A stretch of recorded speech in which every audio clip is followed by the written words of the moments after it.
Hello, folks. Oh, I just realized I might be talking in Phal's stream. Hang on. There we go. Okay, hello everybody. Was that really loud? It shouldn't be really loud. That's odd. Welcome, folks, to a multi-stream with Mr. Phallison here tonight. Hope you guys are all doing well this evening. If there's a little bit of scuffedness, bear with us. This is our first time doing something like this, or at least first time doing something like this as a cast. Tonight we're going to be playing some Monster Hunter 3 Ultimate for the Wii U, no less. And we're going to be playing some with our friend Phallison and talking over the game with some, I don't know, some topics we came up with just to, I don't know, discuss with one another. We had a couple times where we played off stream and we enjoyed talking with one another then, so decided we would do some of this on stream and see if you guys liked it too. My favorite version of 3U, oh, you know it. But yeah, we're going to be playing some 3 Ultimate tonight. Let's see. If it's anyone's first time by the stream, I'm Ristretto. My co-host Phallison is going to be joining me here shortly. Like my jacket? Thank you. Hey, Phal. Welcome, welcome.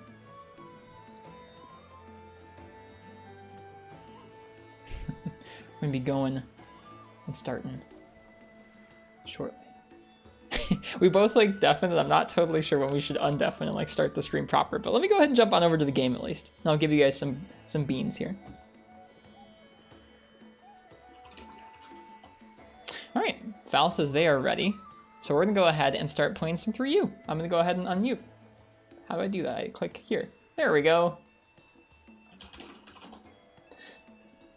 So in a moment here, you'll hear Phallison. I'm probably talking on their stream if they've got me unmuted. But in any case, we're going to be playing some 3 Ultimate, talking over some things. We both have fresh characters here, so it's going to be just starting nice and fresh. I'm going to be playing some Switch Axe. I think Phal's starting with Gunlance. Yeah, we both chose those. We're playing on the actual Wii U tonight, which is a bit of a change for me. I usually play this game on the 3DS when I do. Okay. Hey, Phal, welcome. How you doing?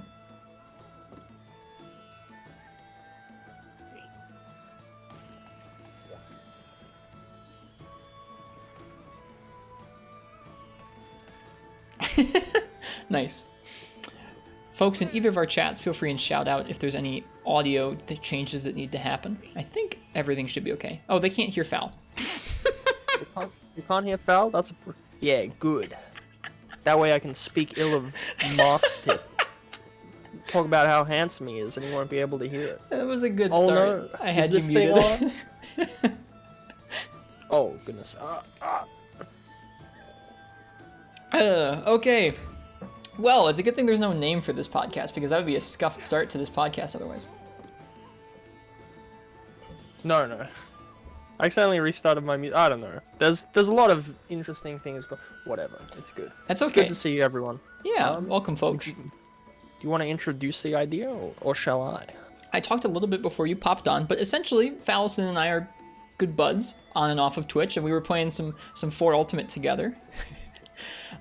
We played a couple times off stream before deciding that this is something that maybe you guys would enjoy to watch as well. So here we are. We've got some topics prepared. We're gonna talk through a couple different questions, a couple different, I don't know, segments, and then maybe do some challenges. We'll see how far we get in this game. Both of us have made fresh characters here, so we'll see how far we actually get. 3 Ultimate is hard, so I say we you post up the first quest. You really do look like Sid from Final Fantasy XIV. And we'll get hip hop then. Phallison sent me a nice picture of something from Final Fantasy XIV. I was like, that's you. And I was like, no, but who is that? He's like, no, it's you. I was like, yeah, but what's the photo of? It's of a suspiciously jacked gentleman. He's huge. By the way, I saw Quill say Bang Bros podcast. I did when I was in the shower trying to come up with a name. I think Bang Bros would be good, but then, we'll probably get banned for that. I don't think that should be the name. No, I don't think so. What are they actually called? The Hellscape Hunters or something? Yeah, we could go with that. I would like that. What about you? Would you like that? Yeah, why not? I'll give Uchi $6 and he can superimpose Phallic One Happy onto the green one, and you can be the red one. I feel like that'd be fitting. The Pound Town podcast, that is not what we're calling it either. Okay. Wow, they throw us right into it. The first key is a Kurapeko. Is there a gathering key we can do? Yeah, you know what? Do whatever makes you happy. I'm not. There's no I'm not, gathering keys in Hub 1. They just throw you right in. I mean, we could just do a gathering quest. That's up to you. true. Oh, so the buttons are in very different places to on every other controller I've been using for a while. Hang on. So if you see me flub the controls tonight, that's why. I've never played Gunlance in this game. I'm intrigued. I feel like this will be a strong start. What is it? It's wyvern eggs? Yeah. I think it'll be a strong start. We can carry eggs together and really introduce our teamwork. It's a good idea. I like how you think. Yeah. All right. Well, I normally go through and say hello to each and every person in chat, or at least like every person who I can. Tonight, I'm going to opt for the sake of, I don't know, a show, to just say thank you guys so much for being here for our first little cast here. Yeah, I agree. We'll work out the notes as we go, and I think that this will be fun. Worth mentioning, this was my first Monster Hunter game. First one I ever played. And I think it remains my favorite. It remains the one that I feel most strongly about. I don't know. They nailed it. Also, where's my HUD? Why do I not have a HUD? Is it on your gamepad?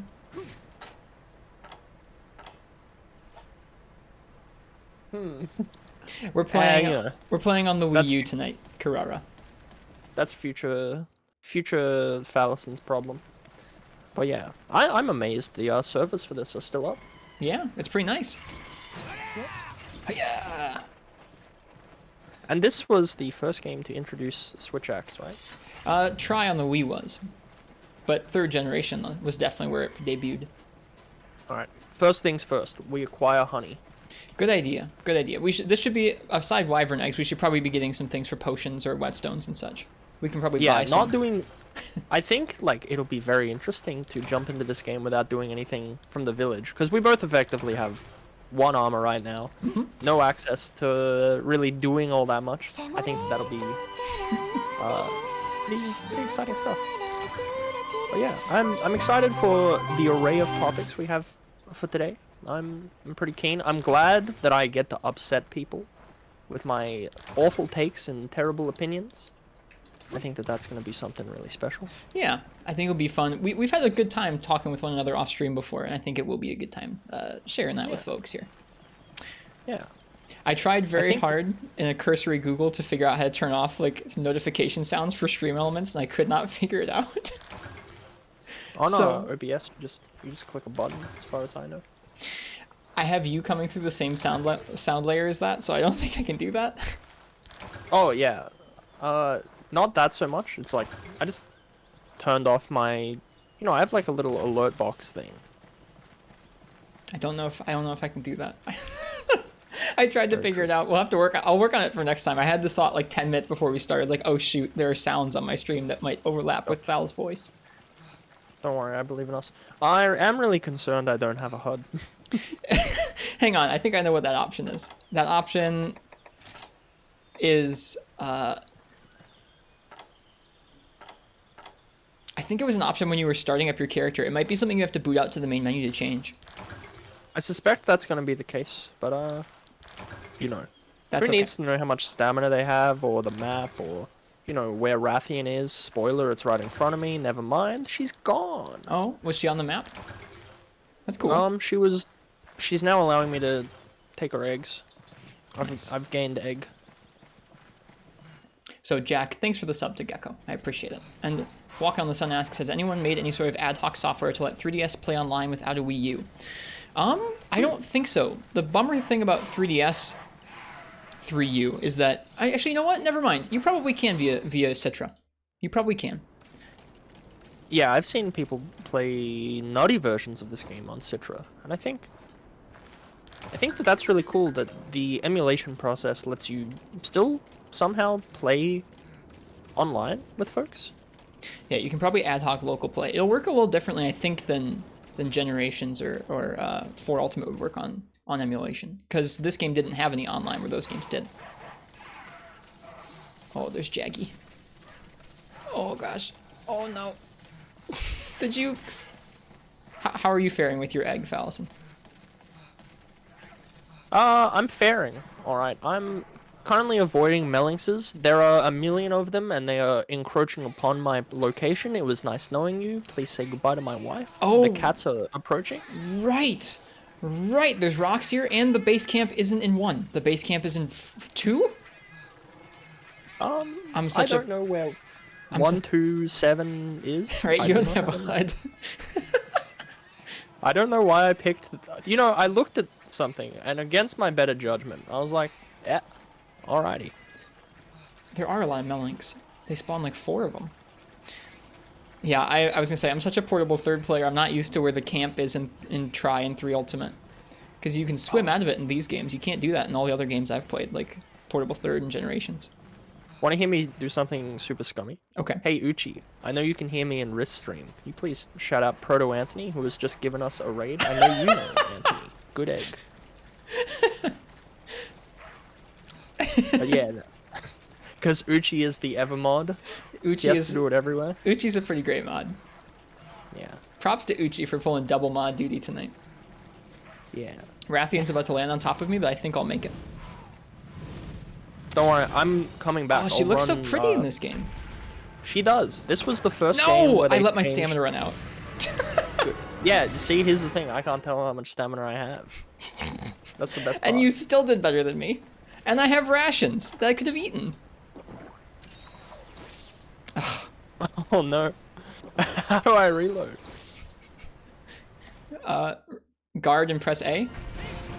Yep, doesn't work. What?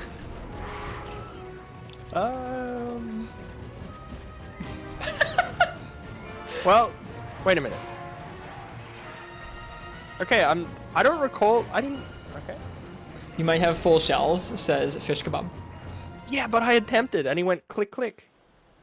He gave me the click clack.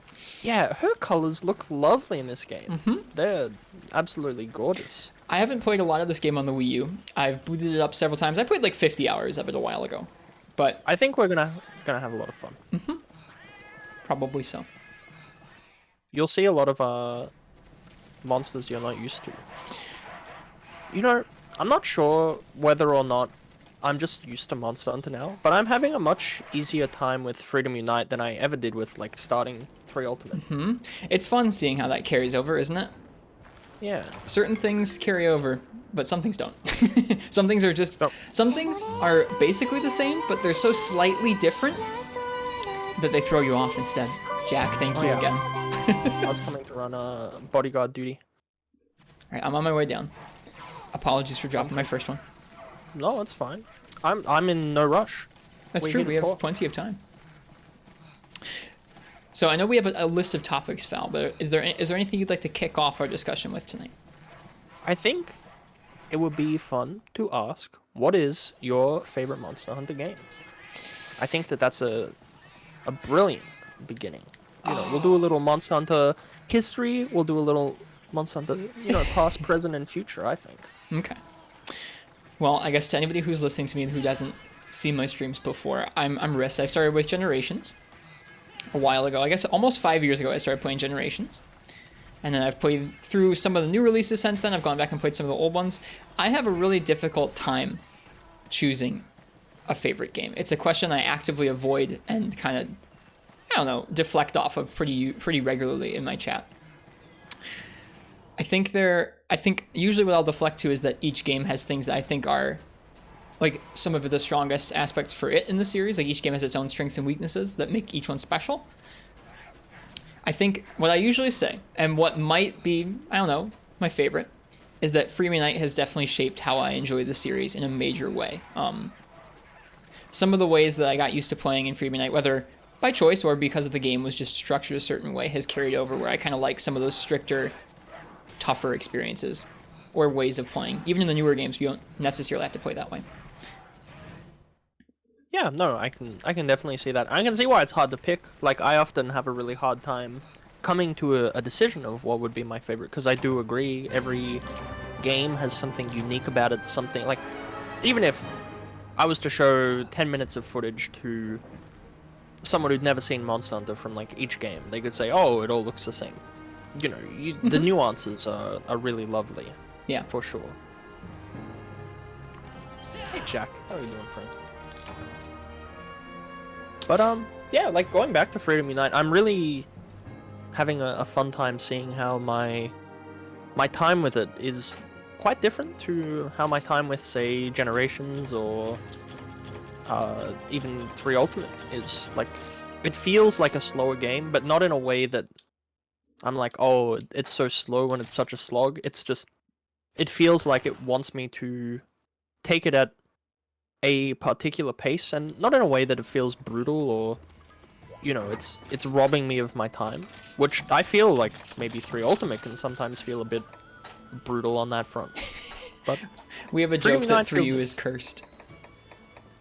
It's cursed? We have a joke that 3U is cursed. Cursed this to is waste your time. Cursed to...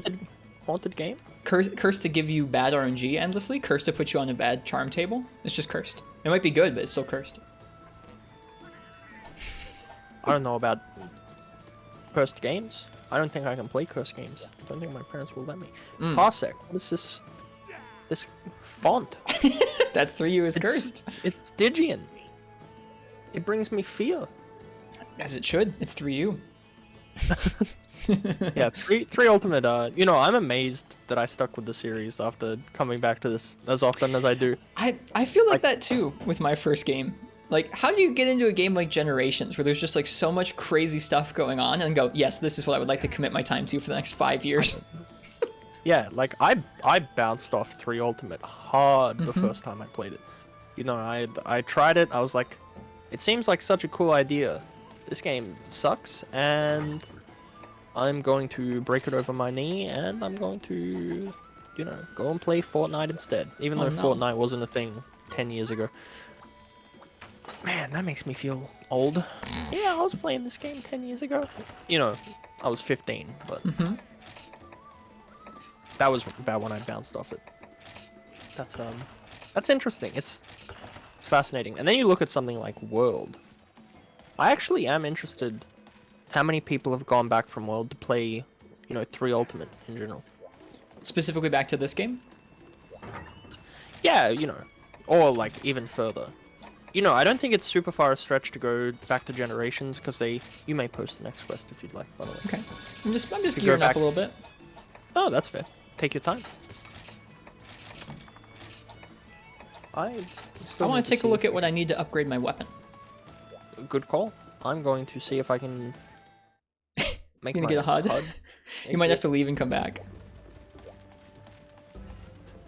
I don't know where that setting lives. It's weird how in the older games, especially, some settings live in the options menu and some settings live on the main menu.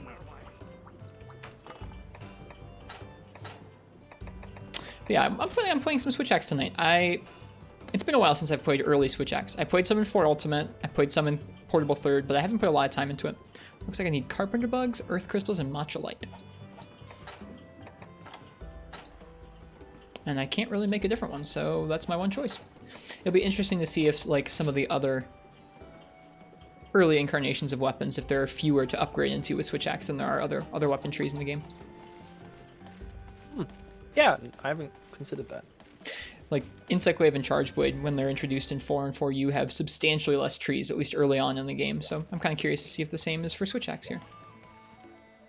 I think a good chunk of folks probably went from World and checked out the older games. Maybe not all of them. I mean, like, if you think about it as a percentage thing, like how many people, when they first started with Generations or 4U, went back and played the older ones, do you think it's a lower or higher percentage than the folks who, like, got World?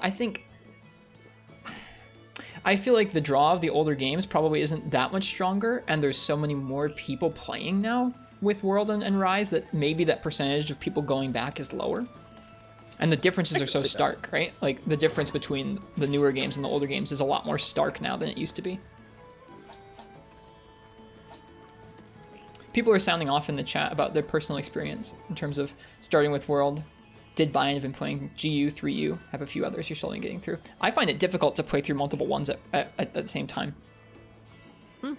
Yeah, no, definitely the same. Gecko has informed me that we can hunt monsters in this game. Oh shoot, we should probably do that. Yeah, let's try Pecco. Why not? Let's try it. Playing with fire.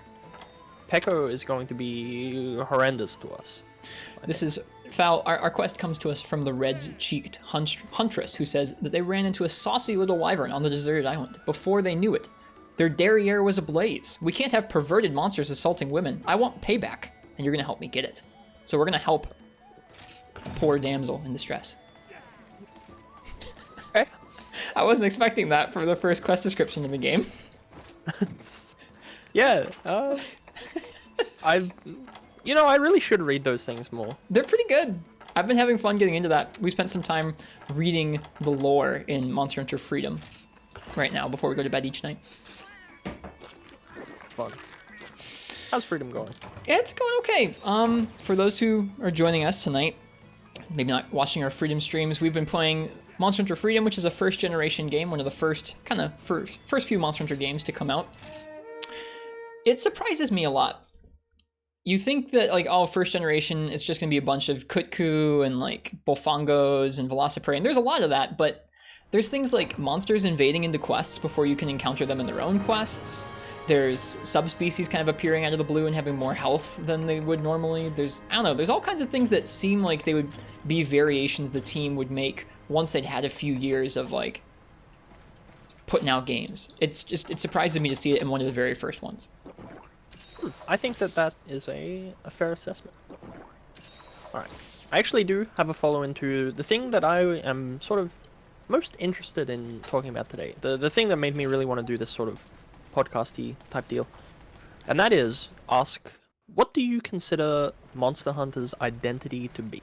What do you think, if you were to try and describe it to me in as specific terms as possible without giving me an essay, and I know that I'm creating a large hoop here, how would you define Monster Hunter?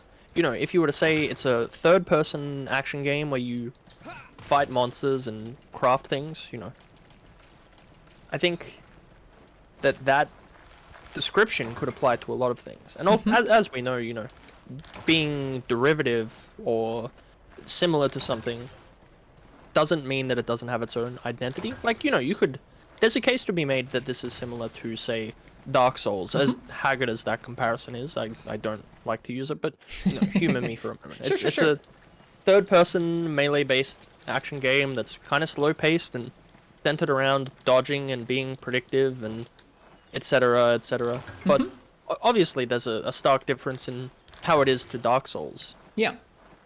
Monster Hunter, that is. I think, for me, this game series, throughout the whole thing, from the very first, like the crusty old ones that we're playing not necessarily this one, but Freedom that I've been playing a lot of recently, and Freedom Unite, which you're tackling, all the way up to the new ones, is a really intricate balance of things.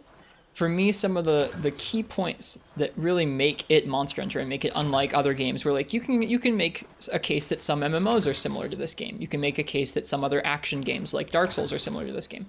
To me, what makes this series so encompassing and so, like, makes it so unable for me to switch things up to another series is that balance. And for me, a lot of that is about the tone of it. This world that they've created is simultaneously grounded and fantastical, and it's also kind of gritty, but also cartoony and happy at the same time, in a way that it doesn't necessarily put me in a particular mood to play these games. It feels like there's ups and downs, and I appreciate that. I also appreciate that there's depth to almost every aspect of it, from the items to the equipment to the monsters to the players. There's a lot of depth here to get used to in each of the games, and it kind of varies bit by bit from one game to another in the series, where you have to adapt to how the bowguns work in one game or how the armor skills work in another game, and I like the depth that's there. Okay, I think that's fair. And I guess the next question that I have, like, this is all culminating in something that we've talked about before, but I think it's at least a fun little thought, because I definitely have an idea of where I would like, Gen 6 to go, and if not Gen 6, later down the line. At what point can you pull things away from Monster Hunter to the... Oh, I forgot to buy pickaxes. To the point it no longer becomes Monster Hunter. Can I give you some? I will take a little little pickaxe. What are your friends for? Thank you, kind sir. Now we're gaming. Now we're gaming. Look at that. That's a strat. But yeah, I think I'm interested in all of the moving parts that make Monster Hunter, and I do think that it's really a series that is hard to give this sort of very specific identity, because it's a lot of things, and I think in a lot of ways there's elements I wish they leaned into a little bit more, and I think that there's quite a lot that you can change about the game's formula while still retaining everything that makes it special. It's true. And I think definitely that want for them to lean into different things, I think it will differ from player to player. One of the other things that I think is a side effect of the game having so much depth is that people can play this game for similar amounts of time, similar amounts of investment. They've played the similar number of titles in the series, but for completely different reasons. One person might be a speedrunner, one person might be a collector, one person might just enjoy soloing or multiplayer, and there's no way that's not valid. And I think that that's really special, is that this game can support so many varied types of play while still being so deep and fulfilling. And so those people will have different ideas of what they'd like the series to be like. I can 100% agree with that. I think in general you have hit the nail on the head. It can be so many things to so many people. And yeah, I think that's really special. Like, I know I really love doing challenge runs, but it would bore me to tears to attempt to do like speedrunning. But that's not to say I don't enjoy watching the speedruns. I think the people who do these are incredible. But I just think that I don't have the guff for it. I gotcha. I don't think I have the competitive spirit for something like that, personally. Nope. As we get into this fight, chat, feel free and sound off if I need to tweak the volume of the game or Phal's voice or anything. Yeah, same thing with my good folks here. I've never gone back this far to see how Gunlance plays. Like, yeah? Gunlance is always a weapon that I wish I could be more interested in. What do you think keeps you away from it? I am hitting the wrong button for everything. Mainly what kept me away from it. Like, I didn't start really experimenting too much with weapons until like I started doing Twitch more and I had more access to resources. Because I've never been like a big Redditor or even necessarily, you know, an internet-oriented person. Like, it's always just been play game and, you know, whatever happens, happens. And sure, to an extent, like, I do still enjoy interfacing with games in that way of, like, you know, I don't want to know the meta. I don't want to know what's best, because once I know that, you kind of can't own it. Yeah, so I think what's happening with my HUD, Gecko, is it still off? Everyone. Yeah, I couldn't work out how to turn it on, despite checking it. It says it's on. So it's probably displaying... Oh, it is displaying on the gamepad. I suppose I could have it set up like, you know, a little second screen. But hey, where's the fun in that? Where's the fun in that? I think there's an option to change it back to the main screen. It might just be on the main menu of the game. Ooh, the fire effects from your shell were pretty. Yeah, this game really does have some, like, amazing vibrance within it, I find. And yeah, I think for me, like, looking at what we have now, I love, you know, Monster Hunter is definitely my favorite franchise, and I think I've interfaced with it, you know, plenty over the generations, and I'm still finding new things to enjoy. But I think from a Gen 6, I might like them to change things up so as to not get stale. And I think for me, the change up, you know, maybe Rise wasn't it. I do love Rise. I think it's great. But I don't necessarily see myself wanting that for the longevity of the series, I suppose. Not every game should be kind of like a clown fiesta of different options you can enable or disable for your weapon. Yeah, and I think I don't mean that with a negative connotation. No, I get you. I think we're both coming at it from a perspective of two people who think Rise is great. But, you know, I think Switch skills should stay, for sure. I think that was an amazing change to the franchise, and I think that if they were to get rid of it, then maybe I wouldn't like that, because I'm still of the opinion that Monster Hunter is an RPG, not a traditional one with like, 2+ strength points, but it does have the makings of some sort of RPG business. Thank you, Redmile. I'll try that. But I definitely think that leaning into some of those more RPG-esque elements would be not unfounded. And I'm not saying like add strength meters, but just like, I don't know. I guess one thing Rise definitely also has going for it is the open world, I suppose. That was one of my favorite things about that game. Yeah, the openness of the world. And I think that for the series, it would be really cool to take a more, not an open world RPG approach, but an approach where traversal is now a part of the gameplay. Because right now, moving to a location is relegated to picking a hunt and going to a, you load screen in. And then you've got this mission in an area, and you do it, and then the load screen takes you back.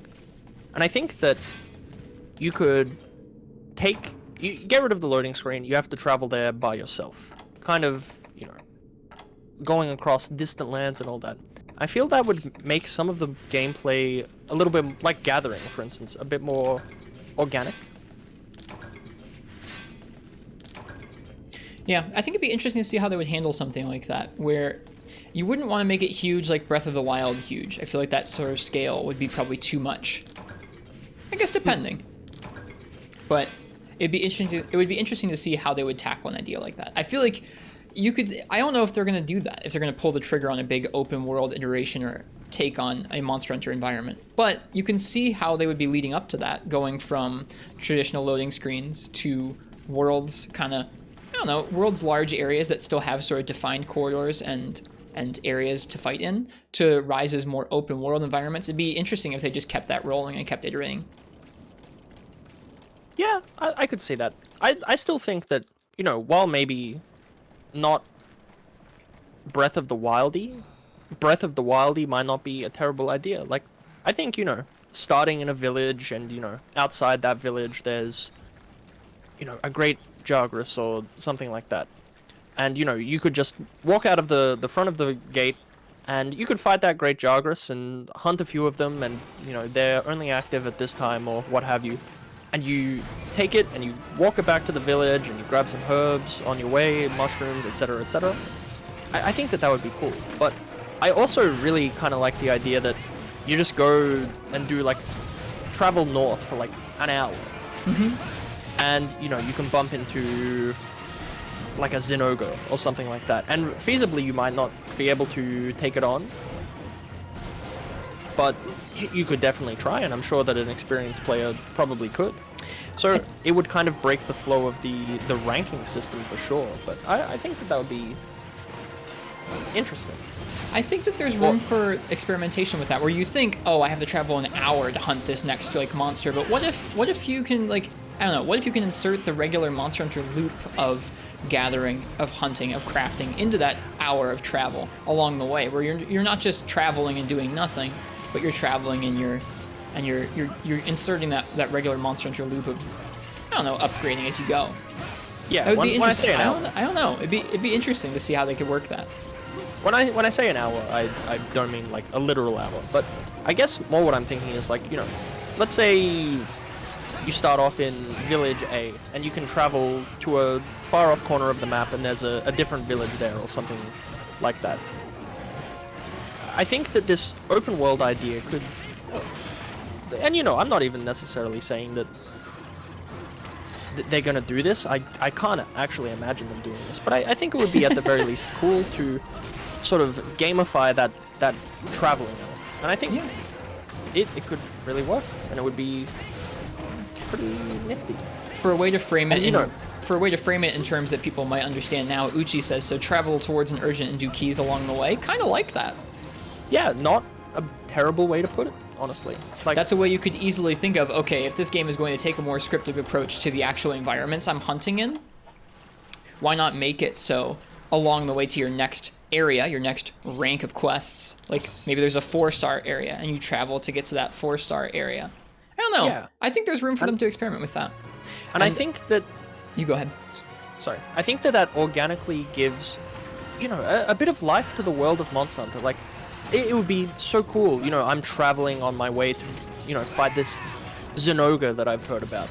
But you know, night falls and all of a sudden I see these eyes in red and it's a, you know, a Nagakuga sort of flitting about because, you know, we've stumbled into its territory because, you know, having to travel to find monsters within their own habitat, I think could be really interesting and give a bit more character to creatures that kind of exist in this world already, but, you know, all of them share these environments, I guess. And, you know, it would be cool to have sort of rare occurrences of elder dragons just absolutely tearing across the land. I think it would add the hunter element to Monster Hunter in a way that at least I think would be pretty cool. I think I really in the red and that's why I'm bouncing. I'm really down for that kind of stuff.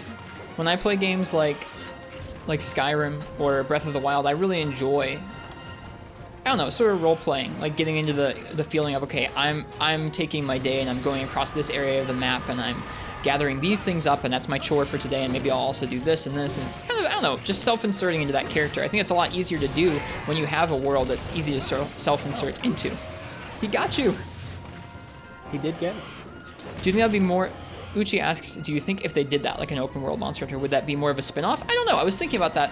I wouldn't mind if they did that. I'm not married to the quest structure in a way that other people are. I think there are some people who are really, they just like how Monster Hunter plays right now. They like how the quests go. They like going through the village and unlocking different quests and things. The Pekko has called another monster.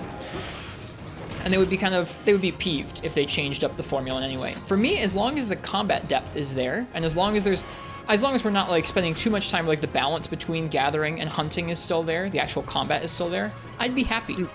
If they can find a way to insert that into an open world design, which I think they probably could, I'd be really into it. See, I'm also sort of intrigued by this prospect of them not changing things. Because that we've got 5 generations and multiple games within those generations, no less. You know, effectively 2 games per gen that do this already. I think that a change up for the series, while not stripping away what makes Monster Hunter, but instead, you know, I guess impressing on it more?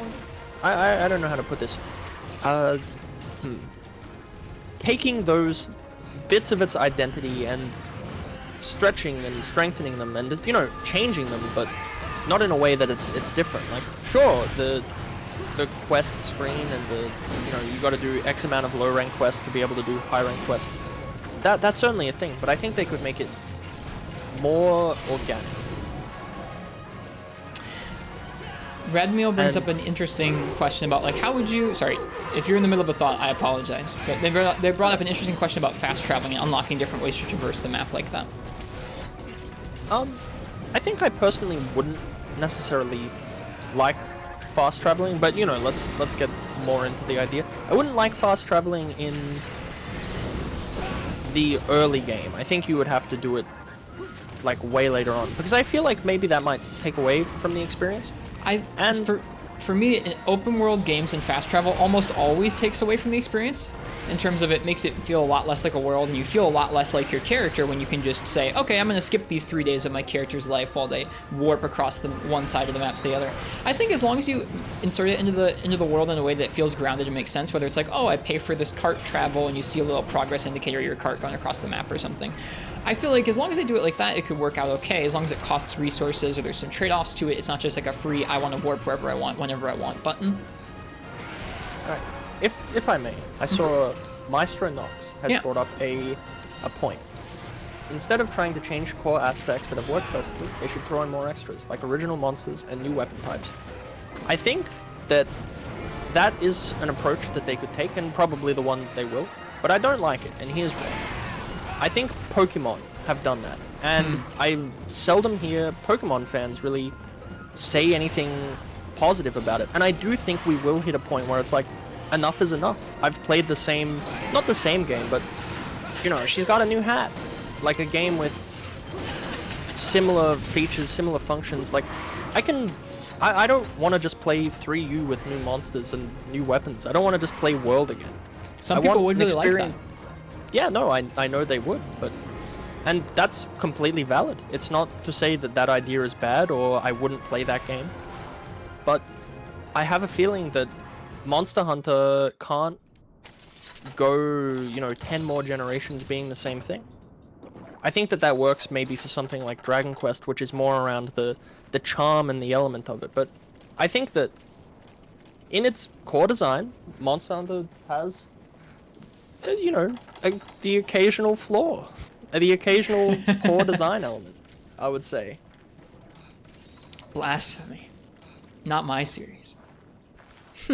And yeah, while I agree Pokemon is fundamentally different, my point is not the game is similar to Pokemon. My point is that people get tired of things, and if you think you're immune to it, you're not.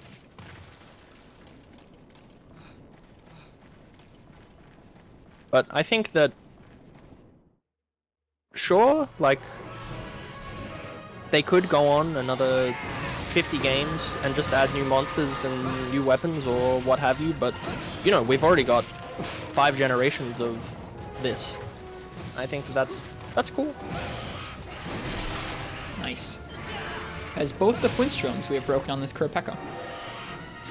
I don't know. I think it's a pretty interesting question. I think it's a question that a lot of people are going to be asking themselves and kind of grappling with as the series go forward. I know I grapple with it. Like, there was a time when we were playing Rise where, I mean, I had to stop myself and go, okay, well, I know for a fact I'm just not going to feel quite the same about Rise's armor system and World's armor system that I do about the old ones. Like, the old armor system is something I adore. I love it a ton. It's part of what got me into the series, like, locked me into the series, was just the mix sets and fitting everything together is so satisfying to do. And the act of using a set you've put so much time into crafting feels really nice to me. And so I think, I don't know, there's going to be more and more aspects of the games where people are going to have to evaluate and be like, okay, this is not why I'm playing this game. Like, I don't play Monster Hunter Rise for its armor system, but I do play it for other reasons. Yeah, like, I think that, you know, I love the old armor system, and I love these games. Like, I really don't want it to be taken in such a way that, like, oh, I don't like Freedom Unite or what have you, and I don't want them to change things just for the sake of changing things, but I feel like Rise was more susceptible to, and this is going to sound potentially a little bit crazy, Rise was more susceptible to criticism because it was effectively the same thing that we've had and people are a bit burnt out on, and, you know, the principal argument most people had wasn't, oh, there's not enough new monsters, or oh, this, oh, that. The things that they changed, I guess, just kind of weren't that meaningful. Like, wire bugging is, I'm going to cart. Please, No! I'm dead. I'm dead. That's okay. Let's upgrade some weapons, and then we'll go back in and try it again. Sounds good. Kurapeko is he's a cheeky fella. A saucy wyvern, as the huntress said. A saucy wyvern. Extremely saucy. But yeah, I think that Monster Hunter, to me, like, the way that they've made us sort of take this slower pace is by making us do the same hunt over and over and over again, and people don't necessarily like about Rise that you can do one hunt a couple of times and you never have to fight that monster again. I feel like organically sticking something in front of you and saying, hey, come give it a try, big fella, might be a good way to look at it. And I think that, like all things, you know, it doesn't have to be... Here's what I'm saying. The open world concept is not fundamentally changing the game in the way that it might sound like I'm saying. Mm-hmm. That's what I was trying to clarify, talking about some of the ways you could liken the progression through an open world from one area to another, to the progression of, okay, I'm going to do these keys, and then by the time I get to the end of these keys, it's time for my urgent. You can easily space that out along a world. It's a little more guided, a little more scripted than one might think of when you say an open world, but there's different ways to handle that. Yeah, like, you know, a game dev I am not, a game designer I am not. Me neither. But, like, I don't know, I think that gamifying a further element is a fantastic way to go about it. Gamifying travel, and, you know, some people might cock their head at me when I use this example, but in a sort of way that Death Stranding gamified travel. Some of the traversal was you know, that was the core game. And to me, personally, I found that game to be very fun. And I'm not saying I want Monster Hunter Stranding, you know, director's cut with Hideo Kojima, you know, doing movie references. But I think that providing that sort of keeping you in the game whilst making you do, you know, to me it's not fun to go on a gathering quest. I don't like, oh, there's this in Area 7 and there's you know, Jim Bob in Area 3 and, you know, this guy always spawns here. I think it would be cool to just start up the game and be like, alright, I could do what these jabroni villagers are telling me to do, or I could boot up with my friend Rist and travel, like, south for an hour and do a completely different route. Yeah, find a Kurapeko and do smooching. And I think that it makes it a bit more organic. It's not like, oh, I'm out of potions, like, let me buy more or let me do a gathering quest. It's like, alright, I'm on my way to this place.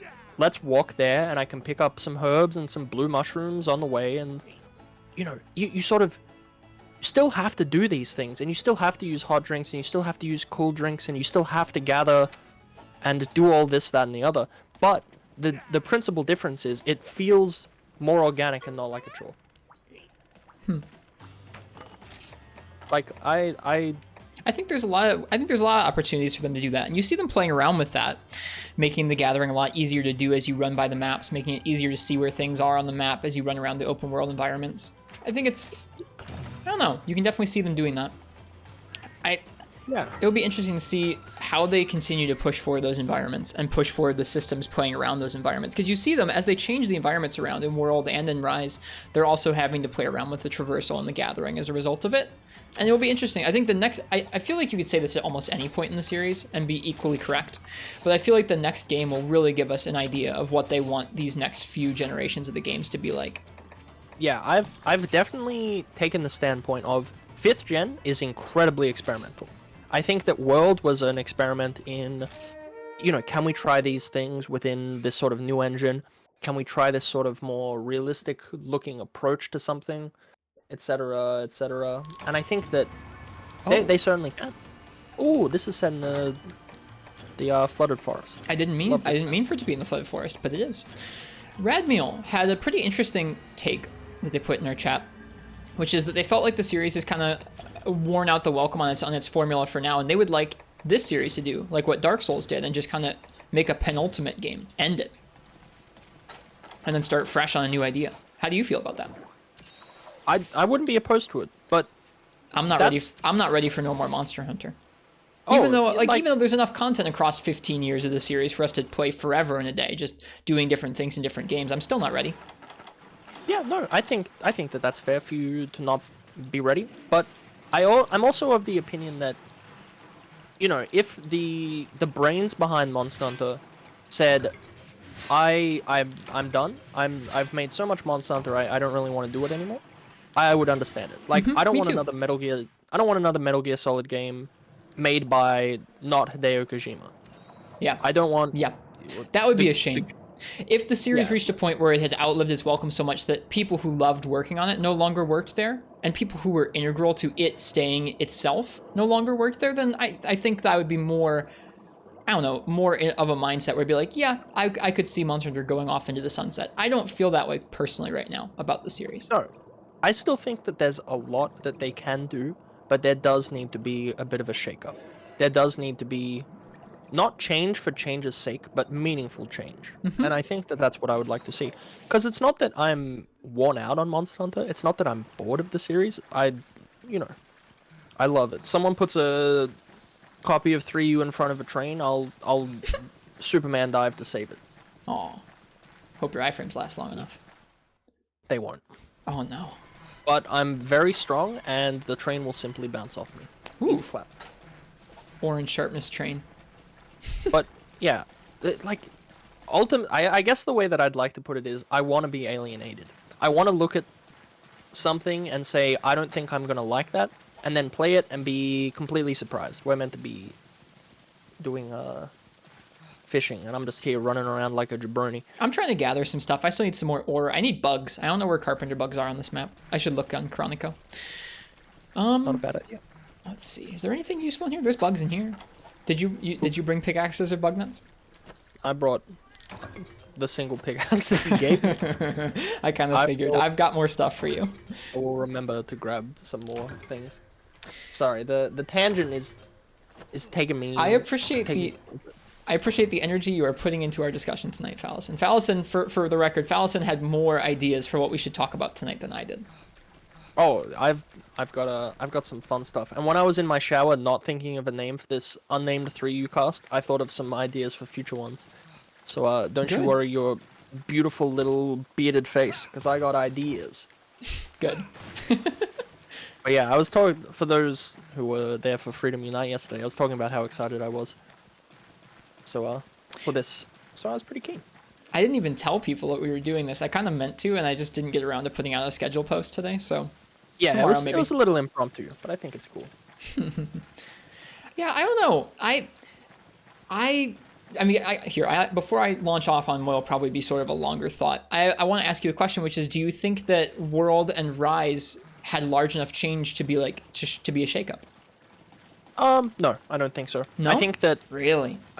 I think that Rise is a step in the direction of more of a, this is going to sound utterly ridiculous, and I think so too, but it's a step, albeit a baby one, to something more akin to a character action game.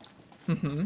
I often run up on that feeling where it's like, how much faster can they make these monsters? Can they make these weapons before I actually have just like combo trees that feel more like a character action game? I say this talking completely out of my ass, as I'm not a character action game player at all, but I worry about it in terms of I feel like the game's having sort of a slower pace and more weighty feeling to their combat is kind of core to it for me, at least. And if they changed it to the point where it didn't feel weighty, if there wasn't decisions and consequences behind even just the momentary bits of animation that take up your character's moveset, it would make me a bit sad. Yeah, no, I think that's fair. And the beautiful thing about Monster Hunter and people who play Monster Hunter is we all care very deeply about it, and we all have different thoughts and feelings. And I think that as we talk about it, people are going to certainly disagree with us. I think that's good. Yeah. I think it's good to be disagreed with, and I like that idea, and I like being challenged on these ideas. And I found the Veggie Elder, and he gave me a might pill. Are you jealous? I am jealous. For the folks who have joined us since we started, I'm Ristretto, and this is Phallison. We're doing kind of a discussion or a podcast show tonight. We're playing some early Game 3 Ultimate just as sort of a backdrop and just something to have fun with while we're doing this, but we couldn't decide what other game to play, so here we are. Yeah, I think that's fun. Yeah. But there's a lot of passion around it, and I'm not inclined to say that anyone who disagrees with me is wrong and stupid and they're not invited to my 5th grade birthday party. But this is how we feel about it, and I think it's cool, and I just want to offer some insight. All right, apparently you're being chewed apart for saying Kiraniko wrong, but am I? I've learned. Yeah, Kiraniko? I mean, I say Kiraniko, I say Kiraniko, I say them both. It's like Rathian, Raytheon. Oh, here's the thing. I've got a new rule. Is it about Tigrex? Yeah, I say Tigrex different every single time I say it now. That way, no one's happy, and everyone is always upset when I say Tigrex, Tiagrex, Tablagrex, Tigrex, Old Tiggy Buddy. There's a lot of names. I'm uncomfortable. You're uncomfortable? Mm-hmm. Yep. Yeah, well, maybe you should tell people to stop coming into my chat and push their glasses up their nose and say, actually, Phallison, it's Tigrex, as in, Tiger and T-Rex. Is that what happens when people from my chat come in? Not your chat, just people in general. People in general. Listen here, it's a dumb made-up word. This is from the same series that named an owl Horu Horu. I'm not going to hear it. Good pronunciation. Good pronunciation. Thank you. Okay, where are these golden fish at? I don't know. There's a fishing about the golden fish. There's a fishing spot. We can't gather for 50 minutes, could we? I mean, I guess we could. I think chat would get upset. There's a fishing spot in base camp, and then in portable third it's in 4, 8 or 3. Okay, 8, huh? 8? We're in 8. 3? We're in 3. Cyrenaico? How do you fish underwater? I don't know, dude. You know, with difficulty. All right, Maestro Nox. Let me put this to you. What if it's Nico Nico Ni, and that could be really fun because we could be so kawaii desune. Thoughts? I'm for it. Dove cooing noises. Yeah. All right. Alrighty then. I'm gonna launch into a longer thought for me, which is that we were just talking a little bit about how some people want more or less change in the series, right?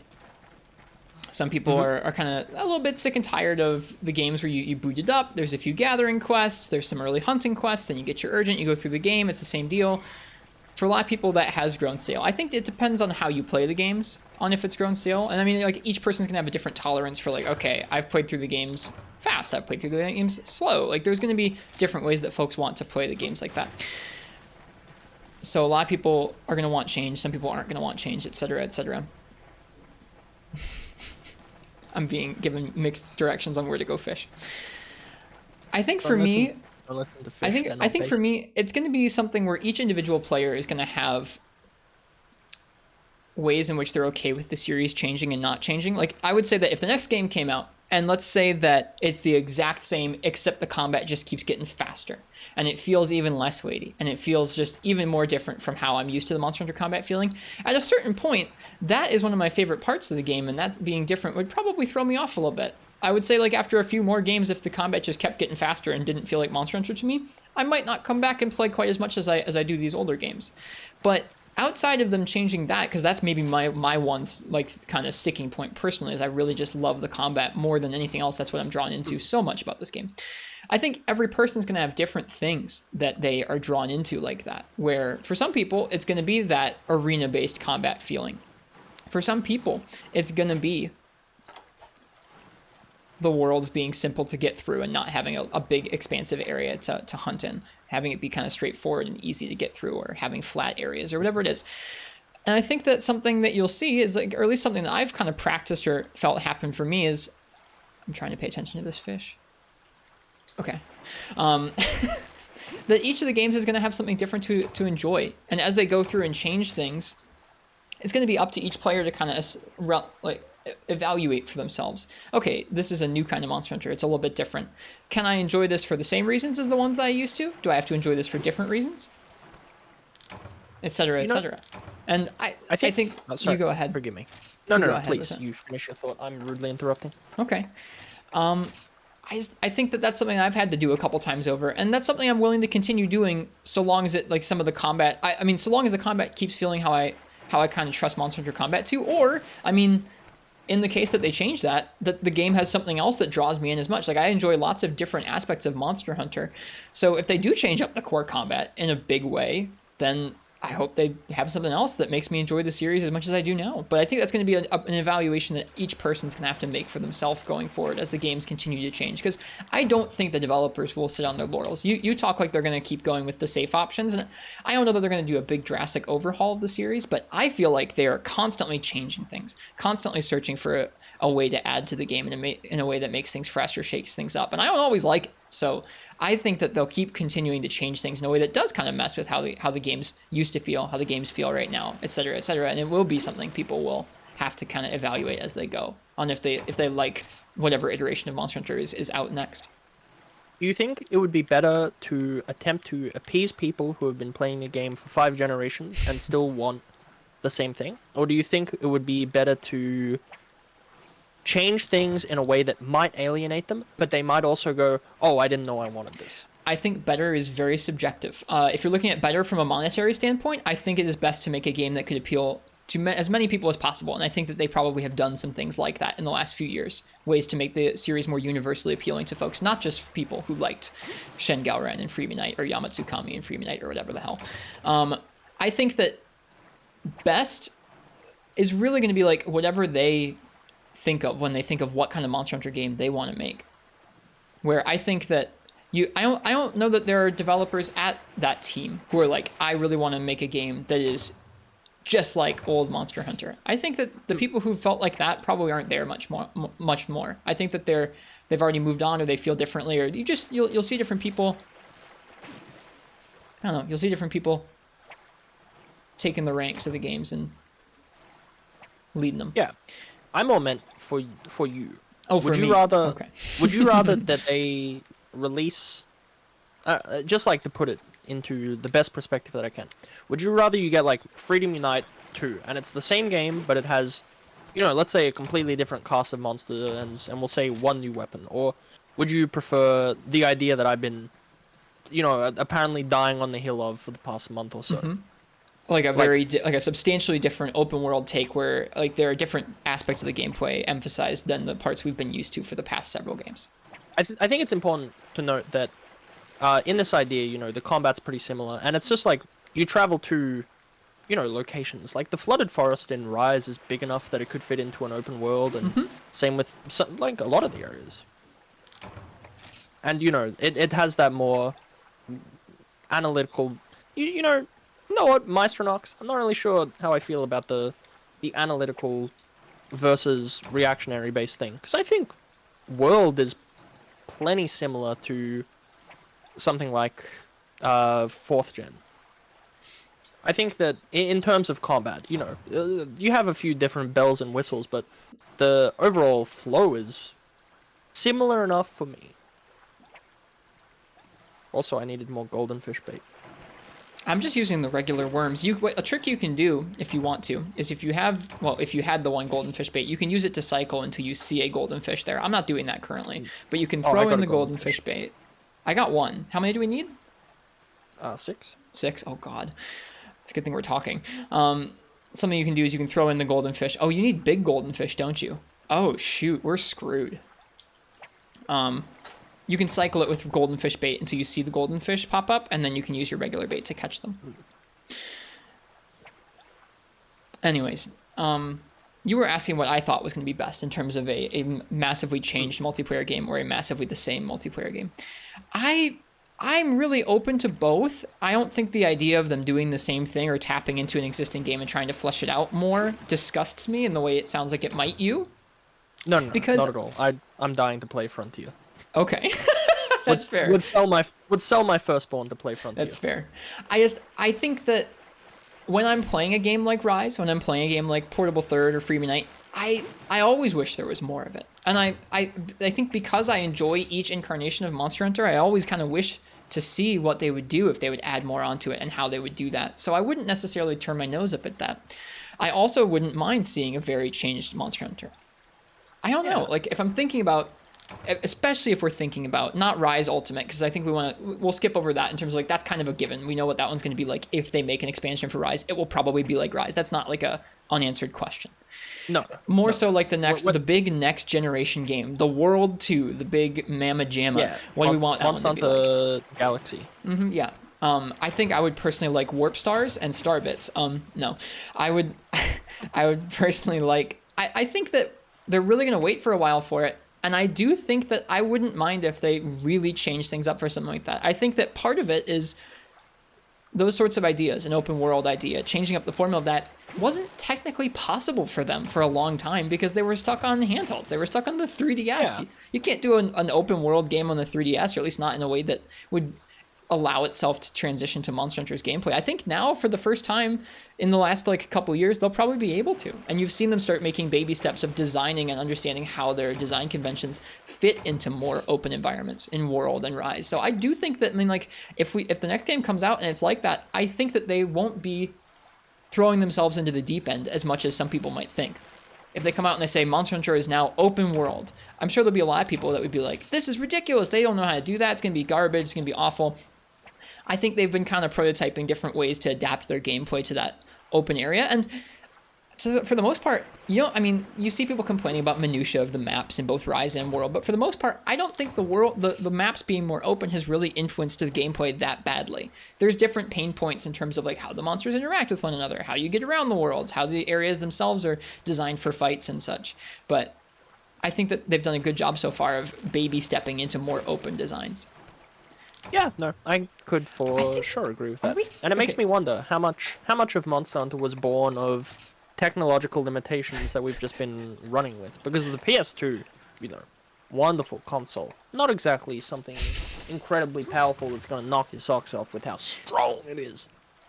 Phal, I don't think we can complete this quest. Yeah, I'd cop to that. So, do we want to keep everything that we've got and somehow find the way? You know what? Just drown yourself. Can you Easy do money. that? Yeah, I think. I think this is a unique third. I mean, we're showing off a unique third generation feature right now. Easy. Easy money. Also, 9S, thank you for the follow. Or that's not a follow. Excuse me, the sub. Thank you, 9S. Cheers. Cheers, cheers. Oh, wonderful. You'll die when you run out of air. I mean, this is gonna take a while, dude. Yeah, for some reason we have immense lung capacity. I mean, so do we. Also, though. We're talking I very, think very long breaths. I want to as make my own. I want to make my own. What guy is a ideas Gajau? sound worse. Are those Gajau? Yeah. What are these? They're Gajau. Really? They're Gajau. No way. They're Gajau. Are they called Gajau? Yeah, I suspect so. No way. I thought Gajau were like 5th gen. Yeah, my favorite monster from 5th gen, Gajau. I'm hype. I want a Gajau whisker. Okay, let's. Where's it at? Let's. It ran away. It ran away. They And then other fish spawned in on top of me, out of nowhere on top of it. They're just called fish? Aw, lame. I wanted a Gajau. Alright, Lab Wolf. Monster Hunter World, despite having world in the name, It's the is same not design OP. though, isn't it? It is. Yeah, it is. Classic Capcom. They never change. Like, as we're talking about if they're changed or not, they will never change. They're gonna use the same I mean, like, they're gonna reuse as much as they freaking can. They had to remodel it, but they sure did reuse this design. Alright. Alright. Next question. That was a long-winded topic on like what the future is gonna be like. I don't know. I think Yeah, I wanna cap it off. Hang on. I think that I would be down for them.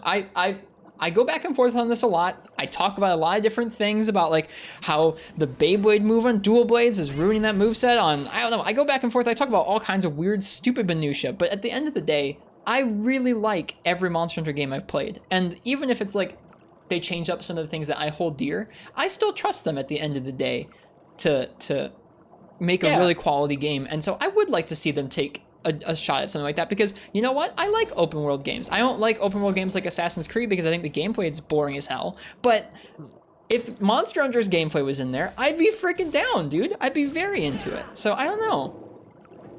Rosianna says, let's be honest here. They could make a Monster Hunter game where you just sit on a toilet reading a newspaper, and Rist would love it. If it had predictive newspaper reading on the toilet, I'd be down. I gotta be able to like really, I don't know, foresee how that's gonna go and really measure out my moves ahead of time. I gotta go stop this. I have You talk. I have like a fundamental disagreement. But first of all, I want to answer Maestro Nox's question, which is, if you could change one aspect of weapon to change it fundamentally and radically, what would you change? Stuff like gun lance shells have critical distance and range.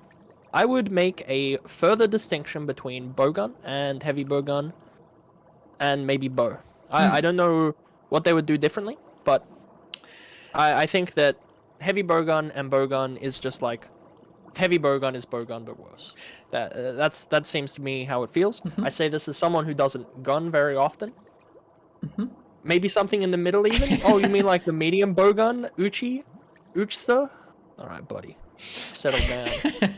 I'm gonna No, you go ahead.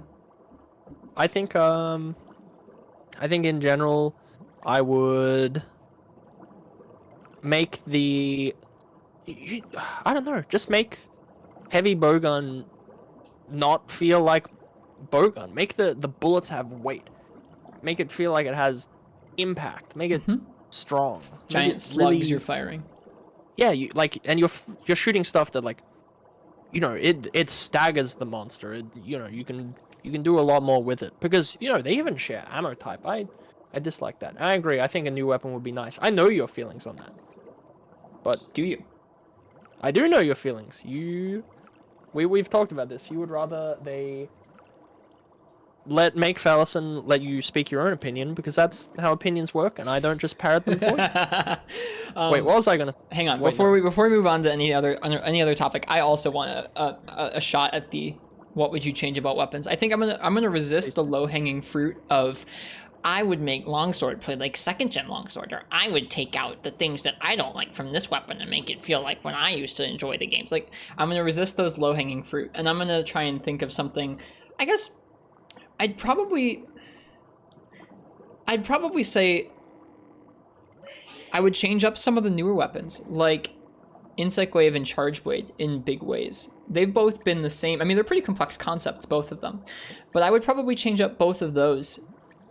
I think Insect Wave doesn't feel like it needs it as much, but to me, Charge Blade, I feel like could have a different focus going forward. Kind of how they've changed Longsword's focus over time, or changed Hunting Horn's focus over time, or like a lot of the weapons. You compare Greatsword in its combo form in Generation 1 to Greatsword now that you can charge and choose one hit to bottle up all of your motion value into.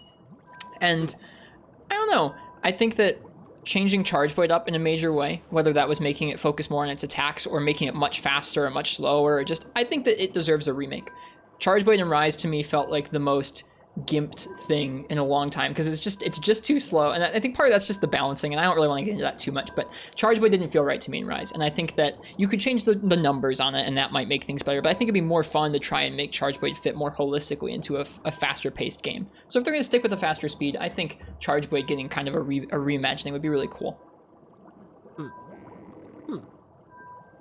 Yeah, I don't know. Kind of akin to how you compare old Switch Axe from 3rd or 4th gen, and then you look at Rise Switch Axe, and you're like, oh my goodness, some of the same moves are there, but it works completely differently. Yeah, I wanted the same thing, but Charge Blade. I think that that's fair to assess. I don't know. I think that that's interesting. All right. I do have a question, because this one comes up all the time, and it's potentially the thing that confuses me the most. And, you know, someone out there is going to be like, he just doesn't get it. He doesn't get Monster Hunter. He's playing it wrong. You know, well, you know, to my question then, I'm successful. So, in Monster Hunter, not in life. I disagree. The Monster Hunter is a completely predictive game where it's like, I am a Watashi wa no Samurai, and I predict the monster's movement every time, and, you know, there's not just, like, reading tells and rolling. Well, it's funny. It's funny you should said that. It's funny you should say that, Phal. I think that you can almost draw. You can. This is something my chat's heard me talk about a lot. He's challenging my point of view. I don't think that Monster Hunter is all predictive, Uchi. I think that the further back you go, the games become much more predictive, where rather than reacting to, oh, I see Rathalos coming at me, I'm going to roll out of the way. It's, I know if I stand in front of Rathalos after he does a certain move, then I can get hit with these several moves. Or this is like morbid. I don't like showing this on Twitch. Our characters just drowning. This is awful. I do. I like it. And mine's hungry too, so he's dying on an empty stomach. Your guy's too hungry to drown. He's not like grasping his throat or anything. This is awful. I don't like watching this. I'm gonna get killed by small monsters instead. I would find that preferable for the next cart. Yeah, well, that's fine.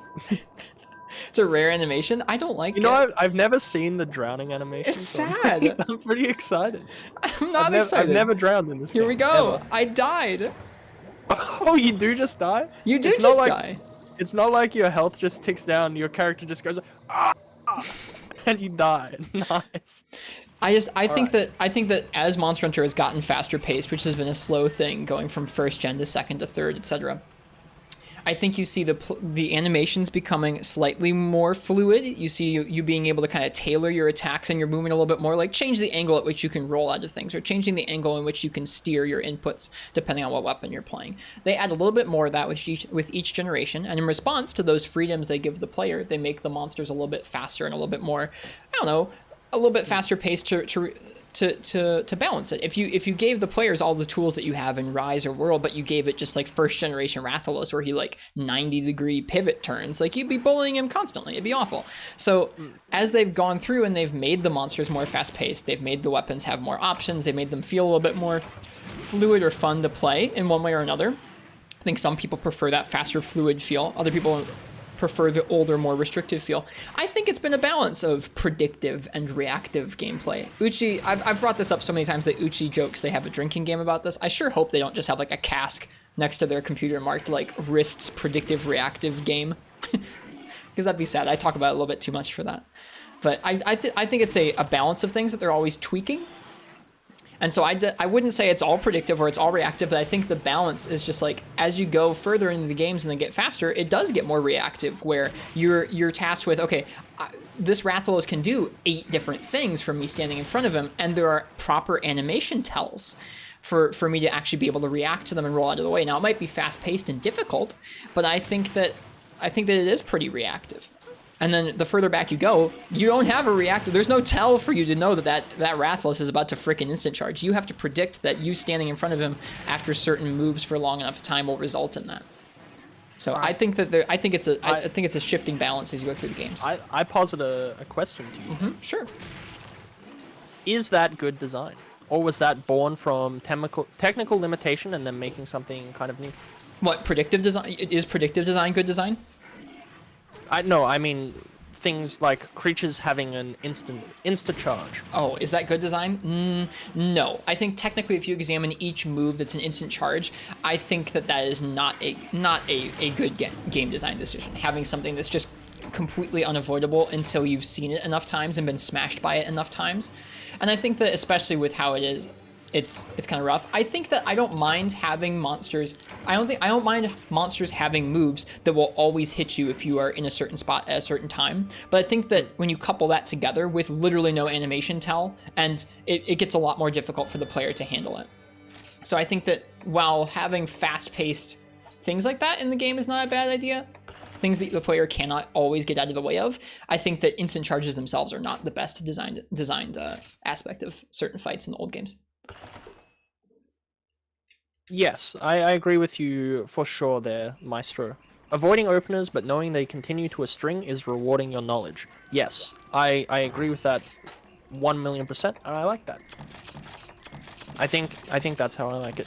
Also, in my perfect version of like Monhun, you know, we have like World's Combat but like 3% slower. You know, the player's 3% slower as well. That's your ideal. Yep, I think the World at times felt a little bit not weighty enough, I guess. And I think that there are things they can do to make the game as fast as World, but still have more weight. There's visual things, there's sound design things, there's like screen shake things. There's things you can do to make things feel weightier, even in a faster paced game like that. But I'm with you. I don't mind how nice the controls feel in World and Rise, but I do think that both those games could deal with a little bit of like, I don't know, Rise especially for me, improved on some of the deficiencies about that from World, where World was their first crack at making something so fast like that, and I think that a lot of the monsters suffered for it. They didn't tone the monsters up enough to match some of that fast-paced movement.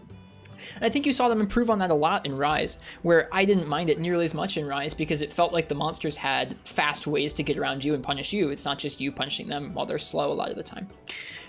I don't know. Yeah. So I think with Rise and them continuing to make things kind of more in the vein of the fight designs from Rise, not from the player perspective, but from the monster patterns perspective, I'd be okay with them keeping that speed, but I would be even more okay with them keeping that design philosophy, but making both the monsters and the player a little slower and a little more methodical.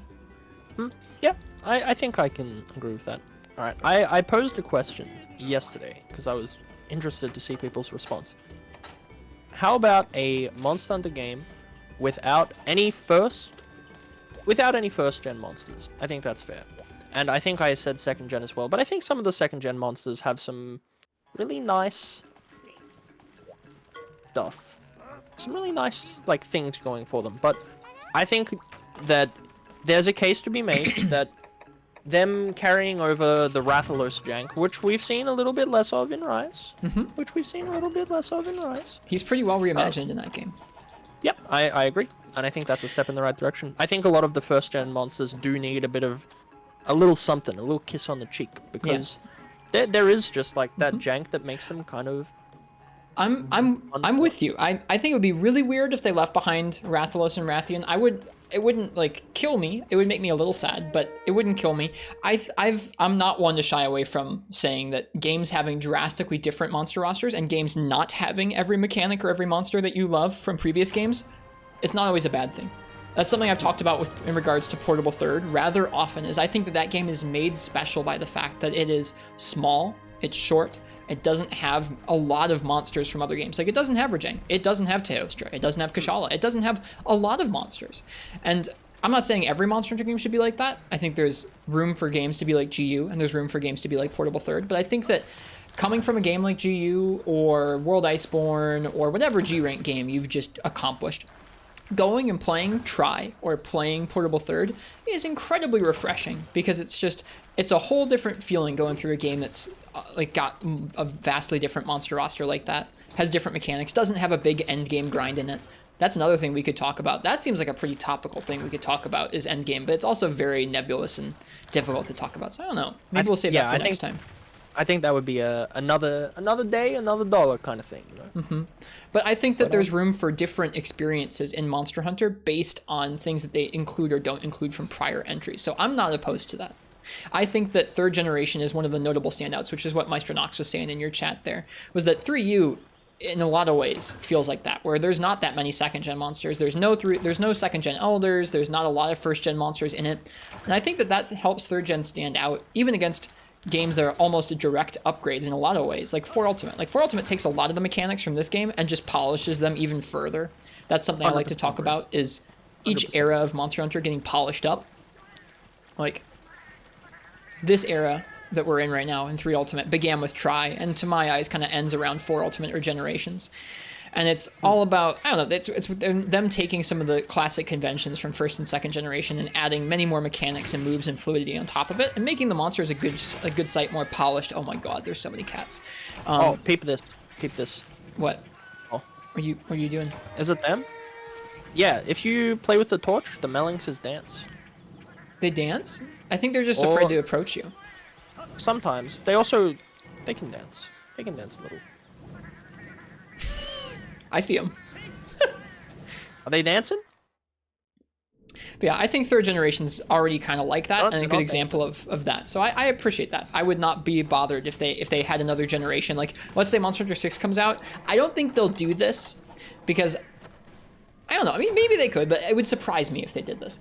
If Monster Hunter 6 comes out and it's like third generation, and then it resets a lot of things, and it jettisons a lot of the things from fourth and fifth generation, you don't see a lot of the monsters and mechanics that you're used to, I think that'd be neat. That would surprise me. To me, World was their chance to do that. They're starting fresh. There's a brand new game style. It's a brand new game, like all new maps, that kind of thing. And they chose instead to bring back a lot of those first generation and second generation elders and monsters, a lot of the mainstays, right? So I think that with 6, they'll probably keep reusing assets like you've seen them use with Rise. That's something that they'll probably want to do so that they can continue to flesh out the amount of monsters and content that they have in the games, even as they continue to add more in and bring back more from the old games. Away from me, I was thinking about the safety dance as well, Immortal Cripple and Uchi. I appreciate the reference there. The cats can dance if they want to. Just a quick answer to a viewer. Wyrick, no one is playing for you because you have to emulate it or have a very expansive 3DS modification, and it can be a bit tricky to stream. But with emulation, things are getting better for 4 Ultimate. It's a good thing to see. They sure are, but I think some people still consider it a little bit nefarious. I didn't get the carpenter bug that I need. Oh no. Okay. Oh, I had to get a carpenter bug in FU yesterday. It's pretty rough. I'm gonna go pull up Chronic O, and we'll take a look at where we can find carpenter bugs. Yeah, Nico. You enjoy pulling up your Nico website. Let's see here. Also, for those who came here for the gameplay today, I'm so sorry. Yeah, what is 1, 2, 4, 5. All right, 1, 2, 4, 5, huh? Don't worry, the gameplay will pick up as time goes on. It'll be metaphorical as we continue to hone our opinions and hone our discussion. We'll also hone our Monster Hunter epic gameplay style 420. I'm going to transition us to our next question, if you're okay to, which is, Phallison, what is something that you've learned from streaming or from Monster Hunter, just a lesson that you think you, like, broader than just, like, oh, well, I know that I can get carpenter bugs from Area 5. Like, what's a deeper lesson or a life lesson you've learned from streaming or Monster Hunter that you're thankful for? I'm going to treat that as a multi-part question, and I'm going to start with Monster Hunter.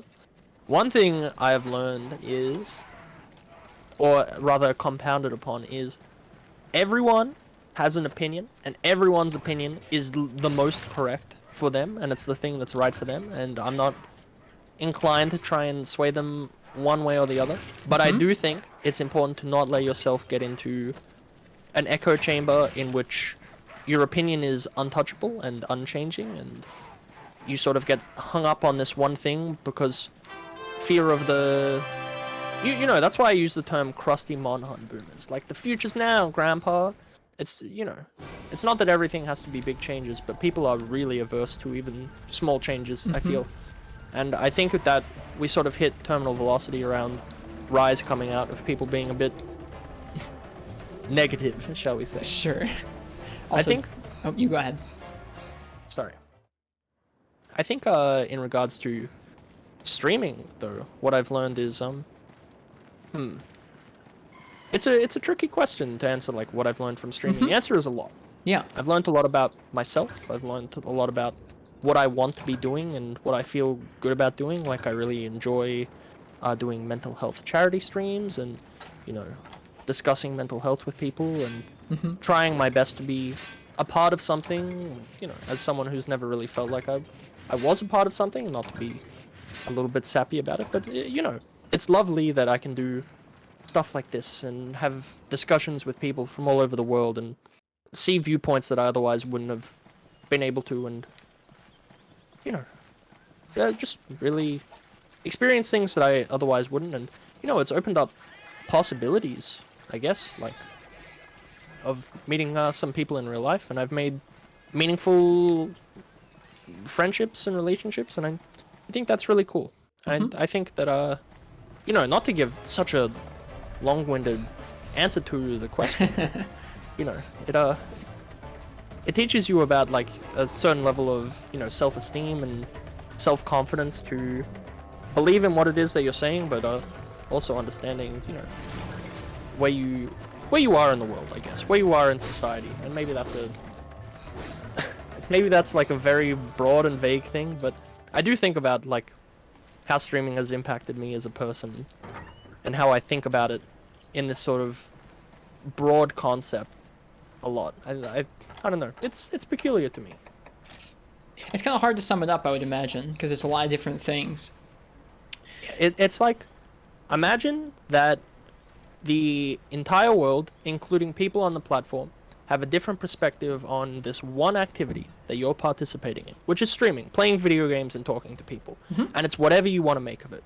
But they have this one sort of shoehorned ideal that, you know, a lot of people, when they hear streamer, like, you get one, you know, a set of, like, you know, a canned reaction, I guess, of like, oh my god, hype Fortnite Victory Royale. And a lot of people expect that of Jack streamers. McBride, like, thank you for the bits, wow! Yeah, exactly. Like, they have this sort of ideal of what it should be. And a lot of streamers, I feel, do subscribe to that. And that's okay, you know? That's how it goes. But I think it was most compounded for me when I was attempting to do a 24-hour stream when Rise came out. I was intrigued by the prospect. I wanted to give it a whirl. I made it to 19 hours. I was like, 5 hours to go, but I'm dying. And then, you know, it was like, I made it another 45 minutes. I went, this sucks. I don't need to make it to 24 hours because what? Stream, you know, hype beats nonsense. And I, you know, I think it's very easy to get sort of swept up in that culture, or like, you know, removing yourself from certain aspects of being, I guess, human. You know, this sort of removing the human aspect of it and focusing on either the entire just video game aspect of it or on the numbers aspect, whether it's like followers or money or whatever it is, the number of the stream. Yeah, like that, more so, you know, presenting yourself as not what you are, which is like a flawed human being with thoughts and feelings who makes mistakes and you know, isn't able to sit in front of a computer for 24 hours, and you know, obviously you can't be entertaining every minute. I don't know. I never want to do a 24. Yeah, like it's hell. You know, respect the people who do them. I do, but I never want to. No. Sorry, respect to people that do them was my like offhand comment. Not saying, not a direction to you to respect people who do them. But yeah, I don't know. It's many things, but it's also it's remarkably simple and entirely complicated, like anything in life. What about yourself? What have you learned from these things, though?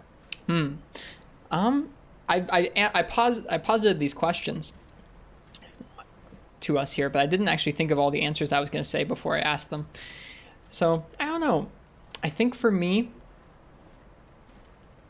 something I appreciate that I've learned from streaming is to try and be a little more open to trying things and failing or changing them over time, and kind of just changing what I'm doing or the plan for things to fit what is needed or what feels good just at a given moment, that things don't need to go to plan or be exactly how I imagine them to be, which is something that I think I've struggled with in life in general. Something that I think I was a super anxious worker, a super anxious person, where I had ideas of what my day was going to be like or what my shift at work was going to be like, and if that didn't go to plan, I like just couldn't handle it some days. It would make me really anxious and upset. And I think that I've gotten better at that just through working. But then when it comes to Twitch, I don't know. You start off doing something, you go, I'm streaming because this is because I want to write about because I want to write about Monster Hunter, or because I want to become a elite speedrunner, or I want to be a funny jokester, or whatever it is. You start off with an idea for it, right? And that might not really be your place or your strength. You only find out through trying and failing, but eventually you might. I mean, if you keep at it long enough, you'll find something that does work for you, and being open to kind of searching for that and finding what works and change it, or change to capitalize on that, or change to focus on what really does work and what works well, is something that I'm thankful for from Twitch. I feel like I'm a little more open to viewing all parts of my life like that now that I've done some of that on Twitch. Yeah, I don't know, man. I think it's very interesting to like consider how Twitch warps your perception of stuff, because it's like sometimes you meet people, they come into your stream and they'll be there every day, and you talk to them and you build up this relationship, and then they'll just disappear for a few months. And you're like, oh, how about that? And then you're like, I think when I first had that realization that that's gonna happen, like people are gonna go in and out of your life. It's like, you know, the internet is like anything. You have to put effort into, like really.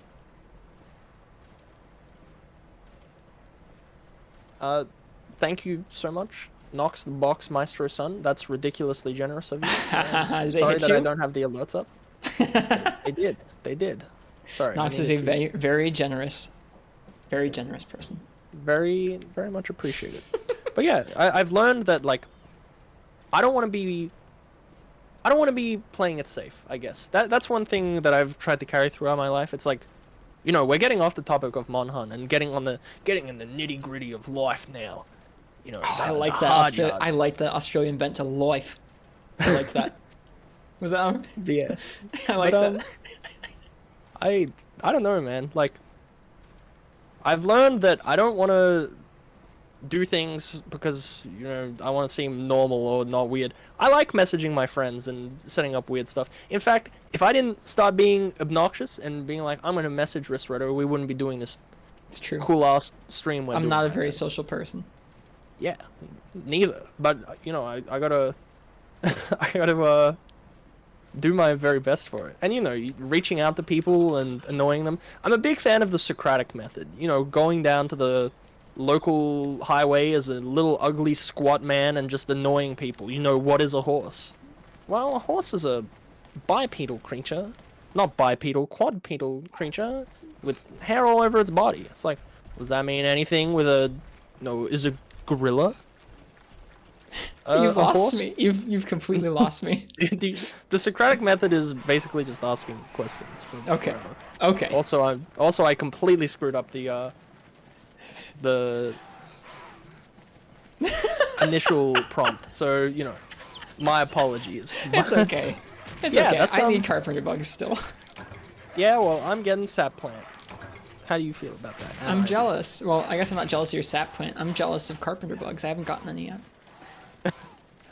Yeah, bipedal horse is a nightmare. Very true. But yeah. Like, that's one thing that I try and talk about often that I've learned, like, and that streaming has taught me is, like, things are simultaneously simple and you're able to be reductive about them, but also literally everything has infinite amounts of nuance, and everything that you ever say people will interface with in a different way, and, you know, you're always going to be wrong and you're always going to be right, but no, Ristretto, no matter what, you're always handsome, and that's good. Aww. You're always lovely. But I think, yeah, you know, just be you. Just be you. Yeah. Okay. Well, thank you for asking. Thank you for answering that question. I know it's kind of a vague, broad question. Dude, I love talking about vague, broad questions, especially ones like that. You know, I do like to do obnoxious, like, first year uni student philosophy. Some philosophy, rather, not philosophy. That's not in it. That's not a thing. That's, All right. Are you I don't okay know, I ending this? like it. Are you okay ending this gathering quest? Yeah, absolutely. I need to refresh the bug spots because I've gotten 0 carpenter bugs. Let's do it. Let's bugs. This is what Let's happened when I bugs. played this game with Annie.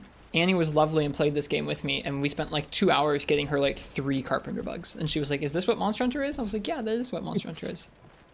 You know, Sophie plays Mon Hun with me sometimes. She, when Rise came out, she got her own copy of it, and she sat and played it for literally 12 hours because That's we awesome. had just. And she played a bit of World and has always been interested. And Anne almost was on the podcast. She came and said hi to me before, and I She did. got wrong what she was studying. It's okay. I don't know why I thought nursing. Mechanical engineering. So you've never met her before. I mean, like I've told you about what she studies, but I don't think she expected you to know what she was studying. No, I have. I did tune into one of your streams where you and your friend Ethan were there with Anne on the couch, That was fun. and I came in and started talking about the popcorn maker, Oh, of course. the microwave, and it feels good to have always been correct. I know that that microwave has been used for popcorn. Sorry, how many times? A couple. A couple? Yeah, I'll bet. What else has it been used for? Reheating food. Yeah, there we go. There we go. This is why you wanted to have me on, right? Absolutely. To put you on blast for this stupid thing. Feels good All to be right. right. All right, Falson. I think now is as good time as any for us to transition to a slightly different thing that we're gonna do. I'm gonna sit down at the caffeine or the canteen here, and I think we're gonna transition to a part of the stream where Fallison and I are going to talk through the different Monster Hunter covers, not about what flagships are for what game. We're not going to touch that at all, but just to talk about the different. Oh no, but talk about. Are we reviewing the covers? What are we doing? Oh, we're gonna review them. We're gonna Vsauce, like, not Vsauce. We're gonna be like those food YouTubers who sit in our cars and we like eat the latest Taco Bell burrito, and then like some dude comes off the street and he demands like $6 from me or something. I don't know. I'm pretty interested. I don't know where this analogy goes. Maybe you should stop me from talking before I. You're doing do okay. too much. Don't worry. I'm currently cropping in my viewers so that people can see the lovely box art a little better. Also, I've got a special thing I'm dropping in my chat and in yours. Oh, There is a thing where you can vote for your favorite, because we're gonna show them all. We're gonna talk about all of them and show about the regional differences, and it's gonna be cool. But Regional yes, differences. I've compiled a whole thing of every Monster Hunter box art, and I don't think I told you where I got this idea, but No. we were talking about the flagship. Uchi and we were talking about the flagships the other Where you day. know? And I said, you know what? Azure Rathalos on the front of 3U, he looks cool. He looks cool, man. He does. And then I thought about the 3G, because I own a copy of 3G box art. And I was like, you know what? The one with Brachydios on it just looks worse. And that's my honest to goodness opinion, and we'll get there. So I thought, maybe Risaretto and I, Bistro Chronicles, we can sit down and we can look at all of the Monster Hunter box art as a cool family. Okay. Well, I'm gonna let you lead this segment. We're taking a look You at. gonna let me? I'm gonna let you lead. Yeah. Okay. I am. I have Have you Monster got Hunter your 1 for the folder? PS2 pulled up. Yeah, I have everything pulled up here. Chat can see our nice low resolution image of Monster Hunter 1 for the PS2. All right. No, you can't skew the votes, Kermit. That would be unacceptable and unsportsmanlike. Anyway, I can't make it bigger than this, but one thing that I did think is pretty cool. If you look at the original box art for Monster Hunter, Yeah. don't actually slideshow it. I find it interesting. You know, if you haven't played beyond 3rd gen, Rathalos had a more triangular head. I thought that was pretty cool. They changed it in 3U, so his head looks different. Thought that was pretty fascinating. I wish I could put this in dark mode. You're gonna vote for Dose Deluxe? You haven't even seen it yet. Anyway, this is the Monster Hunter 1 original box art. Then, actually, we move to Monster. That's the NA box art. I think this Japanese box art looks way better, right? Like, way more colorful. Like, they're the same. That might just come. I mean, it would be interesting to see if that actually was borne out in person. If you look at two printed box arts, if they were that different in terms of color, because that could just be down to how they were scanned in or how they're being displayed on whatever website. But it does look more saturated and colorful on the Japanese cover for sure. I've tried to buy a copy of the Australian version of Monster Hunter, and I can tell you the colors do look this washed out. Okay. Like I've seen, genuine photos of it, and it does look, this sort of, like almost brown and dark blue, whereas Rathalos, his colors just pop. They do. Way he more, looks very nice in red on that Japanese cover. Yeah, I think that he looks more colorful. How do you feel about this cover for being the first to set the cliche of like monster in center shot, hunter in foreground, where you're looking on kind of from the hunter's perspective, just like you would be in game? How do you feel about that? I think that this looks like, how sometimes in TV shows they play like legally safe versions of games, and it's like, Creature Destroyer, and it's like the nerd characters playing it, and we don't really focus on it, but it's just, it's the most boring, like, AI created amalgam of a game that could exist. Yeah, sure. That's what this looks like. That's what this looks like to you? Oh man, some people really like it. Oh, I like it. Don't get me wrong, but it's just like, if I was to pick this up, age I am now, I never heard of Monster Hunter or whatever it is. I'd be like, yep, that's a dragon on the cover, and there's a man with a sword or a butter knife. You're saying there are more interesting ways they could have shown off this game's unique world and hook. Maybe, but here's the thing. I'm just shooting from the hip. Okay. I don't know genuinely how I feel about it, but yeah, there you go. All right, next slide. Okay. The North American Monster Hunter Freedom box art, where Azure Rathalos, I think that's supposed to be regular Rathalos. We had this discussion recently. We weren't sure about if that was Silver Rathalos or Azure Rathalos or regular Rathalos is in this picture because he's so desaturated. That's true. But on that note, I think he looks terrible. I think this box art is awful. I think it's pretty bad. It looks like a Nikon ad. I think they were trying to go for like a UMD theme or something. The UMDs were the tiny little discs for the PSP, and I think old PSPs had a similar silver ring around the back of him like that, but it doesn't really look very good, does it? I mean, production-wise, it's fine. Like they're masked out properly, whatever. But in terms of Monster Hunter covers that make you think, yes, Monster Hunter. Like this looks like Monster Hunter had a weird crossover with Assassin's Creed, where they were both teleported into like the weird, like techie void that Assassin's Creed goes to, whatever it's called. I don't know. Yeah, if I saw this, I would think there is a man who is escaping the Capcom-themed camera through the lens. I don't know. I don't like this one so much. I don't like it at all. I'm not a fan. No. It's a no from me, Chief. And then we move on to the Monster Hunter G box art for the Wii. I think this one's pretty good. Yeah, I love it. I think the colors are fantastic. I couldn't find a better picture. I looked, but I think that this looks great. Obviously Monster Hunter G was never released in the West, so this is just a Japanese only release, but I think it looks fantastic. I think the colors. I just learned that if you hit the plus and minus at the bottom of the Google Drive, it like zooms in way close on the crusty cover. I'm into that. How good. Anyway, yeah, the colors look good. It's like fantastic blues. I like how it bleeds around the box and you can see the forest behind them. I think it's pretty cool. I think this is a better box art. Yeah, for sure. Immortal Cripple says there's a wallpaper engine setup of this where the fire is animated. That's pretty cool. Well, that sounds rad. That sounds sick. And then we move on to Monster Hunter G. This was the best picture of this I could find. I looked high and low. This is so small, it doesn't even give me the zoom option. they have this crusty, tiny, like little, like, yeah, here's what you've asked for, Phoebes. I've zoomed in, and it's so crusty. And you know what? This would actually look good, because the way he's holding the dual blades, which we can tell. And this actually is Azure Rathalos. I know because I checked the wiki and it said the flagship is Azure Rathalos. So I was like, Checks out. If you Checks zoom in out. if you zoom in far enough with Firefox, it just starts getting smaller again. I'm sorry. I shouldn't laugh at this kind of Also, dumb stuff. Makes I me haven't laugh. mentioned it, but my headphones are finally start. Oh, there it goes.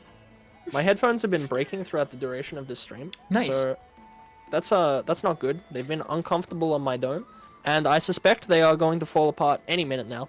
So Okay. I'm gonna. So before we move on from this crusty, tiny picture, I think Uchi found us a better one. Uchi found us a better one. Thank you, Uchi. Oh, did he just? Mhm, he oh, did. he did. God damn. Uchi says was found one listening. bigger in 15 seconds. As Alright. so this is technically the second game that came out. So if you think about going back to like the initial, like you got the Great Sword and the Red Rathalos, you compare that to this cover where you've got like you still got the monster in the foreground, but it's a lot more dynamic. He's coming down out of the sky at you. You got the dual blades. How do you feel about this one in comparison? Way better. I think it's a pretty cool one. I was really happy to notice earlier that those are dual blades, and that's pretty neat that I don't think there are that many covers where dual blades are the focal weapon for the series, because from afar, they just look like a fantasy knife wielding person. It doesn't look like that distinct like Jawblade Greatsword or something. But the fact was that when Monster Hunter 1 first came out in Japan, they didn't have dual blades, and it was added in the American or Western release of it, and then was added back for G. And so this is the first game that had dual blades in Japan, and that's probably why they're on the cover there, is that was one of the major additions to that game. That's pretty cool. I also do want to mention before he gets up on his high horse, Uchi, it's only slightly bigger and slightly less crusty. So you climb back down from there, buddy. You're gonna hurt yourself. I can't let Uchi get away with it. I can't let him get away with it. I always let Uchi get away with it. No, he can't. He can't. See, you've spoiled him. and that's why. You've spoiled him. Alright. Monster Hunter G, pretty tight. You know, it's not even that much better. Alright. On to the next one. On to the next one. It won't let me progress to the next one. All right. A different And then Rathalos and Greatsword for portable. I think we were talking about this before, right? But if you put them side by side, they are like almost the same picture. I'm gonna do a little side by side. It's the same pose and the same two hunters. The Western release one just looks drastically worse in every conceivable way. And like I don't think this one in Japan is really all that strong. It's like I think it's a little worse than the first game. If you go back to Monster Hunter 1 for the PS2, at least there's like you can see the sky and the grass, you get a little bit of sense of the world. In this one, it's just like some weird blurred out Gaussian void behind Rathalos there. But it is better than the American cover for Freedom. Yeah, that's true. I don't really know how to feel about it because it is still just like it's basically the same thing, but for some reason the Monster Hunter Portable or Monster Hunter like Freedom, as it were, you know, I still think it looks a little bit. I think it looks better. The one for the West? No, the one for Japan. Okay. The one for the West, like I hate that. That might be the worst one in the series. Yeah, he lives in a Nikon camera, and it's we'll see it again. We'll see that leitmotif, as Uchi would put it. Will we? Again. Okay, cool. Yep. Because now we're headed over to Gen 2. Okay, let me go ahead and cover art, Gen 2. I should just put these all in one big folder. All right, here we are. Oh, this one's good. Are you looking at Dose? Yeah. Amazingly, despite the fact it's man, look at dragon, I like it more. Oh, this one's so good. You don't see this one very often. Kushala is like so much more imposing here. And you got the snow flying by him, the light from behind his head. Have I seen the deluxe art? I didn't know there was a deluxe. What's deluxe? It's in there. It's in there. Don't worry. I've never heard of it. You've gotten box art and a title that I've never heard of. Yep, I've got it for you. It was the collector's edition, effectively, of Dose. All right, Wow. next slide. Hang on, wait, no, I'm not ready to stop talking about that. No. Okay. Look at the logo for Dose, like the whole logo and motif for Dose. It's incredible, and the fact that they're showing off bow, which was new in that game, very cool. It does look very good. Oh, and it's the Rathian bow as well. It is. But yeah, Okay. I think this one's great, and even though it's a little bit monotone, the use of color is really nice. This is my favorite one so far. It's very good. It's very good. Are we ready to move forward? Yes, I'm ready now. All right, you're gonna be severely more disappointed because we have the Monster Hunter I forgot Freedom about 2 this. North American box art with Tigrex bursting through the Nikon camera. Okay. Like, I would posit that if you're gonna stick with this dumpy theming for your American box arts, this is way better than the first one because you can see Absolutely. you can see the mountains behind him. The hunter's like barely coming out the circle. There's just bits between his claws and the longsword that are poking out, and for the most part, they're both contained within the circle. But then the parts that stick out are kind of impactful, like his nose and his claws and the longsword. Yeah. It's a little more neat. It feels a lot more purposeful than the other one. I like the pose of the hunter as well.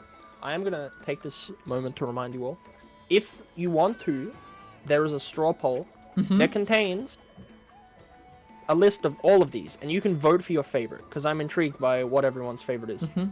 That, and you've got the awesome icon for Freedom too with the Tigrex claws. That's one of the better, like we've had a separate discussion about just the logos, not the box art, but just the logos before, and that's one of the cooler ones, I think.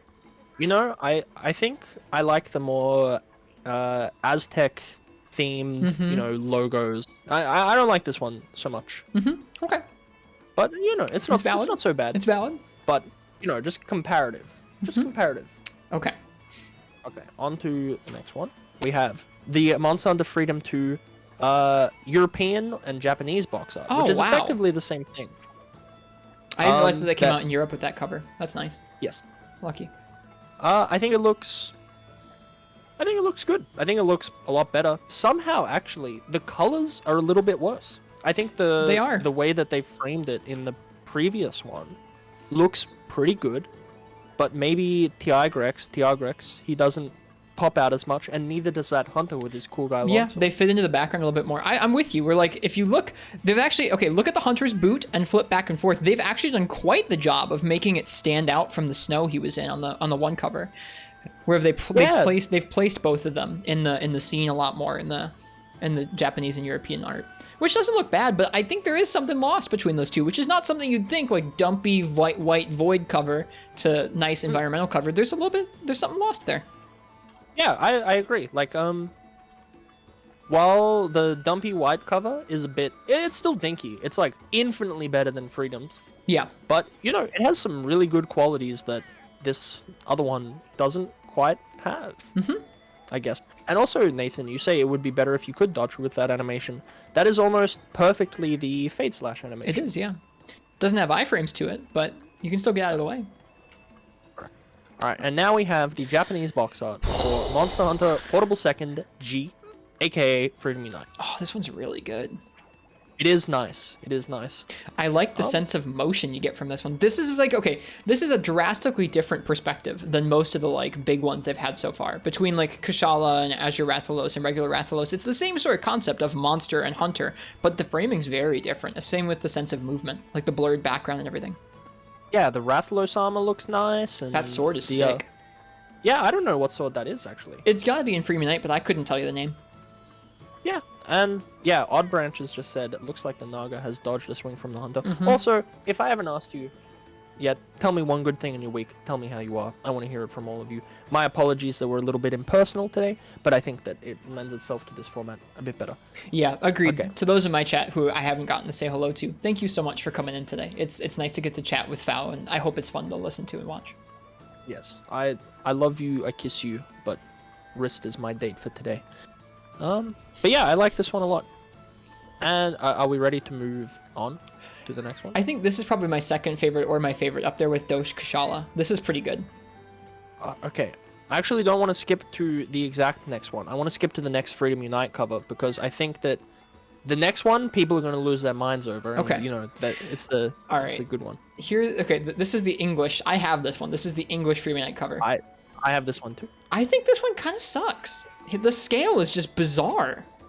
Yeah, like Nagakuga does actually look colossally huge. Who is the Shengao Ren-sized Narga? But also, I do really like how it has 4 hunters on it. Yeah, the 4 hunters is cool, but the scale doesn't make much sense. And I don't really like the styling of Nagakuga. Like when you go back to the Japanese one, I know it's like not that different, but the coloration and like I don't know, I just don't like this one that much. Yeah, I think the red streak on the Japanese one is a little bit like you know, it's tasteful, you know, it's classy. We got some class in this guy. Beautiful. It almost looks like the same pose. It looks like, yeah, it's the same Narga's pose. Yeah. They've just not blurred it in the American poster. It's funny, we're seeing a lot of like little discrepancies like that. It's kind of neat. Also, if you look, that greatsword user is the same pose as before, but now he's part of 4 hunters. Those 4 hunters are using gunlance, greatsword, bow, and I would assume hunting horn is the one that's underneath the T for teen there, because those are the 4 new weapons. Or no, those aren't the 4 new weapons. What am I talking about? There's a greatsword, but at least bow and gunlance are new ones. The pose is actually different. In the Western release, the Rathalos hunter is facing forward. He's kind of like breaking his arms to. He's holding the greatsword weird. He's got his right hand. It's as though that he's holding it backwards. Weird. I mean, he's about to do the back slam. Yeah, and if you look at this one, it's kind of like he's facing towards the cover art. I think, and again, I like the background art on this Western release more. I think that I would have liked this. I don't know. I think it's decent, the art, but it really doesn't give me the sense of the map that's in Freemanite that you fight Nargacuga on. I'm not going to talk about it too much because it's a pretty special map.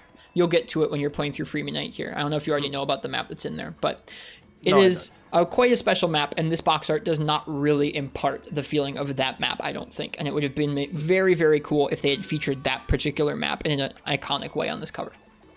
Okay. I'm doing that in a vague way to not really spoil the details of that map for you, because it's kind of cool. I'm looking forward to it.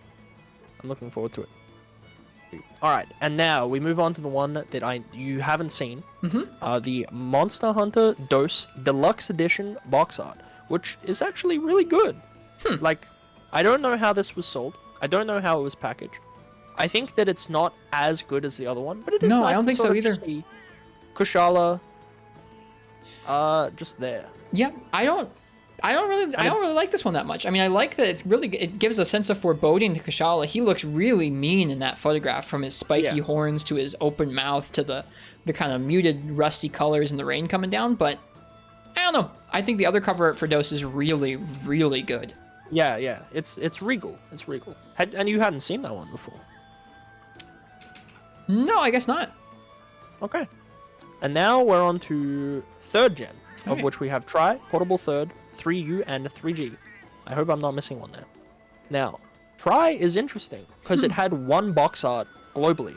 So you won't find a different box art for Tri anywhere. Cool. But this one's really good. It's a lot like Monster Hunter 1. But Legiacrus kicking up the water, and he really looks. Yeah. He looks mean. He looks great. They've got they do a great job. You can see that there's a lot more detail on the hunter. I mean, it doesn't really translate through to the game that much, but you can see the detail on the hunter's armor and jaw blade are a lot more fine than the original one. Same with Legiacrus, honestly. He looks more finely detailed than the Rathalos in the Gen 1 cover. And you still get that nice kind of tribal or Aztec kind of themed logo. I think it's really cool. It's a really good cover. This is up there. I think up there with the other ones I've enjoyed so far. Just quickly, Odd Branch, are you saying that this is Joggy? This is Legiacrus, my man. Are there Jaggy? I can't tell what's going on in the water there. Here, let me zoom in. There is a Joggy. Never mind. I'm just a jerk. I'm a moron. That is a Joggy. I thought it was like a boat or something. No, there's a Joggy in the water getting dumpstered by the Legiacrus. You're right, it is. Never mind. I see his little Never face. mind. Joggy's the flagship of Monster Hunter Tri. Good to know. Thank you for exposing that to us, Phal. I appreciate it. Thank you. You learned something new today. It's real good. On to Portable Third. I only have this like weird, overly saturated image. Uchi working magic. Find a better one. But this is okay. I think it does a good job of. I don't think the blue is a great fit for Zin. I think that this cover strikes me as being a bit busy. Yep. Like a bit too much for me. Yeah. I still like the pose I still like Zinogre, and I like that you can see Misty Peaks very distinctly there. And it's like it's set at nighttime, which most of them haven't been thus far, the covers. You can see the moon and everything. But I think it feels a little bit like too much with Zinogre coming at you and the busy background and the kind of very, very... I don't know. I don't dislike the Portable Third logo, but it's definitely not minimal. I agree. You know what? Give me 2 seconds. I have a copy of this on PS3. I want to see if it looks any different. I think it's about the same. Different aspect ratio, so maybe slightly different framing, but Like the case is a different size. This is a fun segment. No, it's only slightly less blue. Oh, you think this segment's fun? Well, for next time, I have segments similar to this one, but not exactly. So, Portable Third was Next not... time. It was on the PS3 as a sort of port of the Japanese-only release of the game, and this is a Japanese-only copy. Yep. I bought it because I was sad one day, and I was like, I collect things. I do a little retail therapy. Yeah, Portable Third it is HD. all in Japanese. Yep. So it's really good. Yep, Portable Third But yeah. HD. It runs very interestingly on the PS3. There are some options for visuals in that port of it that are not available when you emulate it, which is neat. Yeah, I think that this is cool. All right, let's move on over Oh to my. Monster Hunter 3G. Monster Hunter Brain? Try 3G HD Ver. Yeah, HD Ver. I like this one a lot. I think it's good. The Lagai Kurasama, the Gun Lance. I've rarely seen this one. Yeah, I've got a copy of it on 3DS. Admittedly, that was my only exposure. This is what started it. I was like, it's a bit hard to read for me, but I do think it's really good. I think I wish I got a better sense of where they were. Like, it's red, so it's probably the volcano, but it doesn't really look like the volcano there, really. This is pretty cool. It's a different mood than most of the covers, and I think the fact that it has such drastically different colors than the usual covers is pretty neat too. Yeah, Both I think it has you go ahead. a hint of more adversarialness. I will say, the 3 Ultimate, the Western release of it, I like a lot more. You don't get me wrong, I love Brachydios, but and I think that this is really good. Like, the Lagai Kurasama looks cool, the light sort of beaming off him, it's like the slime is, mid-blast. Well, it's not, but, I guess that's the impression the light gives me. Sure. I think it looks really good, and the positioning of the foot, I think there's a lot to like about it, but it ends up a bit muddy. But then we move on to Monster Hunter 3 Ultimate, which I think looks fantastic. I think notably this looks drawn as opposed to like a render or something like that. If you look at Azure Wrath's face, and if you look at the Shakalakas, they're drawn. Yeah. Like, it looks really good, and you have this unique pose of the hunter in the Azure Wrath armor.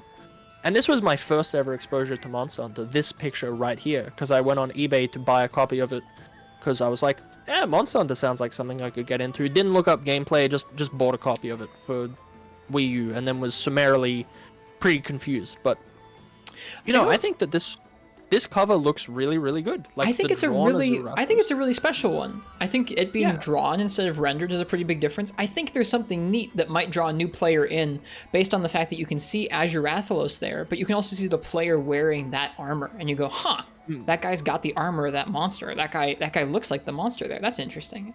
I also think that it's nice you can see Desert Island in the background or Moga Woods in the background in a pretty nice way without it being busy.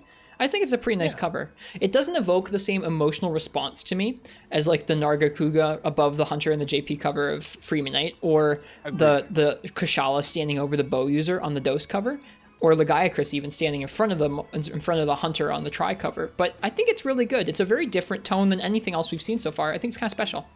Yeah, and it's the only one where, like, the hunter, it's not mid-combat. And while I wouldn't like them to do that for every cover, I think this one's pretty sick. Like really good, and this sort of the posing of the hunter on the hill. I don't know. There's a lot to like here, I think. Sklump just realized that both of us know each other. They said they follow us both, but they just realized we know one another. Yeah, we like one another pretty well. I think that there might be a lot of people. They don't know that we're secret besties, as the kids would say. Right. Oh! I think we're missing a cover. To 3? What am I missing? In 4th gen.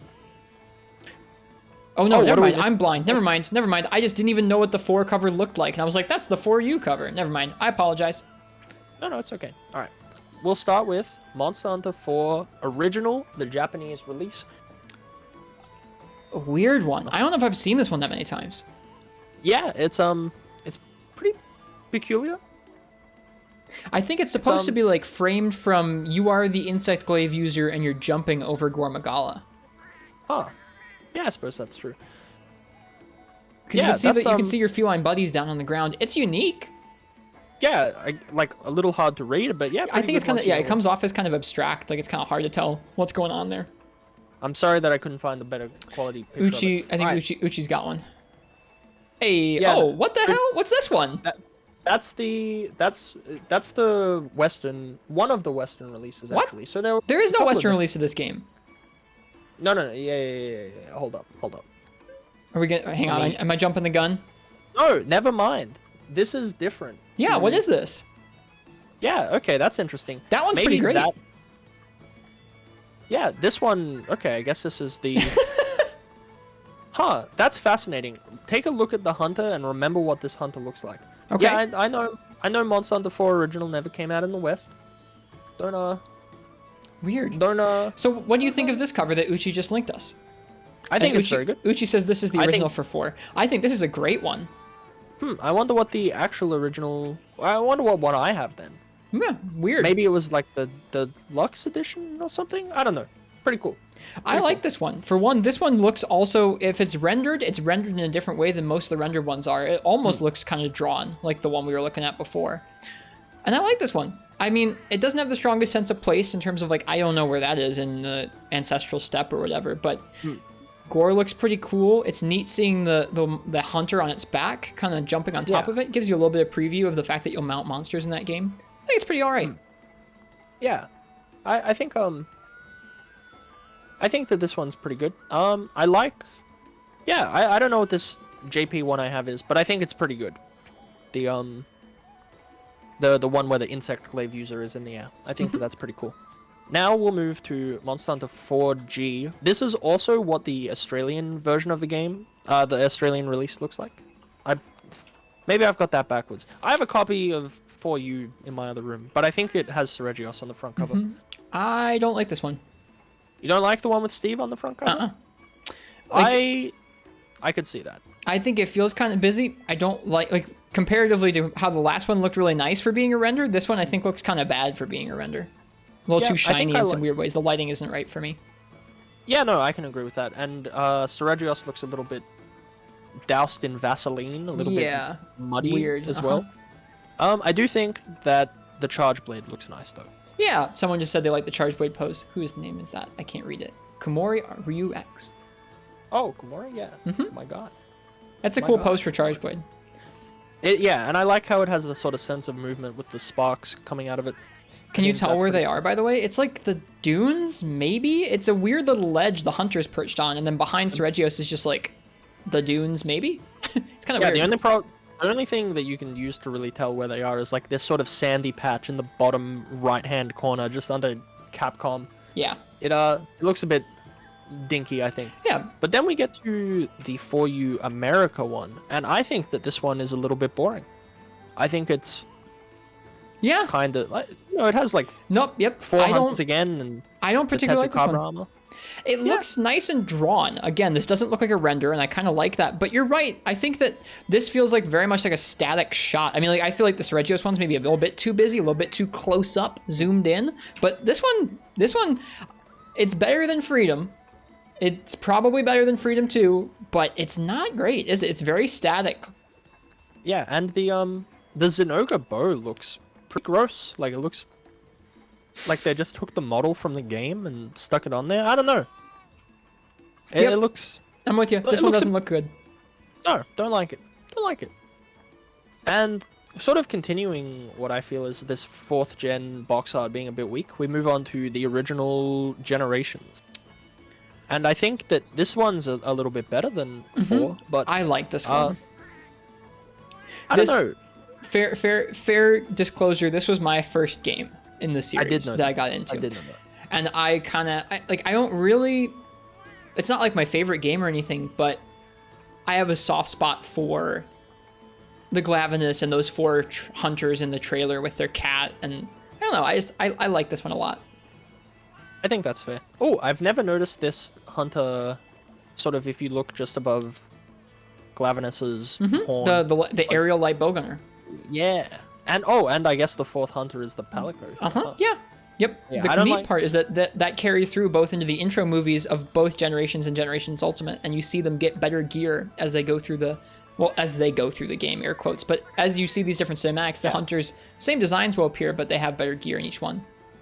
Yeah, I think it's not a bad cover. It's just not one that I particularly like. I do really like Glavenus's tail. It's really cool. That big orange. I think I don't like the pose that much though. For Glavenus? Yeah. I think his head looks weird. I think in terms of the shots that we've seen with 4 hunters or a hunting party, I think this is one of the better ones. Yeah. Especially compared to the previous one.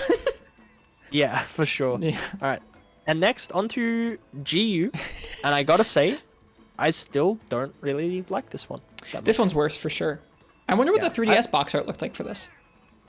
The double cross one, it's pretty much the same. That's why I didn't include them both. Yeah. No, this one's worse than even the Generations one to me. Like Valstrax is cool looking, but you can't really see where they are. You can't even see the whole. This is a shot. There's a wide like wallpaper version of this graphic that doesn't have the logo on it, and it's really a much neater composition than this. This you can see like a bit of the guy in the Ryzex armor, but it's not really like it's not a great shot. Ryzex, huh? Dino Voldo. Yeah, no, I gotcha. No, the guy on the right. He's in Ryzex armor. Yeah, Ryzex, Astalos. Yeah, Astalos. that one. Anyway, one thing I do really love is how the effect of Valstrax's wings look. I think it looks really cool. It does. But yeah, I could agree with the bad crop. Let me pull up a double cross. Monster Hunter X. Let's pull up a. Yeah, drop a link in the chat and I'll open it up. If everyone's saying, "Oh, it's framed better," and that's the case, I'm inclined to open image in new tab. I'm opening image. It's in new tab. I'm dropping a link in the chat. Link has been dropped in the chat. Oh yeah. Yeah, it is framed a little bit better. That's a lot better. I also really, I kind of like the corny text on like Monster Hunter Double Cross. Yeah, the, I'm a big Japanese sucker. text. I think it perfectly fits with how dumb that game is in terms of like it's everything's here and there's giant cheese wheel lances and there's pizza charge blades and it's Double Cross. Like I mean, they will never. I mean, I doubt they ever will, but. There's not much of a better title than like, oh, we're gonna call this special title Cross, and then what do you call the amped up version of it? Double Cross. Like, yeah, so good. It's pretty good. I also, yeah, it's very Street Fighter, like this sort of janky like chrome transition from almost white to like darker silver. And the way the Monster Hunter text is like at an angle. Yeah, it's sufficiently corny. It's pretty fun. Still don't like it that much. But no, it's not like one of the stronger ones. This is definitely better than the Switch box art. Yeah, I like the Glavenus one better than this. I could see that. I think in general, 4th gen box art was maybe a little weak. Little over-engineered. Yeah. Alright, now we're on to Gen 5. We're almost done. Iceborne cover. Yeah, there's there's not that much. Are we starting with Iceborne? Yeah, well, that was the first one, and I'll pull up World first. Which one? I'll pull up the NA World. Okay, here we are. With the true flagship of the game. Rathalos' 5th flagship game. Yes. One thing that's nice is the hunter with the greatsword. He has the same greatsword from Monster Hunter 1, or the equivalent of it, and he's wearing the same armor, I think. It's close. It's the same mood regardless. We don't need to get pedantic over, well, excuse me, that's the jaw blade versus the bone blade. Like, we don't need to get there, but yeah, it's the same mood. I got you. Yeah. You know what? I like this cover. Me too. Like, I'm not going to... I don't prefer it to the other one, but I like this one. I think it's good. Even though it is Rathalos, I don't think it's that bad. I think it does a good job of showing off the ancient forest. Good job of showing off the party. I think that you can kind of tell the difference that like the hunters are drawn, and that is definitely just a Rathalos render. I think it would have been a little bit better if they'd maybe drawn him like the rest of the hunters were in the image, but I think it's still pretty nice. Yeah, I think I wish Rathalos was a little bit more red, so the colors popped a bit better. But I think this is good. All told, I like it. I like it. Fish Kebab says also ledge. Also ledge. Truth ledge. All right, this is a good one. Oh, onto the Japanese, and/or if you bought the special edition. Which came with the steelbook, the Japanese version of Monster Hunter World. No Gigante. I think this one's pretty kind of full. crazy, but it's a pretty great cover. I think it's good. Yeah, I think Like, Nogi looks good here. to me, I it like doesn't. To me, it doesn't give off like the feeling of Monster Hunter the same way that the Rathalos one does, but it definitely gives off the feeling of Monster Hunter World with like the giant overarching like villainous Nergigante, and you got the big scale of like the Great Gorge or the Great Ravine in the back, and like I think this one's pretty good. Yeah, no, I like it a lot. I also really like the Great Sword Hunter here. I like the pose. I like the lighting on his coat. Classic pose. Yeah, it's good. It's real good. This one's banger, certifiable banger. Mm-hmm. Now we come back to Rise with Magna Mulder. Yeah, this one feels pretty weak. I think at the time when it came out, I was just so hype about Rise and there finally being like a dedicated Switch Monster Hunter that I didn't really notice it that much. But when you compare these two back to back, oh wait, we skipped Iceborne. Oh yeah, my apologies. Here's Iceborne. Is this really the cover? My apologies. Yeah, this is the cover of Really? Iceborne. Huh. Well, it's the cover I own. Do you have a different one? Maybe No, I there don't was a think so. different one. You know. It just doesn't look much like a cover. There's no ESRB or anything. I guess this is the one without those. But What do you think about this one? Yeah, I agree with Uchi. This Uchi ain't said- it, Chief. Too much of one color. I think Uchi might be saying this is not the cover art. No, I think he's saying that it's bad. I think he's saying it's not good. But I own a copy. I own 2 copies of this game, and this is what the cover looks like. You know what? I think this actually isn't a own- great one either. I own the deluxe Japanese collector's Alpha box, says and this just is not look- the full cover. This is not the full cover. That's what Alpha says. Here, hang on. Let me. Alternate alpha. Yeah, let's go. I gotta take some pictures of that Iceborne box that I have, which was the collector's edition, because that actually looks, Velcana looks nicer on that one. Yeah, hang on. The actual box art is a little bit bigger. I got it here. Okay. I'll drop a link it in the the- chat in a second. I have the yeah, master version. The master edition looks slightly different, but I think it's gonna be about the same here. Hang on. Okay. Oh, right. yeah, Wait, there's only the master edition because that's the only physical version you could buy because it was an expansion. Right. Yeah, I was like, that's, where's the regular that's ones? But no, that's what's going on here. Hang on. All right. Here is a link in your chat, good sir. Oh, I'm timed out. I can't post links. Here's a link in my chat, good sir. Yeah, there you go. All right, here's that. Oh, yeah. I already had this one. So it's a little bit wider than the image you showed me. Yeah. How do you guys feel about this? I mean, I like the other one more because it has less shit, but the lighting's a bit better in this picture, actually. I think this is way better than the one you sent me. Uchi says also check this out. It's the same thing, just the lighting's better. Oh, The Steelbox one? Wow. That's the one I... Oh, yeah, the Steelbook one. This is the one I have, actually. This one, I like them both, honestly. I like them both. I think that the one that with the actual like PS4 logo on there and everything, I think it looks pretty cool for a cover. I like that you can see the hunters in the foreground. I like that you can see Velcana. I think this is a better one. The Steelbook, worth pointing out, that's just a slipcover. So you take it off and you have just like this Velcana thing. And it actually has Nergigante on the back fighting Velcana. That's cool. Yeah. I should probably just go fish it out of a drawer. Yeah, like... I think these are both pretty good. I think the one with just Velcana is neat to see, and especially if you could see the Nergigante fighting it, I think that'd be extra cool. But I think even just the regular version, the Master Edition, because it's physical, you can see it says plus Monster Hunter World at the bottom. I think that's a pretty great cover. I like that better than the Nergigante cover, I think.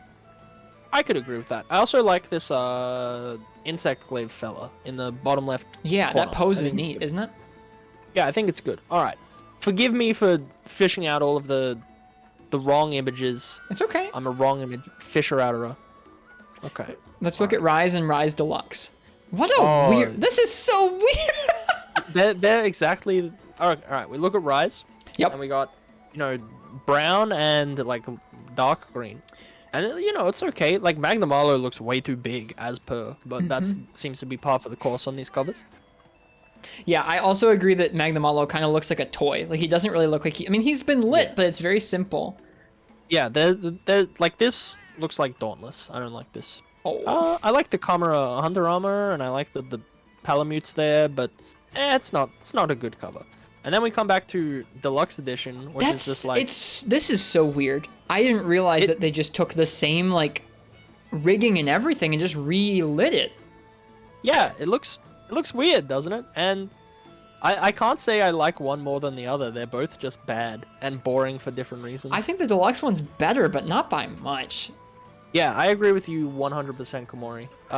It would have been better in a nighttime scene with some hellfire. Yeah. Totally. Yeah. And like I said, I think when these first came out, I was too hyped about Rise to really notice that these are just like they're just okay, but they're I don't know, they're not great. I think out of all of these, Rise bad poopy game. You heard it here first.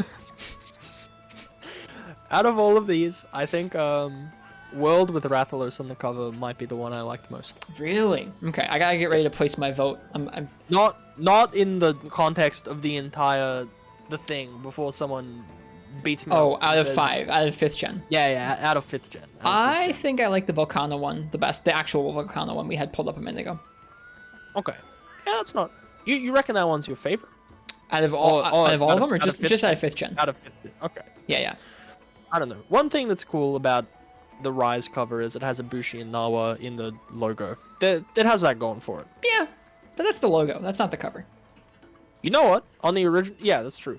On the original version, without the jank lighting, there's sort of like this black effect behind. Yep, the drop shadow.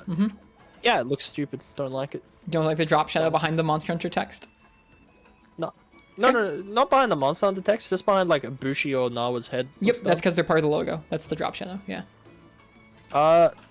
Just to answer Fish Kebab, we're doing an honorable mention of two Frontier covers. Right. I forgot we had those. Let me get to those next. Yeah, we've got spin-offs. We've got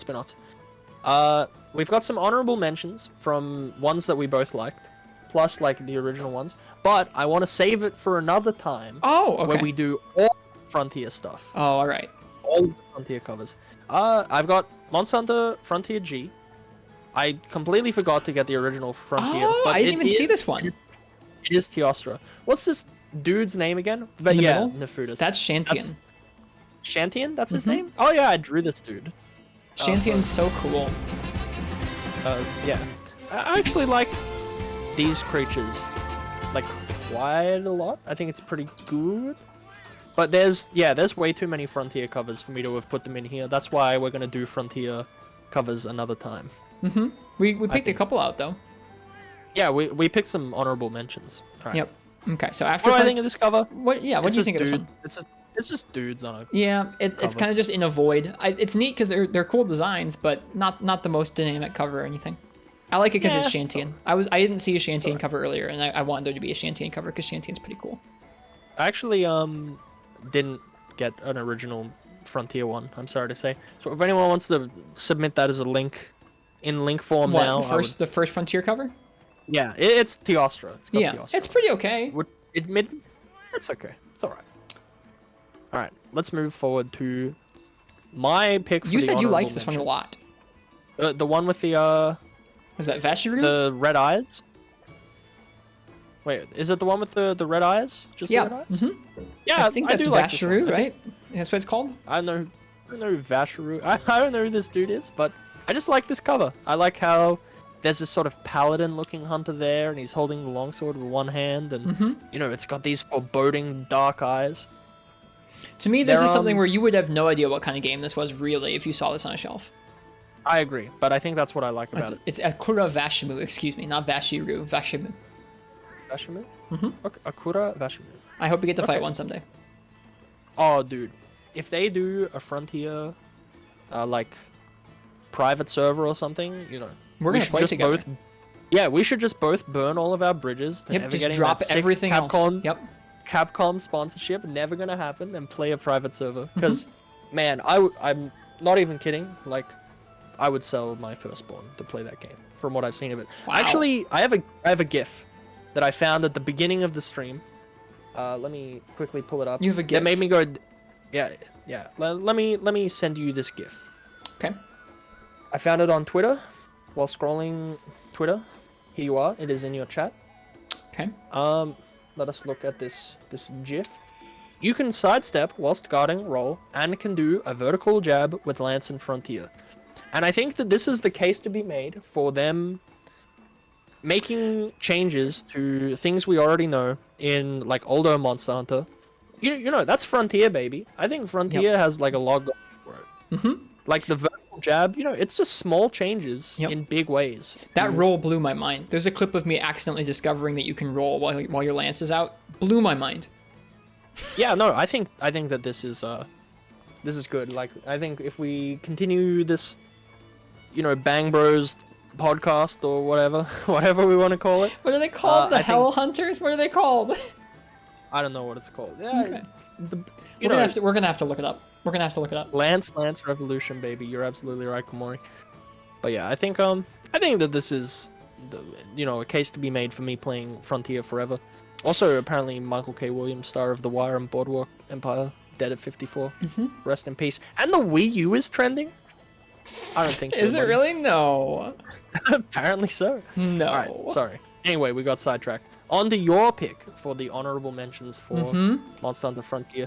You've got this gigantic adamantoise looking fella. Oh, I think dude. he looks cool. This is I think this one looks Odebatarasu. He's so neat. He's a giant sand turtle. It's the size of a Cantor and Ucanlos, and he shoots giant sand bullets out his back cannons.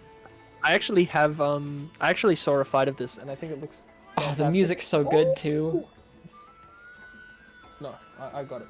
Sorry, a package I've been waiting for like 6 months just arrived. Whoa. It's good. It's good stuff. But yeah, this guy looks cool. I like him. I like him a lot. I think this is a good cover. It looks a little bit muddy and washed out, but I think wish it's there good was a cover. hunter somewhere to show scale or something, but it's neat. Oh yeah, I love his teeth. yeah. That... I feel Alright, like and then next. Oh, sorry. You go. any monster you put humanoid teeth on is going to be a good time. I also like that they're kind of janky and jagged looking. I think Yeah. it looks good. He needs some help. All right. Next up, we have the Monster Hunter Is this a- Diaries is Poka this a- Poka Is this a cover? Eru Village. This is the one that I got when I looked up the cover. It says that it's the cover. I'm sure someone's gonna be like, "That's not the cover," and you know, if you're right, I'm sorry. I'm googling it right now. I found it. I went on the wiki. All right. Ah, that's okay. I'm One a sec. wiki go-oner. I have a link for you in my chat, not your chat, so I don't get timed out. Well, that's fine. Okay, there. Oh yeah, this is the cover, so I was right. Oh, did you specifically want them with the text and stuff? I feel like that's how it. I mean, that's the cover. The other's just like Okay. a picture. I gotcha. But it's a cover got when you, it's got homie. the text on it and everything. You want to hear something funny? How I was like, oh, you could compare this to Dark Souls, developed by From Software. Yep. Just so you know, This this Literally- game. literally the Dark Souls of Monster Hunter games. Just saying. I like this cover pretty well. I don't. How do you feel about Poka Poka Iru Village's art style? I like it. Yeah, I Like- think it fits. It's dumb and cute, and I'm of the opinion that I really like the logo. Monster Hunter could, you know, it could benefit from some spin-offs. I don't care. Spin them off, baby. I like the logo a lot. I think it's cute. Yeah, I think it is cute. I also like this little palico fella holding up Yep. part of the logo. Yep. I Good think it's good pretty cover. nice. Good cover. Yep. I also like the other one that has Sophia from Monster Hunter 4. What? Like wearing the guild mom's garb. What? I think Where that's- is this? Let me find it. I should have actually. You know, I'm I doing it. specifically didn't. Poka Eru Village DX. I don't know why I was like, oh, it's the same, so I don't care. Whatever. I'm not touching it. But then, you know, we bring it up now, and you're like, hey, moron, why didn't you put that in the I didn't say compilation? that. I No, wouldn't. you said, I wouldn't call you a Allison. moron. you absolute dunce, you schmuck, what's wrong with you? Here it is. I'm dropping a link. I'm a link dropper. There we go. There's the Poka Poka Eru Village DX. You know what? This one's better.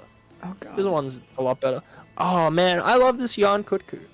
I love this dude. Look at it, how cute he is. Yeah, this one's pretty good. What is this game? My human sister asks. It is a spin-off of Monster Hunter, only released in Japan, where you walk around as a palico and perform menial tasks. It's like Animal Crossing, but with felines. Yeah, there you go. But yeah, this palico at the back, the wearing the guild mom's garb. I see think it now. Pretty cute. I like the small Jan Kutku. I'm of the opinion Jan Kutku is very cute. Yep, And, I like Kutku as well. Very I cute. pick him up and I kiss him. I like Kutku. I'm glad we're in agreement. Yeah, and the little Rathalos, he's alright. I don't mind it. But Poogie looks good here. I already moved off of it. Whoops. Oh, never mind. All in all, solid cover. I like it. Indeed. This is good stuff. Indeed. This is good stuff. That's all of them. There's one more. There's one more. Yeah, it's stories. Oh yeah, stories. And stories the original too. stories. How did I miss stories too? Oh, I'm embarrassed. It's You know okay. what? This stories cover is actually a bit of a banger. I think. it's I don't like how great. Rathalos looks. I don't I know pretty- why. I think if you're gonna do like a weird cover where you like remove them from an environment and you just kind of put a bunch of designs like that, make it look like this. Where it's like it's not too busy, it's not too minimal, it's not weird and in some weird white shapeless void. It's just a really cool cover with a bunch of neat monsters poking out everywhere. Yeah, this is good. I like how Kieran looks. I like the pose of Lagiacrus and Lagombi up the back. For Naga a game that's supposed to be looks- about collecting monsters, I think this is a pretty good cover. I agree. I think Look at Naga Kruger Kazu! looks a little bit dinky.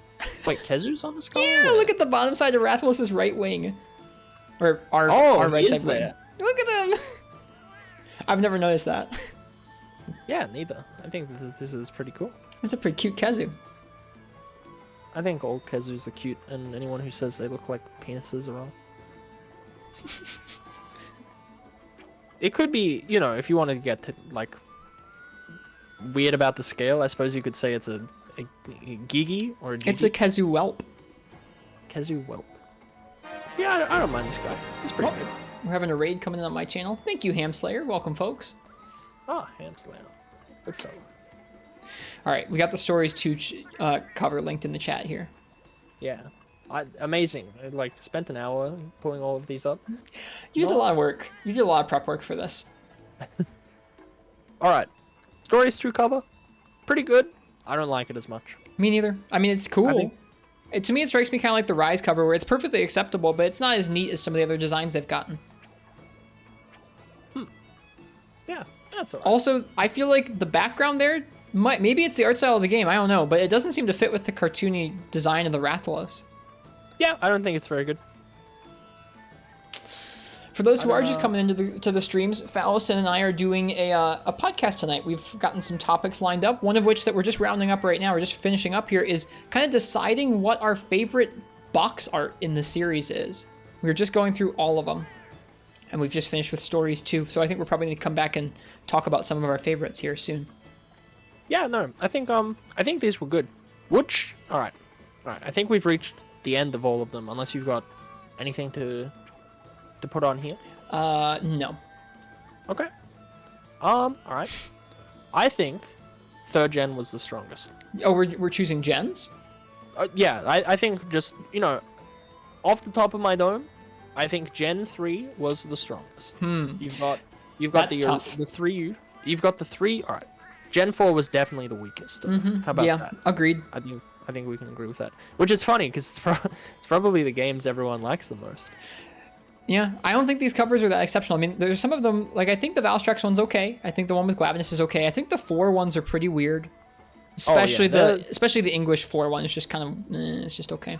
Yeah, but, like, on the shoulders of, like, 3G and 3U alone, these covers are amazing. But then you include Tri in the mix. Like, the worst one's Portable Third, for sure. Like, Yeah. weird colors, you know, Zin looks like a render, I don't like him. But Lagiacrus looks like a painting. You know, Azure Rathalos here is a painting. He looks sick. And, you know, the Brachydios one, I didn't like it initially because I thought it was too muddy, but I think it's way better. I was going to say 2nd gen at first blush because I really like the original Kushala Dose cover a lot.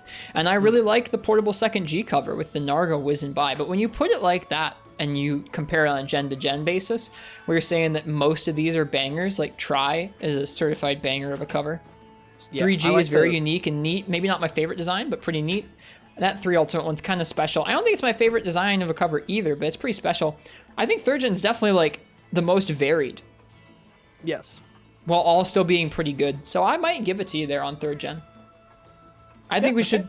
There is a straw poll in the chat, in my chat here. If anyone wants to go ahead and jump into that and give a vote to one cover that you think is your favorite, I'm gonna go ahead and do that on my end. Right. I'll do the same. Yeah, I put this poll together. Yes, Everybody Falson did. gets any? Sorry, that wasn't like a, praise me. It was just I did, so I might have missed something. But I think I'm gonna vote for 3U in the West. I just love how this Azure Rathalos is drawn. The pose is a little weak, but it is unique, and I really love how the Shakalakas are drawn. I think that we have a consensus, or at least we have something as close to a consensus as we'll get with so many different options. Yeah, that's largely what I was going for. I was really interested to see how we how these all shook out, and I think that it's pretty cool. The results for that are that 3U in the West wins by quite a few votes, then Freebie Night JP, and then Dose Deluxe, and everything else has a couple, 1 or 2 votes. Yeah, no, I think this is cool. If anyone wants to talk about what they picked was their favorite, I'd love to hear it. For me, I picked Freebie Night JP because I really like Freebie Night, and I think that cover's really rad with the neat Rathalos Greatsword pose and the Narga like jumping right over your head and the backdrop of that particular forest. I think it's pretty nice. The only thing I didn't like about that one necessarily is I think that the green is a little bit gross. That's it. Sure. That's all. That's my one criticism. Hyper Ray, I think they just came in with Hamslayer, says they don't get how the 3 Ultimate cover from the West is special. Phal, would you like to talk about that one a little bit? I think that the hand-drawn look to it, all of the lines and stuff are really very cool. I think that the pose has not been done in any other Monster Hunter game. I think that the color, like the actual drawings themselves are really nice. I like the background. I will admit that it leaves a little bit to be desired, for sure. But, it's special. The thing is, like, what I like the most, you aren't going to like the most. But Sure. I think that, in general, this and Try are probably the most unique looking one. I thought this one was special, both like what you said, where most of them have like renders or a combination of renders and drawing. You can see that this one is all drawn. The lines are very much hand-drawn for this cover. Yeah. And I think that it's neat that you can see the hunter wearing the armor of the Rathalos. It's not the most dynamic cover. It's not like the guy Chris throwing that wall of water at you, or like the Nargacuga. But I think it's pretty cool. I like that you can see that. Oh, that guy's got the armor from that monster in it. So I think it's pretty unique. Yeah, it's specifically, I look at Azure Wrath's face and how it's drawn, and how I can tell it's drawn. And then I look at Kayamba down here, and like how he's drawn and the shading, and that's what I think. Sure. Is. Oh, I just timed out on the Wii U. Yes, I think that has also happened to me. I was wondering why all the music turned off, but that's okay because I can fix up my. Yeah, you can fix up my stuff. Yeah, that's okay. Boy, Frenchie, welcome. I like this one. Hyper Ray. What was your favorite one of all of them? Hadn't been used 1 hour. Well, at least we made this segment last an hour. Yeah, I think it was fun to talk about the different covers. Oh, don't worry. I got some more of these fellas for you. Like, more topics on this note that I think that you will really like. For instance, next time I would like to talk about music. That would be tough. There's so much. There's so much. Yeah, I know. That would have to be an episode unto itself, I think. But I think it could be fun. We'll have to see. That sounds difficult. Right. Oh, for sure. Absolutely. All right. If we have all of the votes in, Monster Hunter 3 won by, not much, and it's a fairly even spread, and it's good. Also, another one, favorite intro movie. Ah, man, I got stuff. I got stuff for you. Just when you think you're out of ideas. It sounds like fun. Yeah, I definitely agree. All right. Thank you for joining us for that segment, folks, for examining all the different box arts. So, Phal, did you say you were going to go ahead and fix your menus? Yes, I am. I'm going to do that. But yeah, I had a lot of fun. I hope you guys did as well. It was really fun to put this together. And, if nothing else, look at the box art in a more meaningful way than you otherwise might not have. It was enjoyable. I think I might run to the bathroom while you fix up your menus and you get us a new hub going. So I'm gonna put a BRB up on my screen and I'll be back in just a few minutes here. Folks, you get to listen to Phallison while I'm gone. Yeah, how's everyone doing today? Are you guys well? Have you been eating?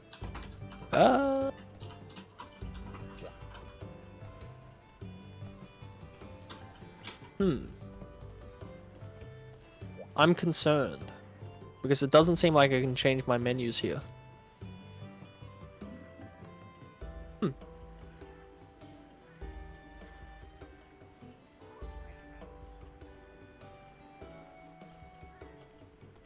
Say something wacky? I don't want to say something wacky. Rist, you guys are all nice young fellas who would never say anything wacky. You want me to just go, haha, funny, naughty stuff? No, I don't think so. Something wacky? Well, hey, okay. Monster Hunter 3, you HUD on screen. How to get the HUD on the main screen. Let's check out this crusty old game facts from 100 years ago. Start the game using your gamepad as the main controller. Once you're in Mooga Village, go outside. Options removing info from the gamepad. Okay. Something wacky technically. Yep, that was the gag there, Odd Branch. But yeah, there's I'm gonna want to edit panels in my gamepad. You're gonna want to edit the panels in your gamepad. Radmill, how about that? You consider that one? Also, this dude has a link to his My Anime List profile, so let's see what he's been enjoying. I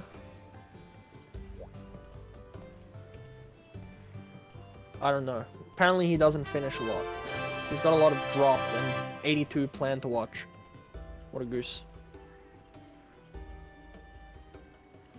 Alright. Customize panels.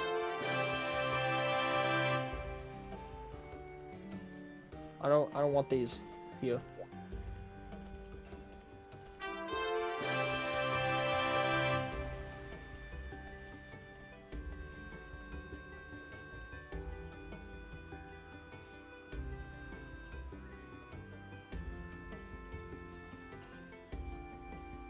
Why are you guys fighting? No fighting. I don't know what to do if you get in a fight while Rist is gone.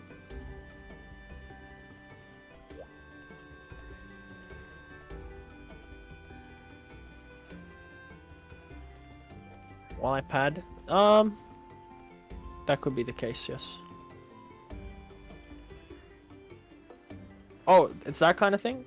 Yeah, no worries then. Enjoy fighting.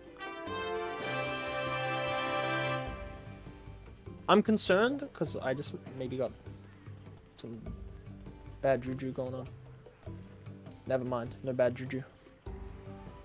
Thank you for the follows. Cervical Gia? I don't know, that sounds bad to me. You guys real human beings?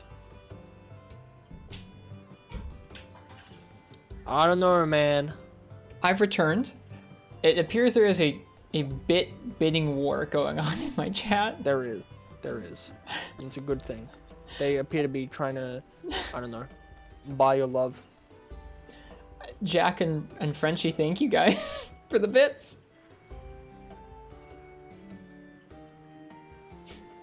How'd you guys fare while I was away? They tried to convince me to say something wacky, but I didn't relent. It's okay. I trust the Australian man that I left my stream with. Terrible idea. Never trust the Australian man.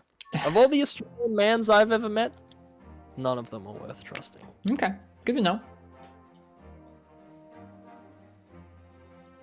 All right, create a room. We're gonna name it. Gonna name it RP, not the role playing, but the sweater class. We have both. We have a raid coming in on my side, and we have a scam train going on. Thank you guys for the bits and stuff. Ahoy. Oh my god. How good. Well, dang it. Thank you for the raid. While we get set up here, you've come in on a podcast that we're doing tonight with Phallison. What have I done? I think I've ruined everything. Did I? No, I didn't open up. Oh no. What I did was I opened up a hub without a password, which means that I'm effectively putting us into a lawless wasteland where everything could and will go wrong. Do you want me to join it? No, I don't like lawless wastelands, Rist. Okay. I'll wait for you to make a room. Well, dang it. Thank you for the raid, and thank you to everyone who is doing subs and bits in my chat. Thank you, Frenchie and the Jakes and Jack McBride. Welcome on in, raiders. I think I've ruined everything forever, and nothing will ever be good again. Oh, it's because you have to hit fast travel? Yeah, it's stupid.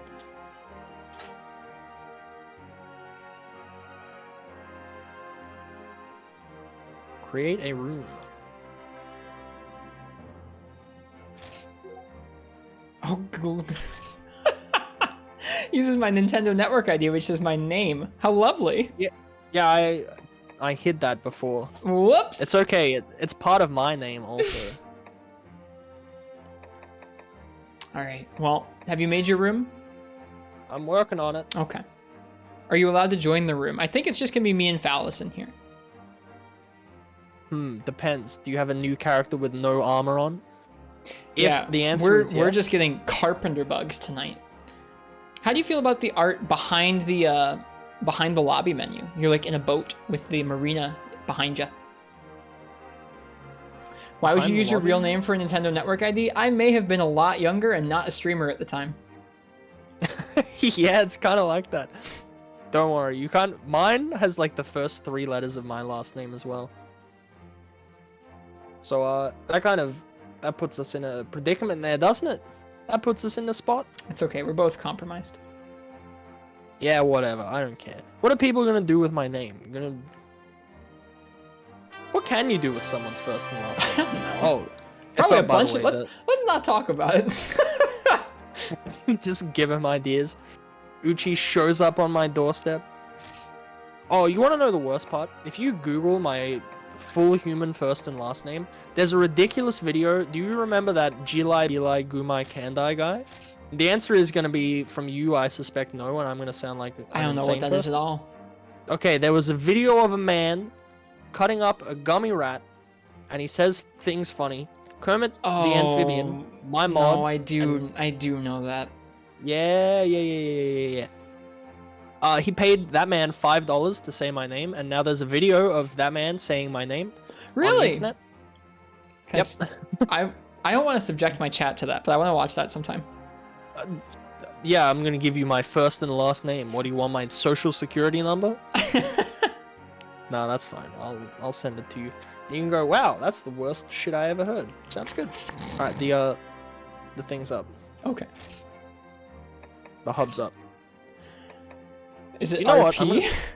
Yeah, it's RP. Rist Phal. Oh, okay. And then is it the same password as last time? Yeah, 9696. Probably shouldn't have said that out loud, but you know, they saw me type it in. Yeah, that's fine. We're just compromising our room. We're compromising our names. Everything. Well, you know what? Who sent my name to them? It was Kermit.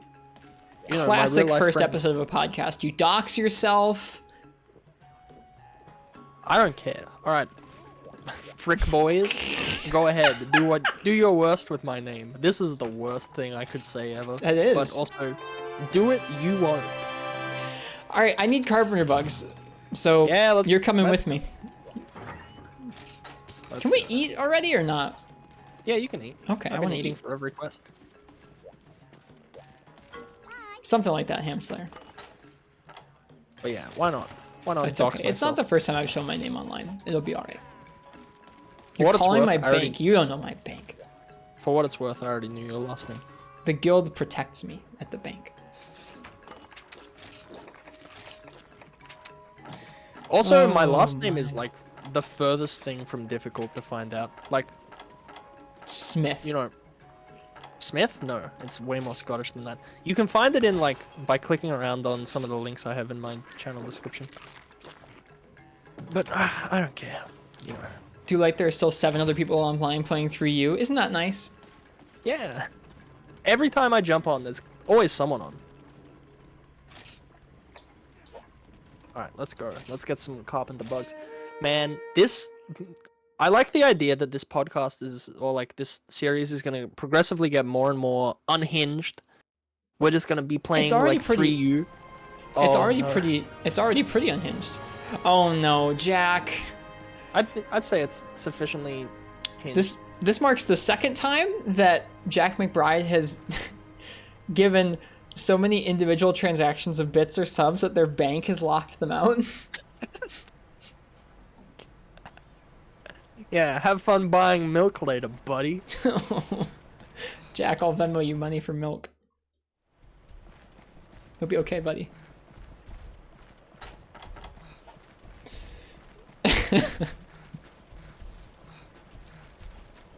Demonku says there were 4 people on Monster Hunter for PS2 today.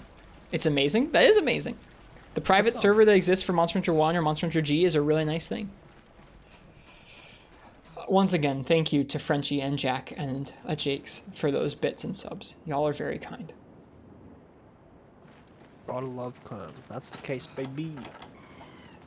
All right, I'm mining and I'm trying to find carpenter bugs. I would imagine, Radmeal, that yeah, they would have moved over from MH1 to MHG when that new G server came out. Just makes sense. You can probably do most of everything in that. No reason to do 1 when G is out, yeah. Very true.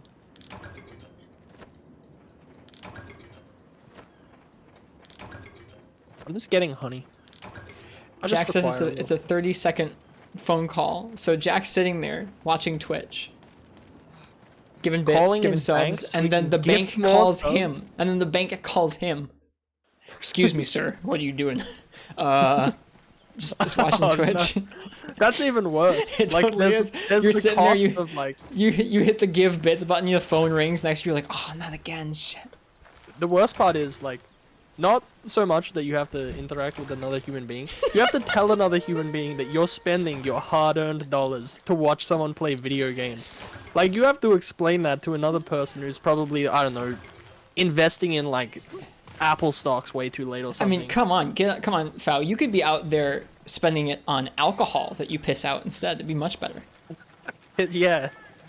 Oh, I got a carpenter bug. I shouldn't Yeah, probably no. compare us to that, should I? That's a fun question. Do you drink? I do not drink, no. Yeah, Nathan. Here's No, the thing. I never I have. worked out. Yeah, like I have been drunk in my adult life, but it's not for me. I learned pretty early on if I save my money that I could spend on alcohol, I can just use it to buy weeb shit. I can buy some Nandescar anime statues. Okay, I'm sorry to keep dragging it back to this. Apparently, the person that Jack McBride talked to on the phone also knows Twitch and Monster Hunter, so he's set. We're all good. You know what, Jack? That sucks for you. You told another human being who works at a bank. Like, your interaction for today was you spoke to a person from the bank who knows Twitch and Monster Hunter. What a sad universe we live in. Yo, I feel like that's that's an awesome existence, dude. Come on. I'm just trying to hurt Jack's feelings. I think that's awesome. If I had to call my bank and not only did they know what Twitch was, but they knew what Monster Hunter was, dude, I would be over the moon. I'd be like, I'm never opening another bank account again. This is it forever. I don't care if that other bank is gonna give me better interest rates and not siphon money, $5,000 out of my account every year after a nefarious policy change. That dude knows Twitch. Yep.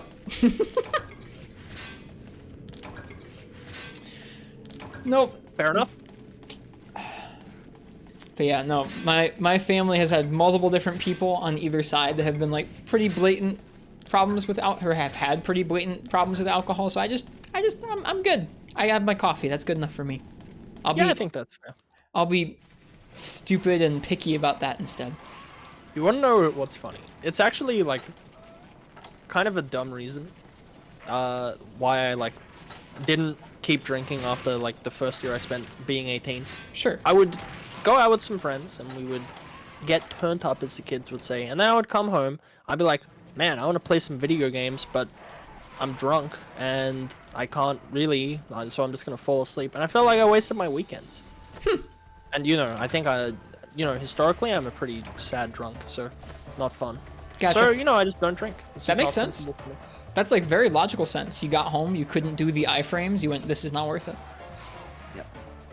Drank it. Oh yeah, the legal drinking age is 18 here. Yeah, I made a face at that. I was like, wait, what? Oh yeah, right. Yeah, sorry. No, you're good. Yeah, Fallison is Australian for those who are not familiar with Mr. Phal. All right, Yes. I didn't get any carpenter bugs. I did. I got one. But yeah, you know, alcohol not so good. Like, glad I tried it. I certainly know, but never really got into it. All right, how are you doing? Are you okay if I end the quest, or you want to keep going? Yeah, go nuts. Go nuts. I don't really.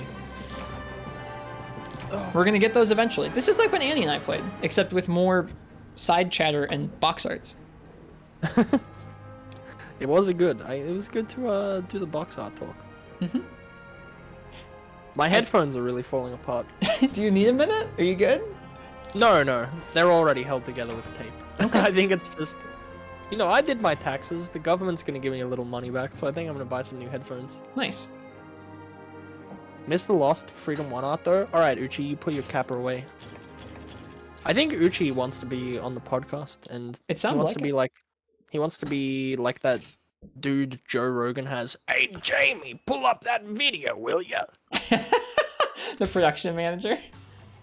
Yeah. Oh, Uchi's box art for the fake flagship. Oh right, we didn't show that off. We should have. Be exactly that guy. That sounds good. Also, come armor something, please. Okay. 1 second. I'm inventory managing. I will show Uchi's box art next. All right, I'm gonna lose at this, I'm sure. You press Y. You press Y? Yep. What? Really? No, you don't. What a jerk. I'm also really awful at button mashing. Me too. I'm doing it with one finger. I guess that's how you're supposed to do it. 100% win rate. Easy money. Hang on. No. I can never lose now. That's okay. I always lose at the arm wrestling in these Oh, games. same. And you only lost because I was a saboteur, so. Okay, you know, here. This is the one 100% box art win that we missed. This is clearly my favorite box art now. It shows has the one Garuga true art? flagship. Yeah, Garuga. All right. What makes something a flagship? I think we were No, gonna we're discuss not. We're this. not going into it. No. What makes something a flagship? Go on. I think that if you look at games like 3 Ultimate, and if you look at games like World that happen to have Rathalos on the cover, even though like the flagship of those games is clearly something different, right? It's Brachydios, it's Nergigante, right? I think that the flagship is something that you have to kind of go through the game and you figure out. It's the monster that they hype up in the terms of the small bit of story they give you, or the progression of the game. It's one of the biggest urgents in the game, maybe, or it's something you build up to. You see it once and then you have to run away and you come back and you fight it again. I think that's way more a part of what the flagship is than what exactly is on the cover in only the region of our Lord JP. Okay. I present to you a question then. In Monster Hunter Generations Ultimate, they do not tout Bloodbath Diablos on the cover, nor do they mention it in the story all that much. They mention Atulkar more. And yet, Bloodbath Diablos is... Is it on the cover somewhere? No, I don't think Nope. so. It's him. They have one... They do have one Bloodbath box art. He and Valstrax are the two flagships of that game, much in the same way that the Fated 4 are the flagships of Generations. He is on the logo. Yeah, maybe he is on the logo, but like, there's also other monsters. Yep, on that you can logo. also have more than one flagship. I think that's actually, you know what? That's actually very integral to my argument. I should look up in interviews what they said about the 4 flagships of Generations, because there are not 4 cover arts with those monsters, even though they are the flagship. That's a pretty good point. I've heard you say so myself. Oh, worth mentioning, I got like no horse in this race. It's just fun to play devil's advocate. I've talked about it a lot recently, so I don't want to dredge it back up for everybody in my chat. Again. Oh, don't worry. Here's the thing. That's why I wanted to do this. Mars comes in, he goes, we're not having that combo again. We're not. Don't worry about it.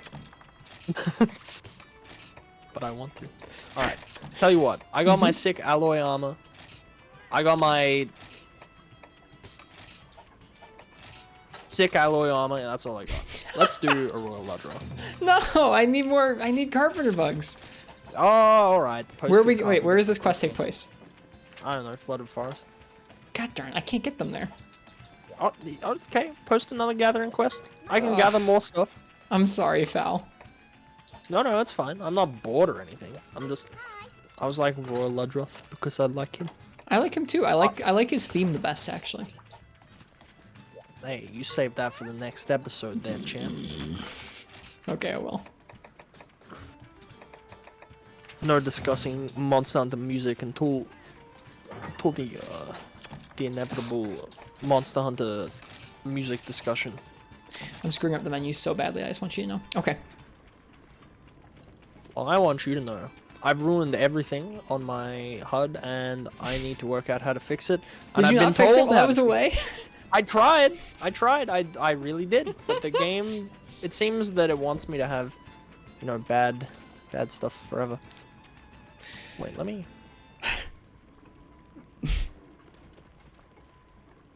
Yeah, the problem is, if you do what I was thinking of doing, it just takes away all of the audio. It's not good. Yeah, it's not good. One more. Whatever. Did you end up going all the way out to the main menu? I did. And then change. Wow, is that something where you set it one way at the beginning of your save and you're just screwed? Seems it. Wow, that sucks. I'm sure there's a way. I'm sure there's a way to fix it, but I'm not gonna troubleshoot my own foolishness. I haven't brought it up yet, but I am historically of the opinion that this game, while looking pretty in some ways, runs like absolute garbage. Most of the time, it's not a problem. Earlier tonight, when we were hunting that Rathian and the Kurapeko at the same time, this thing was running like real bad, like real bad. I didn't say anything about it then, but I thought about saying something about it then. Okay, I can see your point. I could concede to that being something, but also I think it runs pretty good. I didn't get like something that looks like mini FPS. I didn't want there to be a full episode of me playing this game without me mentioning that, because I wouldn't want someone to like later on tell me, no, you didn't feel that way because you didn't say anything about it, even though you played that game for a whole night. Like, no, I did feel this way. You let your chat tell you how you feel, huh? Only sometimes. I got a carpenter bug. Man, Uchi'll tell you what tellers get told here. Tellers, they're not welcome here. But also, tellers, you guys are welcome here. Man, Parsec Mech, the Baked Bean Dragon, huh? That's Yeah, a good question. Fish Kebab poses a good question. What Monster Hunter game has the best food? What Monster Hunter game has the best food? That was another episode. Alright, Fish? Don't you... Oh, that sounds like padding for an episode. That's not a whole episode. Padding for an episode? I think maybe we'll save it. But I need a comprehensive list, okay? That's a good question, though. I don't know.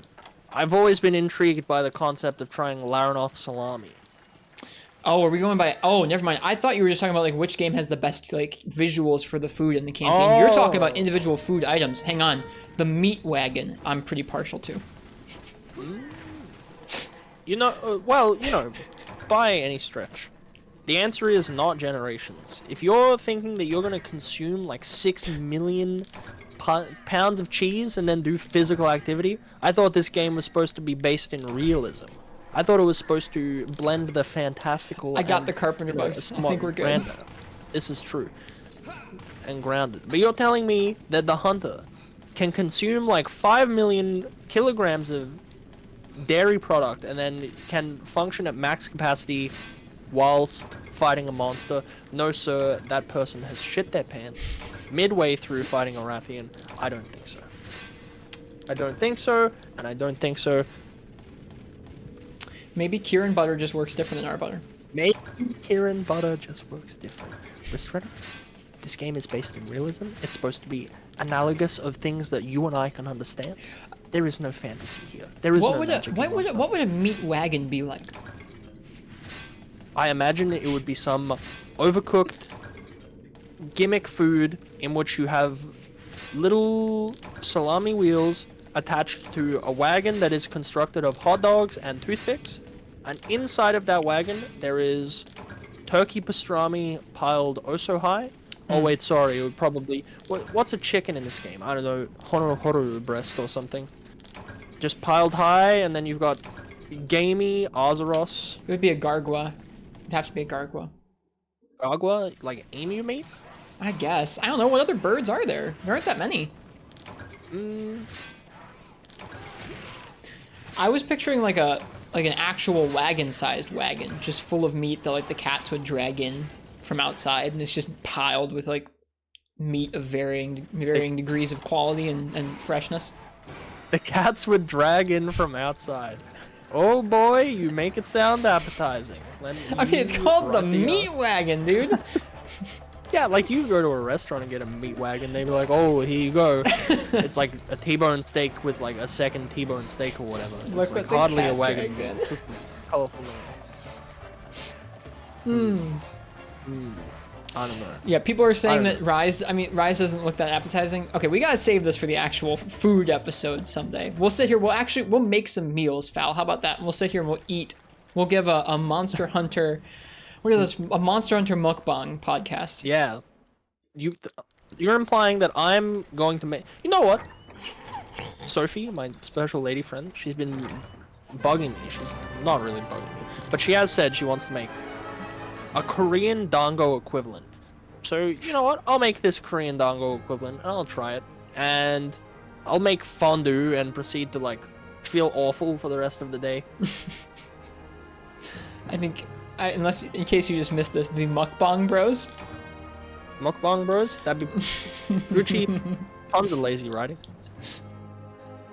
Puns are good, man. I like puns.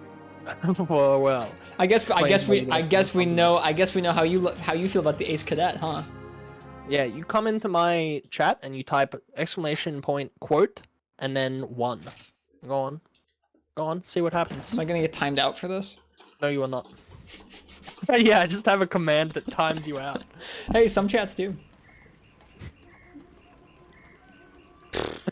Do they? Man, I gotta find these chats. Gnarly Cougar. Gargwasum. I like the Ace Cadet. Yeah, I like him too. I just don't like puns. You know, exceptions to every rule. Sometimes Monster Hunter can get away with it. So you got your carpenter bug, did it? I think so, yeah. Now I just need all the Zenny. Hang on, let me sell some stuff. Don't start that here, Parsec. Oh, apparently I need lots of stuff to upgrade my gun lance to marginally less terrible gun lance. Okay, what can I sell? I got a steel egg. I can sell that. That'll get us some of the way there. I don't need these aqua glow jewels. When am I gonna get decorations? Screw that. Killer beetles? I don't need those yet, but I'm gonna hang on to them. Thunderbugs? Who needs those? Alright, I'm almost there. Flash bugs? Screw a flash bug. Alright, I got it. I think we're starting this game in like the... we're starting what is already a pretty hard game in the hardest way possible, because we can't do like an Azeros for the Azeros set. It's like, you're gonna do Kurapeko, Lagombi, or like Royal Ludroth, and you're gonna like it. All right, I got my upgraded switch axe. I think we're ready. How about you? Do you feel ready? Yep, I got a dumb looking helmet. You have a helmet. I have a slightly more yellow switch axe. We are set. Yeah. I think I wasted all my money on pickaxes. Wow. Well, you know, what are you gonna do there, huh? It's actually, I can totally make some potions. Yeah, I have some with me. I can make 1 potion. I have 1 herb. What? You can buy them from the store here in the hub. I've got 24 blue mushrooms. You can buy them from the store here. Oh, look at you, Mr. Moneybags. Oh, you can buy them from the store. Well, now I'm broke, okay. But you know, you can buy them. Yeah, a man of great affluence. Telling me to buy freaking potions. All right, you're down to hunt Kurapeko? Yep. I was playing with fire. Let's go save that huntress. Or avenge that huntress, I guess. Yeah. Yeah. Yeah. Will we hunt? Will we kill a single monster on tonight's stream? Is the question. Honestly, I think it's been a quality program, even I if think it's so no too. single monster. How are we doing on our overview, by the way? What have we talked about? Let's see. We've talked about most stuff. I think we have like 2 other questions still there on our show notes. Admittedly, I have closed the tab that had the show notes, so I'm winging it. Okay. Would you like me to pose the next question? Yeah, go on. Why not? Okay. What one game, doesn't have to be a Monster Hunter game, what one game, if someone told you, Fallison, for all of your, I guess we're going to say streaming, we're not going to say like personal play, but for streaming, you're only allowed to stream one game forever. That's your one game. What are you going to pick? And what are some things you would get up to in it? And it has to be not Monster Hunter? No, it could be Monster Hunter. I'm just saying you don't have to pick Monster Hunter. That's a tough one. That's really hard, because I like doing variety I know. stuff. I thought this was going to be a tougher question for you than me. Yeah, because it's like, you know... Come on, Rist. That guy doesn't play anything else. Phal's interesting. He does different stuff. That's... One game.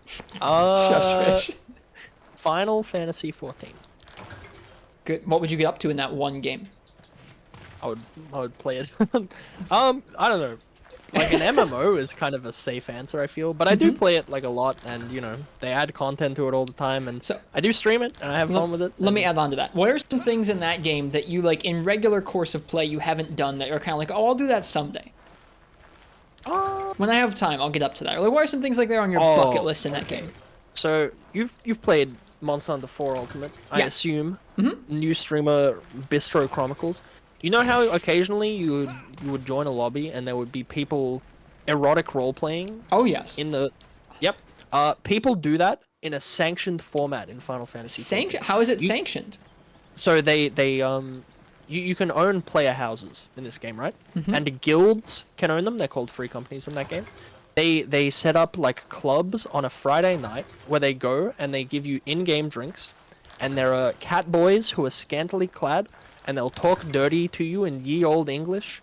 I've never been to one. Are those NPCs or are those other people? They are other players role playing as their character, and they'll hit you with the ooh woo, and they'll say, oh, you're so, you know, it's sick. I've never been. So that's on your bucket list. Yeah, that's on my bucket list. I think it would be a fun thing to visit. Marth says, so it's like RuneScape. No, thank you. So it's like RuneScape. It's kind of like RuneScape. Sure, why not? Okay, but that's your answer? I suppose, like, if I had to pick one game that I would play for the end of eternity, yeah, I suppose it would be that. And, like, you know, I had to quit Monster Hunter. That would probably be it. Okay. I didn't say you had to quit Monster Hunter. I said, like, you could pick anything. It doesn't have to be Monster Hunter, though. Yeah, I was adding that caveat to make it easier for myself. I gotcha. Sure. For me, look at this moon now. It would be Monster Hunter Portable 3rd. I've thought about this, like, rather a lot. Is like, what do I do once I'm done playing through all the games for the first time? And once I'm done slowly playing through all the games for the first time, I think I want to go back to Portable 3rd. That's fair. To me, that game strikes a really nice balance of old and new and not too long and not too short, and I'd probably get up to all kinds of stuff in that game. I would make full armor sets and finish the guild card and do challenge runs and all kinds of stuff. I think that's fair. I think for me, like, I like to experience, you know, different things and see different design philosophies and an approach to games as an art form, and I think, all told, like, I like seeing ideas that were good but poorly executed or, like, not seen before. Like, I'm playing through Vagrant Story at the moment, and that is a game that has systems within systems, and, you know, I've never seen anything like it before, and it's really interesting and really weird and really janky old PS1 game. I like that too. Before I streamed a bunch of Monster Hunter, I was having a lot of fun playing loads and loads of indie titles for the Switch and kind of finding out which, or I don't know, what made them tick, which ones were actually interesting in terms of interesting game designs or game mechanics that add up to things feeling or making you think of things in a certain way. Kurapeko is somewhere here, huh? Oh yeah, it was a Kurapeko. This is not a gathering quest. No, it's not. So yeah, I don't know. That's my answer. Is portable third. I think I would be happy for a very long time, just chilling in portable third and finding things to do. To me, if like you have to choose one month, I mean, I don't know. I feel like the easier answers would be like one of the big G rank games, like Free Unite, 4 Ultimate, or Generations Ultimate. Generations Ultimate's probably the answer, right? You know, despite the fact it's literally my most streamed game, and I do love it, GU is like the fast food of Monster Hunter games. Really? I think that's how I would describe it. How like, so? It's easy to come back to. It's satisfying, but it doesn't leave you feeling full. Like, I really love GU. I do. But it's missing like a certain element of charm, be it because it's just maps from the old games, or I can't quite put my finger on it. Doesn't feel like it's its own game, sort of? Yeah, like there are parts of it there, like Burna and a couple maps that are its own, but it feels more like other things cobbled together or put together. It feels peculiar. And before anyone's like, Falson, GU hater confirmed. Literally my most streamed game. We're talking about GU. Yeah, not by a short... Did I not say GU? I was answering someone's question, I'm sorry. Okay, no, it's okay. I just thought I misspoke. You know, it's by not a short margin either. It's the game I've played most. I got 500 Hunter ranks in it on stream for my second character. So I've effectively... I've gotten to Hunter rank 500 twice in this game. Before anyone is like, oh, gee, meh. It's good.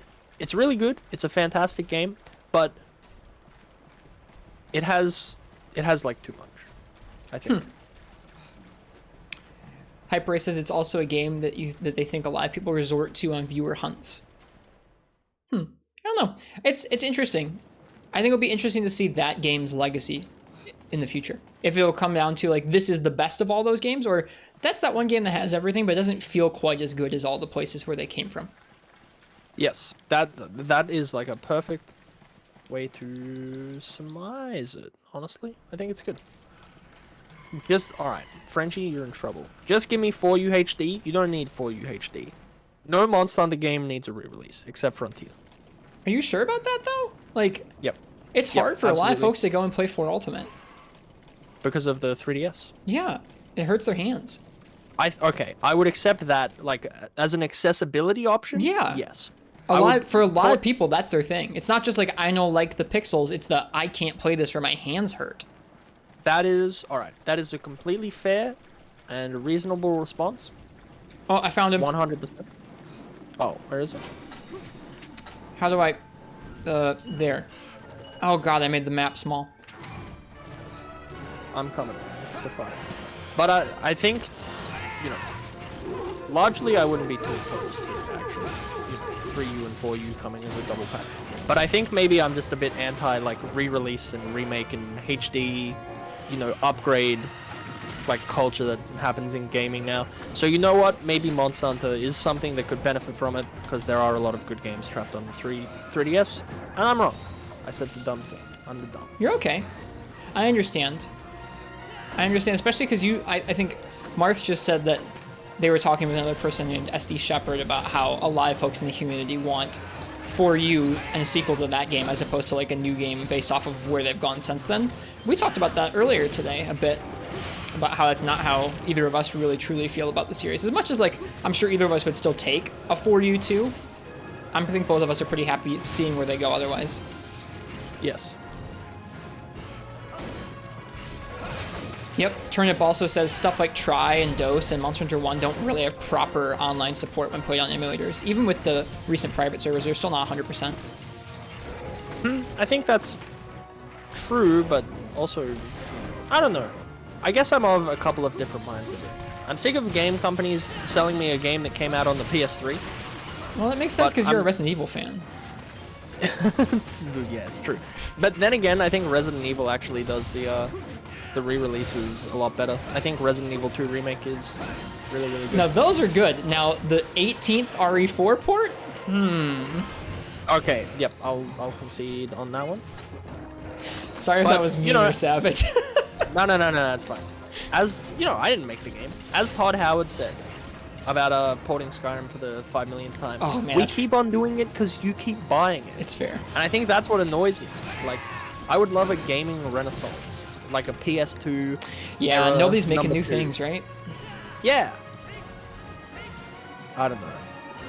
So, yeah, for you, port HD. If it hurts people's hands because of the 3DS, you know, I'd cop that. You're right. Plus- The 3DS is not an entirely accessible console. Yeah, both to play on and to record video from. Like, I'd love to see the amount of like content and masterful play from folks that I'm sure is out there for 4 Ultimate that you can find on YouTube for games like Freemium Night, 3 Ultimate, Generations Ultimate. You can see people doing amazing things in that game, whether it's a speed run or a challenge run or whatever it is. You can't see that for 4U because that's just not easy to stream or record. It's just a bummer. Ow. He gave me a re-smack with his tail. I want to take down this bird. I want some bird parts.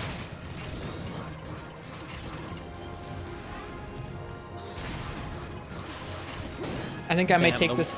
I may take this file to work with me on a 3DS and play it, so I'm in slightly better fortunes for next time. Not a bad idea. I'll do some stuff too. If I feel like it. I don't know. I always say that about files, and then maybe I don't. Up to you. I'm good for whatever. Hey, Very nice. I completely missed that discharge. Good stuff. Oh no. But yeah, I suppose, like, I'm of a couple of minds about it. Because while I would love to play 4U again, I am playing 4U again on the 3DS. But also, if the issue is less the software and more the hardware on which it is played and the accessibility of it, then yeah, I'll concede to that as a reason. But I wouldn't like to hear we at Capcom spent a year building 4 Ultimate from the ground up just to sell you the same game for a I second. think they'll never do that. People keep talking about re-releases.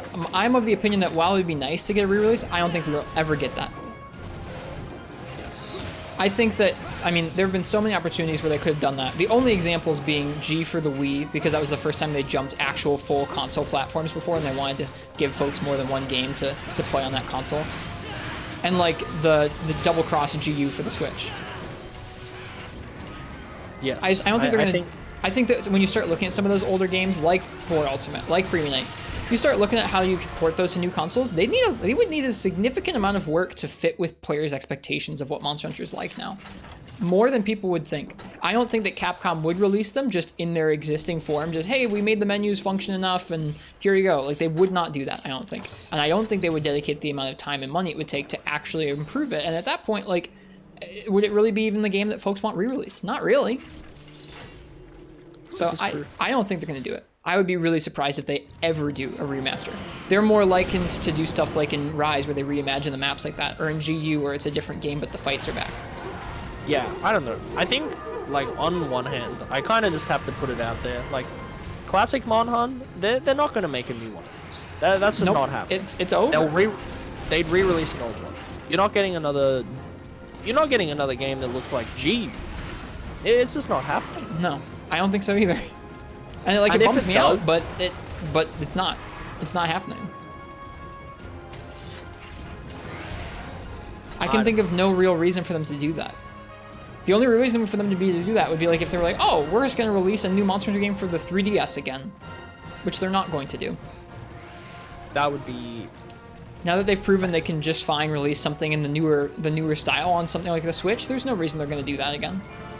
And also, one thing that I want to say is, like, you don't want that. You don't want them to, like, half-heartedly sell you a game that they didn't really want to make, you know, in a classic style. I don't know. I don't like the idea of, like, yeah, we did the same thing, but it's got different monsters. She's got a new hat. But yeah, like, you can just go back, you know, like, oh, I want Freedom Unite again. Play Freedom Unite. Yep. Like, I think we're just being Oh, dramatic about it because there are people who still you still see folks who are like, well, I'm going to wait for the next classic Monster Hunter. And it's like, well, then you're not, I mean, you're not going to get it. yeah, like, you know, I love, okay, here's the thing. I love Resident Evil. 5 and 6, bad. I'm not going to play them. Like, thought I've 6 played a looked like bit of fun. 6. I didn't like it. Okay, anything played co-op is fun. Like if you're like it's fun with friends, then yeah, like I'm sure you could make watching paint dry with the homies pretty entertaining.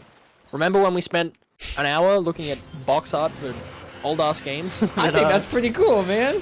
Yeah, exactly. It was pretty cool, but it wouldn't be fun to do by ourselves. Yes. Look at the tasteful line work on the Monster Hunter 3 Ultimate Azure Raptors. Yes.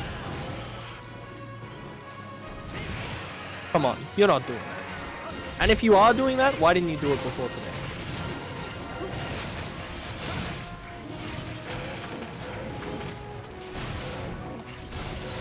But yeah, I don't know. I don't think we're gonna see that kind of a remake. I would be happy if we got it, but I just don't think that's gonna be a thing. I'm a box art enthusiast, I'll have you know. Yeah, same. But Uchi, when was the last time you sat and looked at every single Monster Hunter box art for an hour in sequence? I also think that while people might not want to admit it, they're like, oh, all these games are pretty similar. These games have changed more than they'd like to think over the years. So both like there are things that folks have to get used to going back, but also just the control schemes. Thinking of like the ones from the PS2 to the motion controls on the Wii to the double screens of the DS. Like it's not just as simple as going, oh, they're on Steam now. Like no, there's a lot of work to be put into those. Oof. It will happen when Monster Hunter starts to sell really bad again. Monster Hunter will start to sell really bad again if they take it back to the nigh impossible to get into structure with which it had for many years.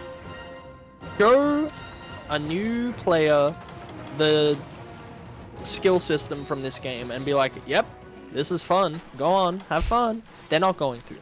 They might need to take a few minutes, but they might need to take a few minutes. Don't delude yourself, okay? Did you enjoy Monster Hunter from the minute you played it?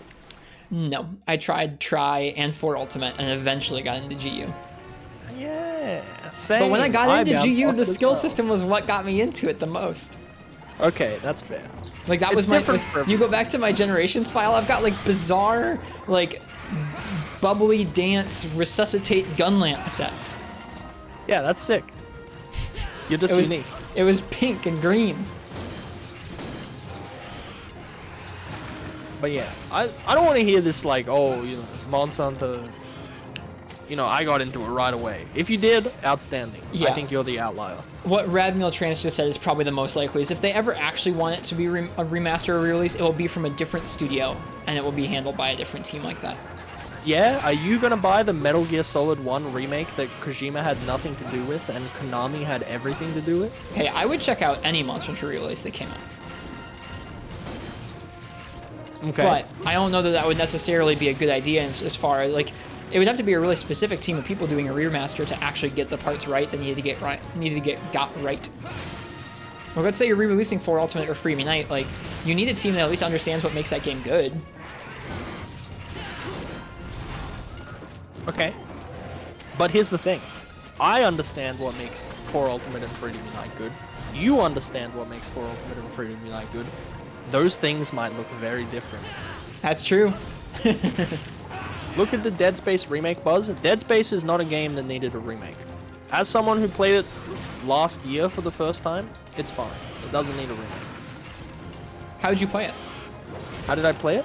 On a PS3. No, Not I everyone played has it a on PS3 PC. though. No, I played it on PC, bought it off Steam for $10. Oh, it's on Steam already? Oh yeah, then that game yeah, probably yeah. doesn't need a remake.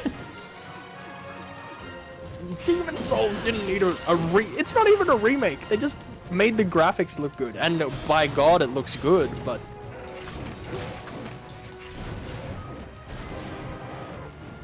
You know, this is largely my opinion. I'm okay with re-releases for accessibility. I mean- but not... These games don't need re-release. I gotcha. I feel like it is kind of a blight where you talked about you wanted a PS2 era renaissance. That's not like I've heard other people say that before in recent years, where it just feels like there's no new IP being invested into, not many risks being taken. Series just being revived and turned into live service games for our continual consumption. Yes. That's not Demon Souls, but a lot of games are like that. You know, Komori, they actually did put Metal Gear Solid 1 on PC. You can play that game on PC now. And also, Oh, they no, our did paintball wore already out. remake Metal Gear Solid 1. It's called Twin Snakes, and it was on the GameCube. Not everyone owns a GameCube. You can emulate it.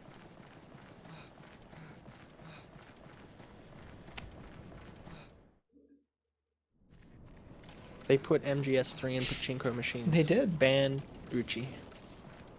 He's got 2 Uchi. chats. He can ban evade like a pro. Just jumps back and forth. Uchi on a speedrun, just getting banned, huh? Double ban me? I would never. If I was in your chat and I gave you that Resident Evil comment about ports, would I get banned? If you gave me that what, sorry? That Resident Evil comment about ports. What? No, I agree with you. Like, dude, no one... Here's the thing, no one's really dying on the hill of, like, Resident Evil 4 needs to be on the PS6. They'll put it on the PS6 because it'll sell like hotcakes. And that's part of what makes me so sure that they probably won't do remakes for Monster Hunter, is it's the same company that does that stuff and does Street Fighter 2 for the 18 millionth time. And yet Yeah, Monster Hunter's never gotten a port. It's just different. It's just It different. had violent canon evil Ryu in Street Fighter 2. You don't understand. Where did this Kurapeko go? Oh, I'm with him. Oh, you are? Gosh darn it. I didn't know. I was looking around like, where'd this thing go? Sorry. It's okay. I don't know. I got, like, the thing is, like, this is a very multifaceted conversation. Sure. But the thing, like, you know. Oh, it's leaving now, by the way. Oh, God darn it. No. But yeah, I got a lot of feelings. I got a lot of feelings. I can see that. Remakes and ports. Yeah. I'm sure a lot of people can see that, and they're probably unhappy about it. That's okay. It's still better than someone talking for 2 hours about the Beyblade move for Demon Dance, or for Dual Boys. I like it. It's Alright.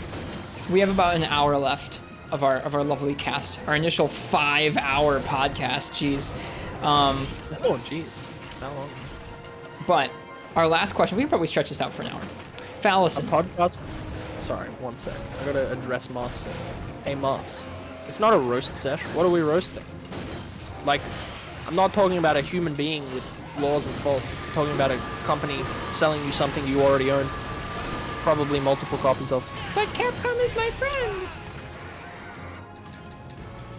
And, you know, I'm allowed to be critical of it.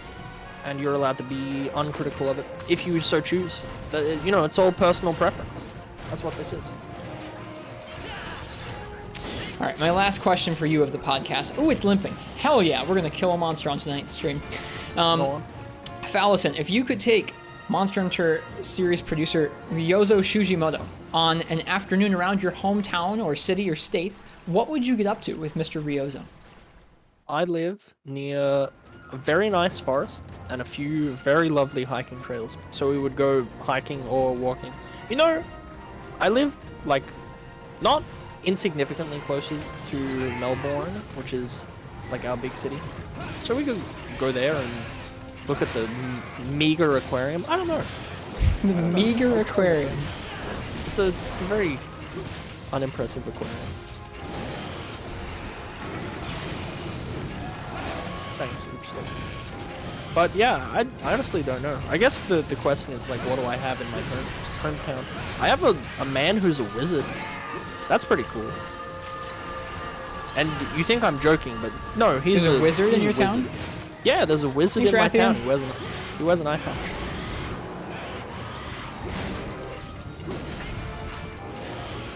I showed Uchi. Not even a meme. What does your wizard do? Wizard stuff. He walks around mostly and talks at you as you walk past him. He was in the newspaper a few times. Oh, poor I don't Kurapeko. care for him. Poor He doesn't do Kurapeko. magic though. He does. Well, you know, it's hard to say what he does. Okay, so you would show Ryozo Shujimoto your wizard. Yeah, I'd show him the wizard. I guess. I'm talking about like your We've whole... done it. We have done it. I'm talking about your whole day though. Like you have a day with Monster Hunter series producer Ryozo Shujimoto. What would you do with him? Not talk to him about work, that's for sure. Not ask him for the Monster Hunter 4 remake. You know, your chat, my chat, they're chomping at the bit, fallacy, asking for the Monster Hunter 4 remake, I would say, well, Ryozo, I got an idea for you. Monster Hunter Pachinko machines. Oh no. I'm sure that already honestly, exists. I'm 100% sure that already exists. Yeah, very true. No, he doesn't have a pointed hat, he has a bandana. Oh, it does. Hey, look. Oh, yeah, there's 100%. It's like a Poogie Pachinko. You like choose a Poogie. There's so many. There's so many, Fallison. There's so many. I'm not the least bit surprised. At least it's not like Guilty Gear where it has a pachinko machine which is canon to the story. Oh no. So, all right. As for me, I was gonna ask. I live in a mining town, so I would take Ryozo to the mines, and we would probably find some kind of a hammer. I think that he would enjoy that if we could find an authentic Michigan mining hammer to add to. I'm pretty sure he has some kind of a hammer collection. That seems like something that he would do. So he would own hammers. So I would probably try and find a hammer. I'd probably try and take him to my cafe and make him a coffee of some sort or something, whatever he wanted, whether it was a tea or a coffee. And then I would probably pull out my my PSP and my Vita and see if I could try and play Monster Hunter with him. Do you think they play Monster Hunter? I know the... Yes! Maybe not old Monster Hunter, but like, of course they play the games they're making.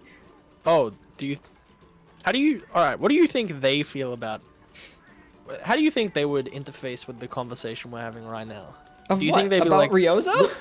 No, about not this one in particular. The whole day, we were just, they stopped into the stream and they were like, "Here are these sweaty nerds talking about some old ass games." I truly think that they would tell us that their idea for what they want Monster Hunter to be shifts as they've made more games and as they make games targeting new hardware, and that their idea of what their ideal Monster Hunter will be different on every game they're making than the previous one. And it's just a big learning experience, more so than them saying, yes, we have this grand vision we've been working towards ever since we made Rathian as the first monster for the PlayStation. Like, no, that's what I think they would say.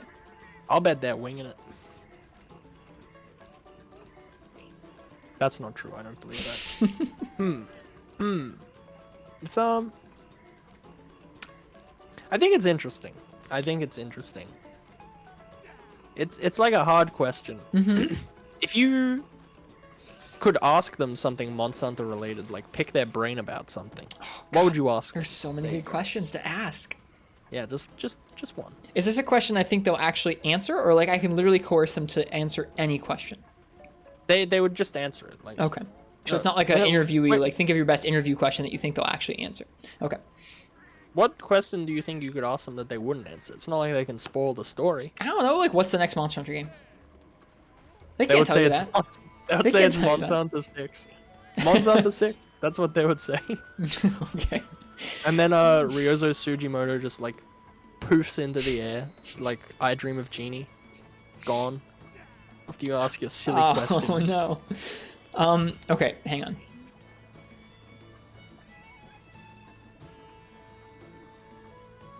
What would they say as people who've worked on the games? Would they say that the series has been what would they say are some definite turning points in the series for them?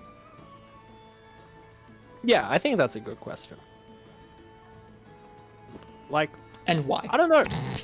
Yeah, I think I would ask them what their overall design philosophy is. What kind of game are they trying to make? Because I find it really hard to pin down what Monster Hunter is doing, really. I find it hard to pin down what the intention behind some things are. And Sure. I mean that in, not a bad way. I feel like a lot of what I've said today has come off as the most negative possible interpretation we could have. I think if folks didn't know you, they'd be like, who is this negative Australian man? Maybe, not even. But I think if the folks here are familiar enough with you, or familiar enough with how we do our streams here, where we can talk about positives and negatives of all kinds of Monster Hunter stuff, and it's okay.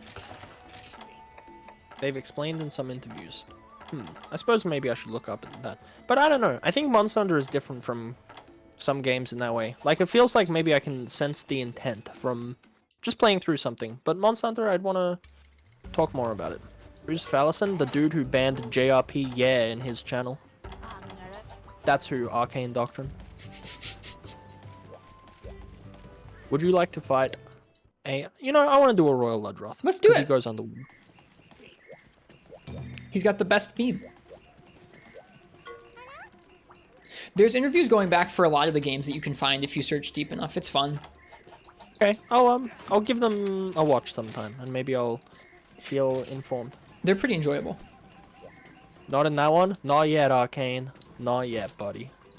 I'm working on it.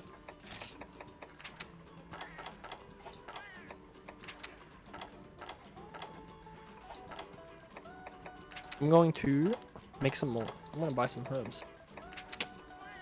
Bougie. And not potions.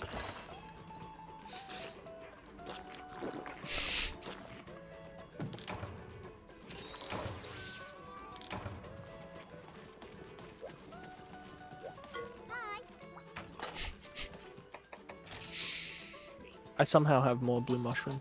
Feels good, man. I'm glad you have more blue mushroom. Sorry. I didn't know how I ended up with so many. No, I'm laughing about something else. Oh yeah? What are you laughing at, huh? Oh, nothing. What's funny? Oh, nothing? Mm-hmm. I don't get the laugh? Just some, I don't get to be just some, joke? you know how when a moderator does something in your chat, you can see it, but nobody else can see it? What did Uchi ban? Oh, I don't know. Did he ban talking about it too? I don't know.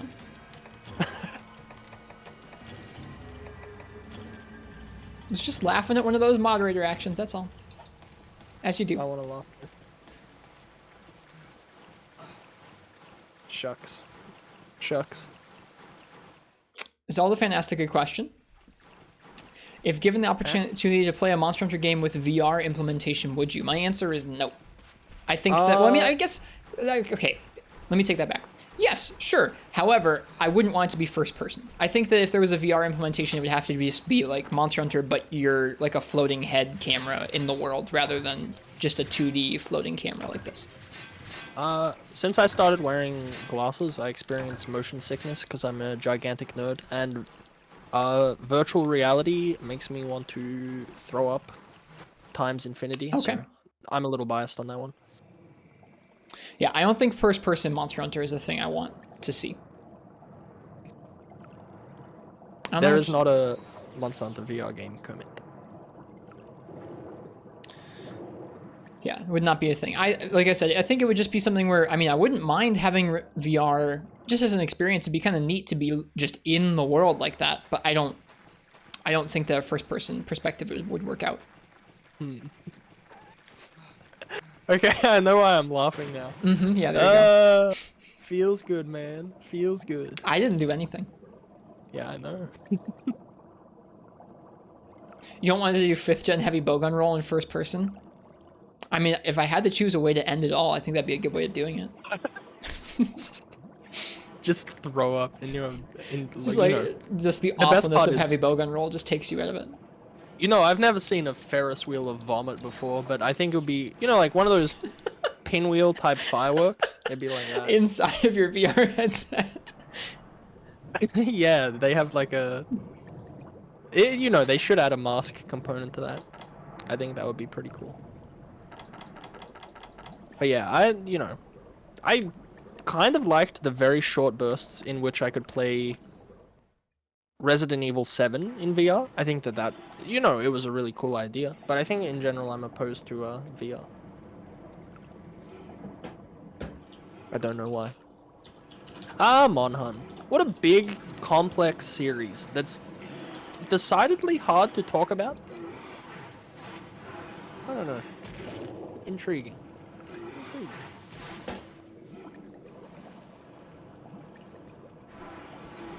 For some reason I can't hear Rist anymore. Maybe I was not talking. I was looking at something in chat. Okay. I'm trying to find this Ludroth. He vibes. But yeah, virtual reality does not make me feel good. I like trying it out whenever I get the chance, but to me, it's something that I think that technology, while the technology is really getting there, at least in terms of actually functioning, I think that game design needs like a good 5 to 10 years of iteration before there'll be a blockbuster game in VR that will actually convince a good number of people to play it.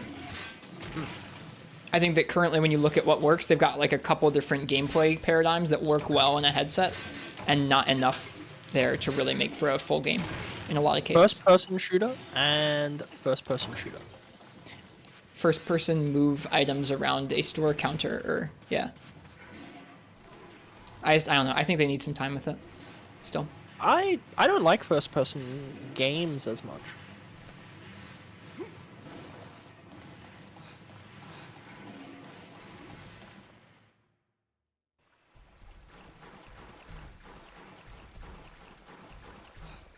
I feel like how Roosh and Radmule are having this epic conversation worth reading, but it's getting buried. That is an unfortunate side effect of running a show like this tonight, where we're having a conversation. It's a little tougher to keep up with longer reaching conversations in chat as we're trying to keep up with our own.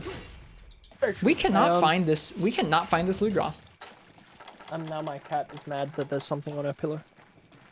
Your cat has their own pillow? Yes, she has a pillow on my desk. Aw. So she can sleep there while I do stuff, and I can turn to my right and then give her a pat. And there is something on her pillow, and she's meowing at me, saying, "Please move it." Alright, buddy. How are your cats doing, by the way? My cats are doing quite well. I found the Ludroth. Thank you for asking. Where is Ludroth? He is here in Area 5 with me. I'm gonna try and find him. Time for me to be janky at underwater combat.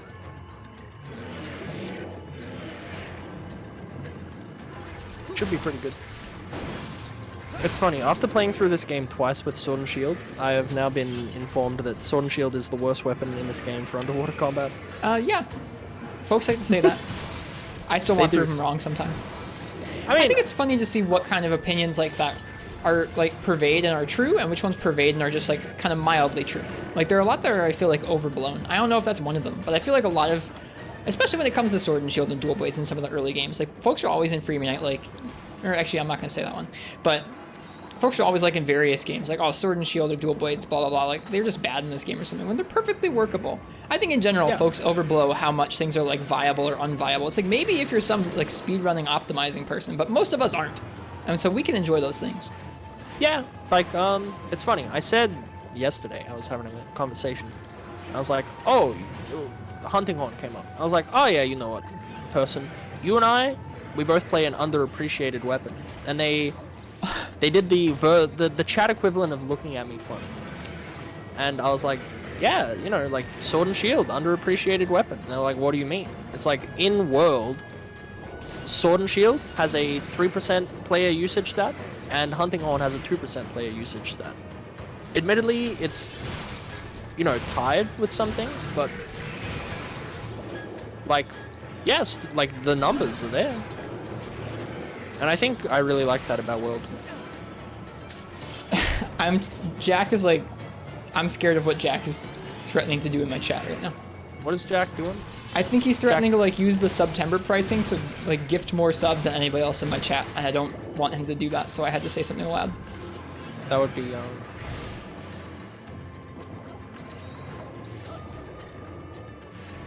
Is SNS underappreciated? According to numbers, yes. How do you feel about them having usage stats in the games? I like them. I think it's cool. Doesn't really change anything. Do you think? No, not too much. I don't think I like people saying like, "Oh, Sword and Shield's bad in this game. Look at the stats." Oh yeah, no, I don't like that. Like, remember, Sword and Shield is literally my favorite weapon. How's my health looking, by the way? My thing died. You've got like 30%. Yes. Are you looking at the gamepad for your health? I was using the gamepad as like a second screen for my health. Yeah. Yeah.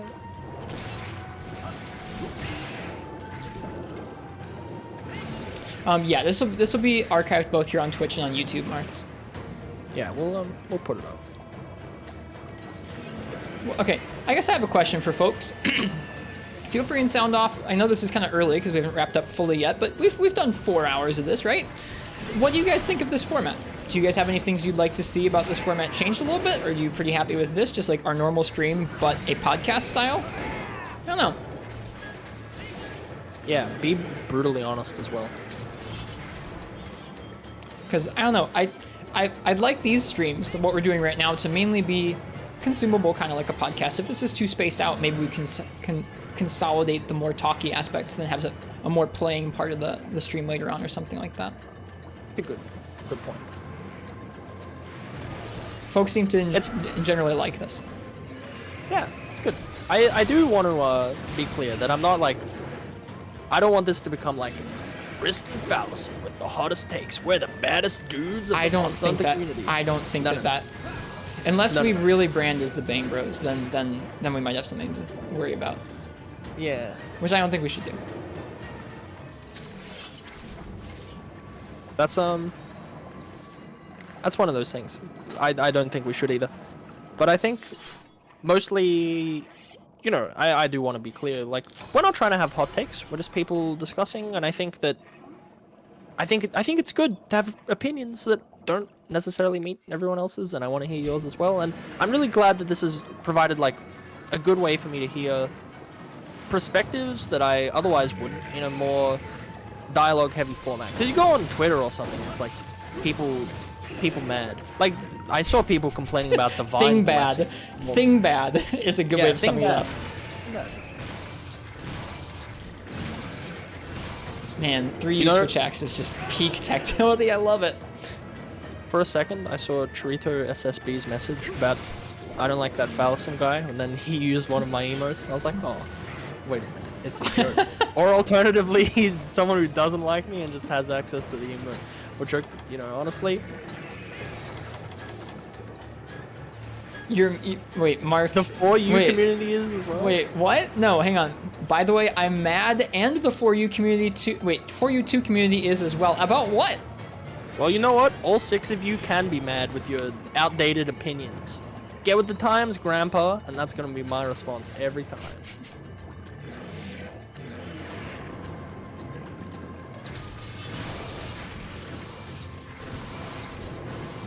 Really is a roast stream? No, it's not a roast stream. It's just a... You get as good as you give stream.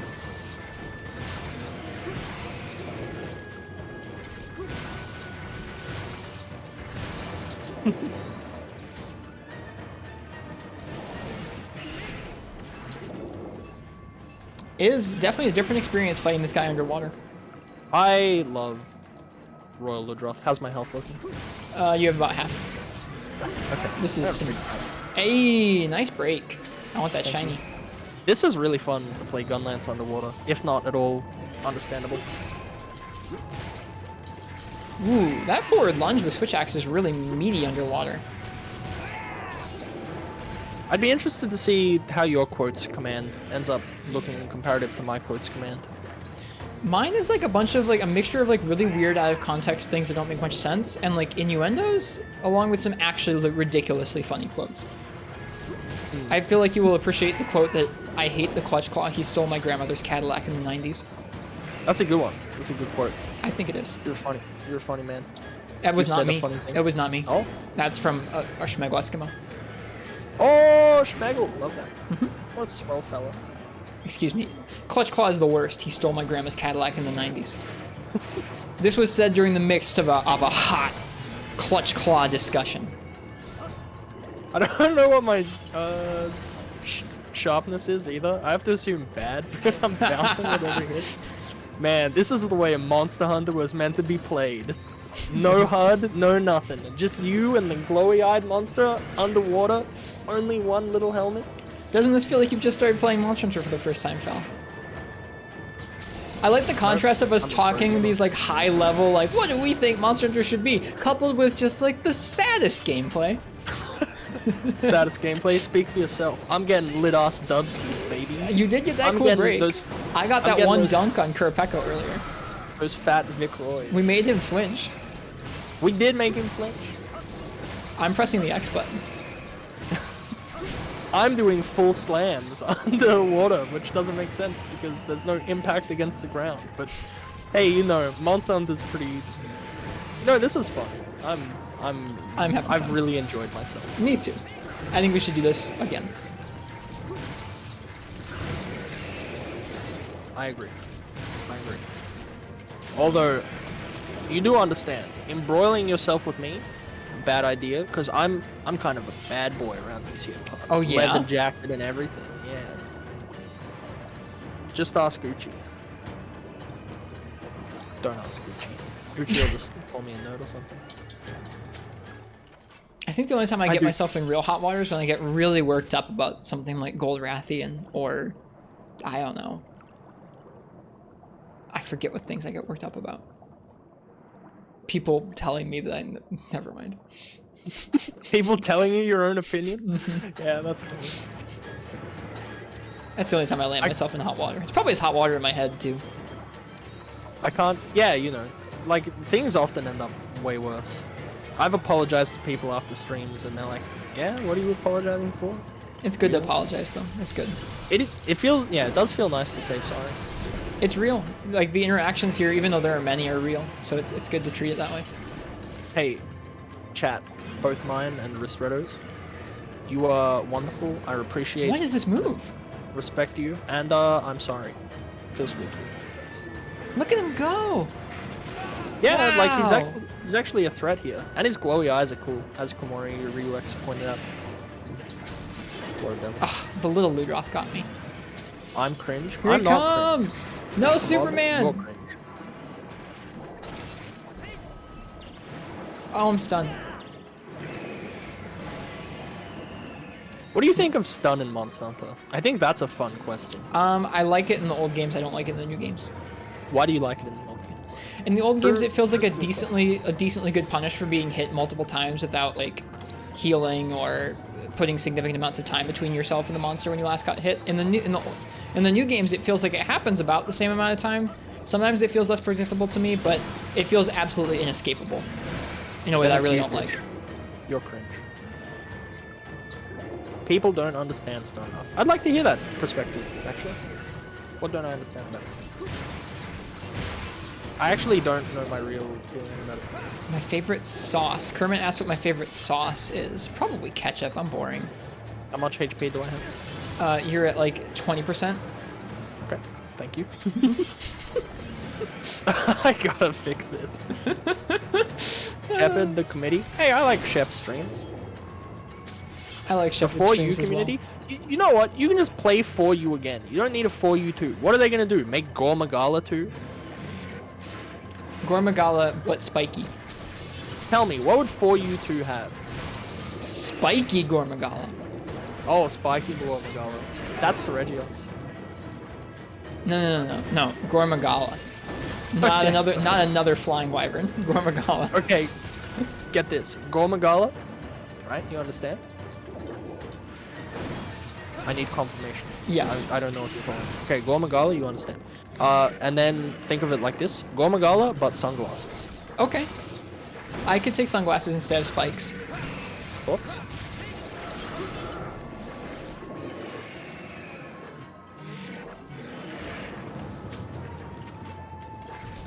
I agree. like I agree, Alpha. Shepard is pretty cool. But he does need something.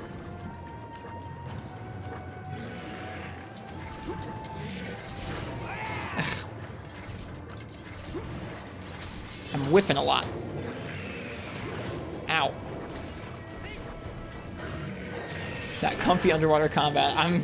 Every time I come back to this game, I come back to this game for like a one-off stream or like a two-off set of streams, and I never get comfortable with the underwater. Someday it'll change, but it hasn't yet. I'm not gonna let you one-off it. Okay. You know what? Speak your truth, Radmill. The handler. I also like the handler. Not even that bad. Nope, I like the handler. Even if you like don't like her, you know, why the hell would you dislike her? She just exists. Yeah. She doesn't actually do anything.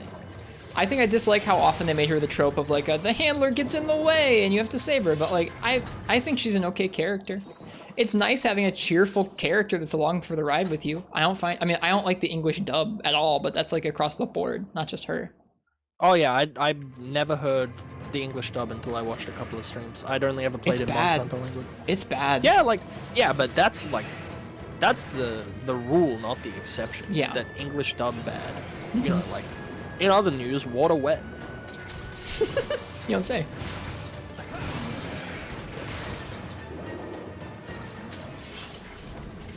Like, yeah, it's like, you know, she's not bad. She's No, alright. I agree with you. I really like this. I've never seen this animation before today, just like you pounding your sword mode switch axe on the monster. I really like it. Saying, I love the colors in this game. They're a bit softer, but somehow a bit more vibrant as well. I can't quite describe it, but It's got a good color palette. yeah, like the tones in the colors are not quite as. Is that Limp? Is that? No, it's probably regular swim. He's going on land now. Time for the Bully Fest. Let's go. I know how to play this game. But also, Zelda is a fan, limp. you have a tendency to force yourself into harm's way when you play on something. Oh, wait. Oh, hello, madam. My cat has come to say hello. And please move the thing off my pillow. She's now on my desk.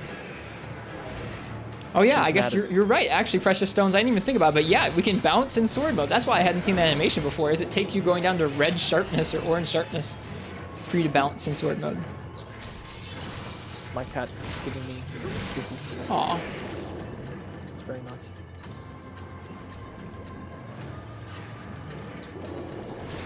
Hang on, I want to read Turnip's take about the handler. Most hate to handler comes from her not being an anime blob face.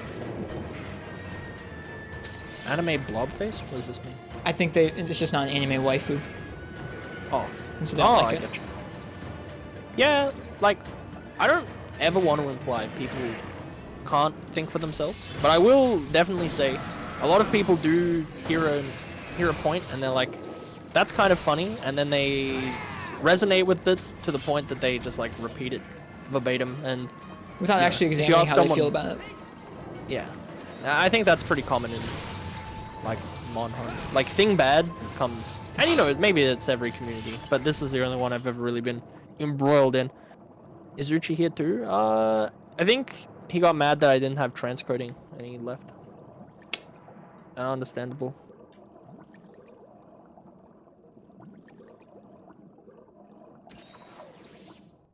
Yeah, she is. She's very nice. Her name's Alvina. Alright. I'm enjoying Gunlands. We have almost finished 2 hunts. We have almost finished 2 hunts in 4 hours. This is how my first episodes usually go. Yeah. Definitely. Yeah, exactly, Hyper Ray. That's largely how I feel about it. It's like people say thing bad and then new thing comes out. Previous thing good. Yep. But I you know. mean, Turnip, I would even say that the handler is a better character than the twins in Rise. Like, the twins in Rise are okay. They're not the worst NPCs ever, but I think the handler's got more going for her. I like all of these characters, I think. Maybe that'll be like maybe that will be the thing I say on stream that takes down my stream forever. Like, that's it. That's my career gone. But yeah, I pose this question to you. When has a handler ever done anything? Maybe, you know, what's the title of this character with no real name? The serious handler in Iceborne?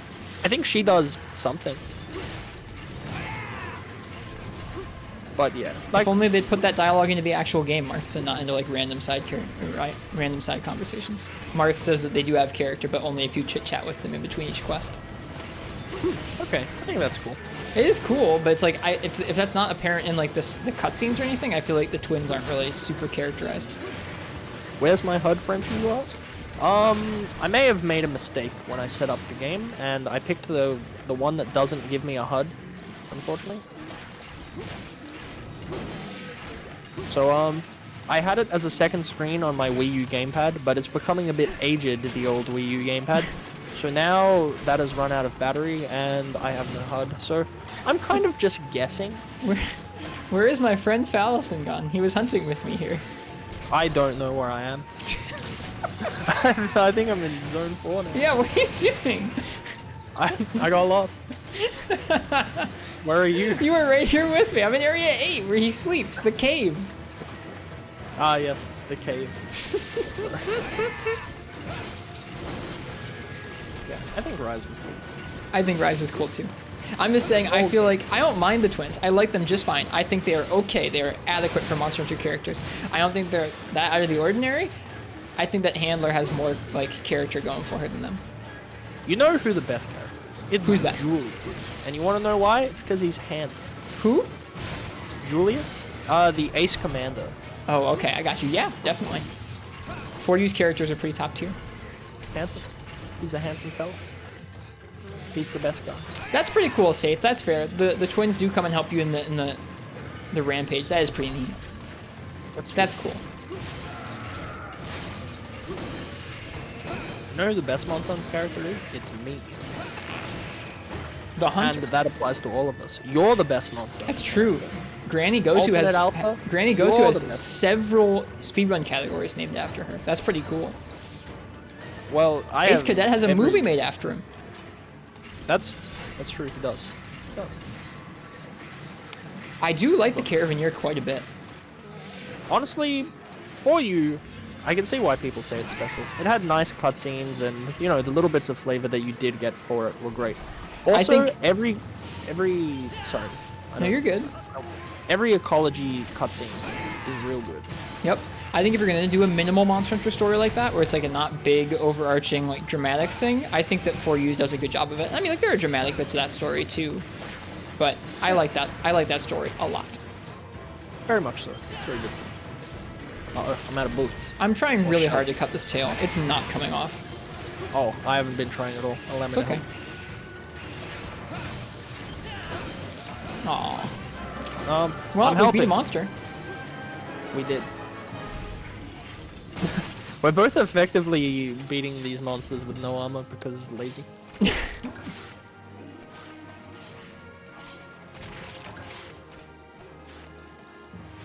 Go us. This has been a good time. Yeah, I've had a great time. It's the best of times, it's the blurst of times.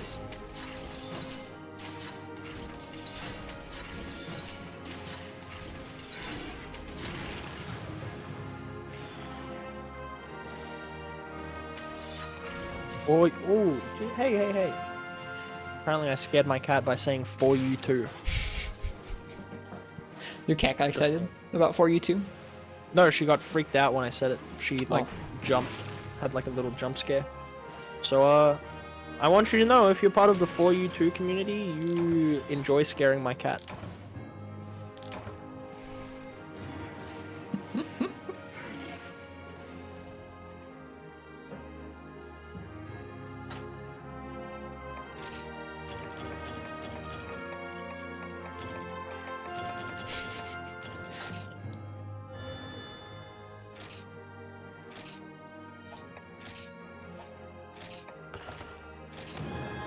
Alright, I got some Zenny now. Wonderful.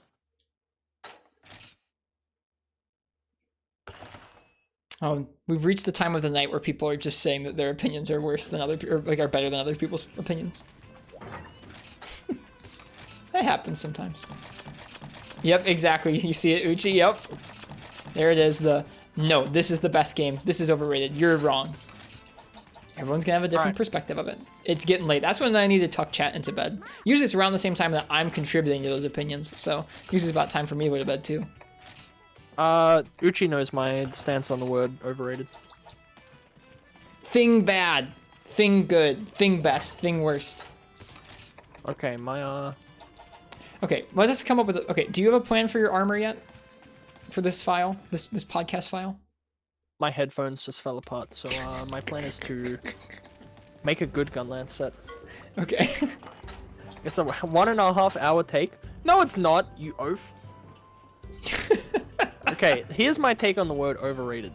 Overrated implies that someone else's opinion can be wrong. I think things can be underrated. I don't think they can be overrated.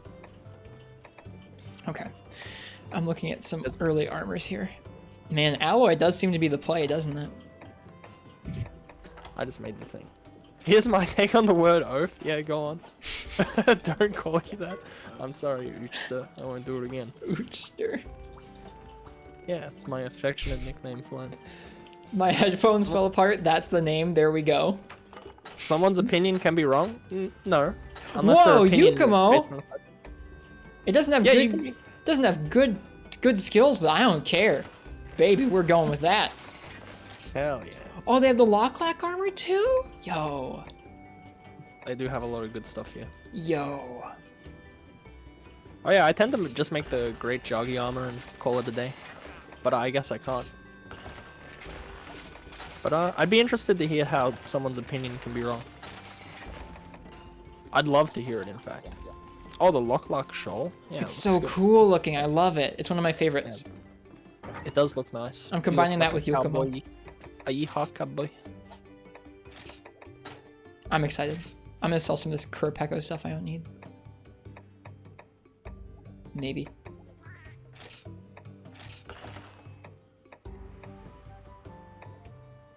Oh damn, these pants got rip. I'm gonna take the hunter's leggings instead. I'm not building a set that has any skills, by the way.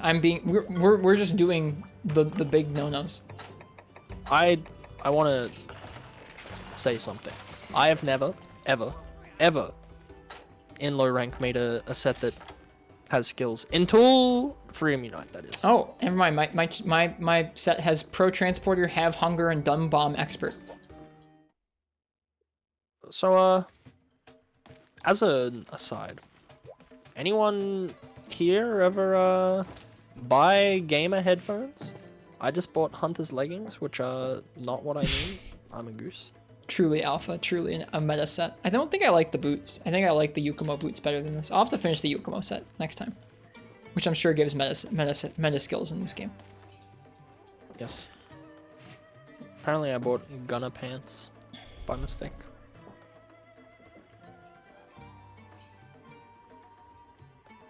All right. But now I have some goofy shorts.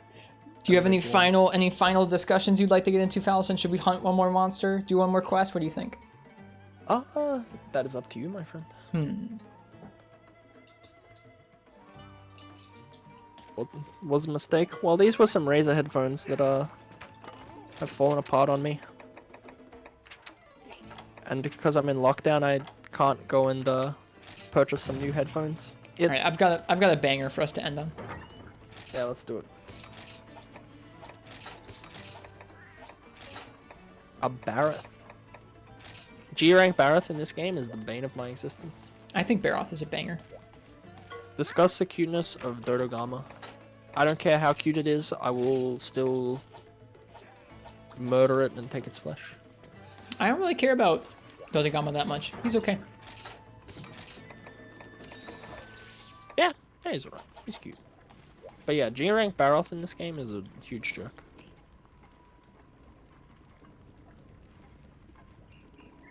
Thanks, Alpha.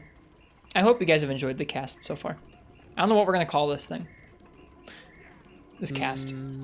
My headphones fell apart fast. It's not a good name. No, it's not a good name, but it is a pressing issue to me right now. What it's called, or your headphones? My headphones falling apart. It's like, I can't tell if I don't know if people can tell, but like, this thing's just swanging. I can't tell at all. You sound perfect to me. Oh, that's because I don't... No, like, the things I used to hear. Oh, okay. No, I can't tell. No. Of course. But, yeah, this sucks. Would you possibly have guests on the cast? I think we could think about that. Yeah, like, I'm open to whatever. But yeah, we'll think of a name. I think neither of us wanted to come up with a name because we're like, what if it doesn't make it past one episode? Yeah. Did it just snap?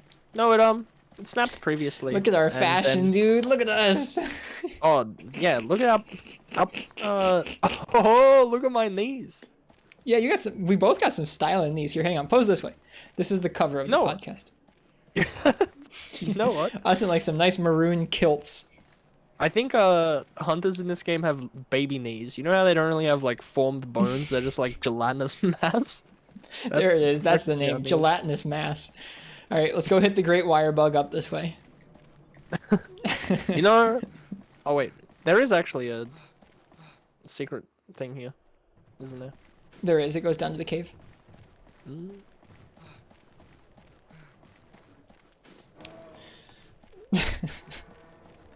Ah, yes.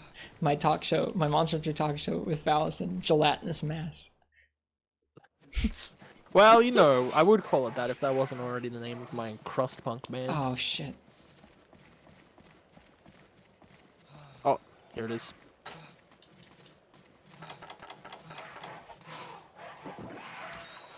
It's our first quest in the Sandy Plains. How do you feel? Good. Always feel- good. Always I feel- happy to play 3. All roads lead back to 3 Ultimate, it would seem. I have had 0 roads take me to 3 Ultimate yet. I mean, I'm here, but I don't know. I'm here and holding your hand. They did remake this Desert and Rise, Kamari. We probably should, Uchi. You're right.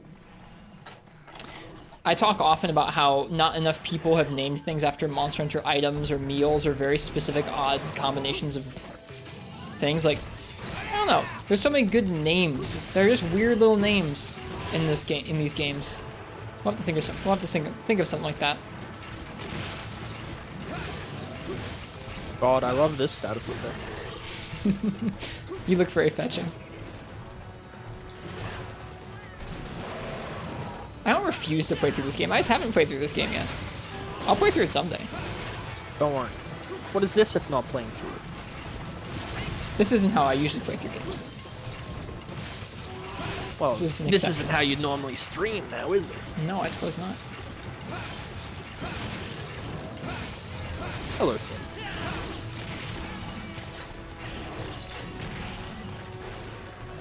God, my hunter looks Large dicky. mud bulb. The large mud bulb podcast. Believe it or not, this is what peak male perfection looks like. You? Iron gun lance, shorts, I alloy helmet. I feel like that's correct. It must be manly to wear shorts. I don't know. I don't wear them. All right, Jack. Phal is 100% going the triple. That's only because I can't see my health. It's currently like 30%. Okay, I should probably do something about that. Gunlance and shorts is so Chad. It's a pretty good look.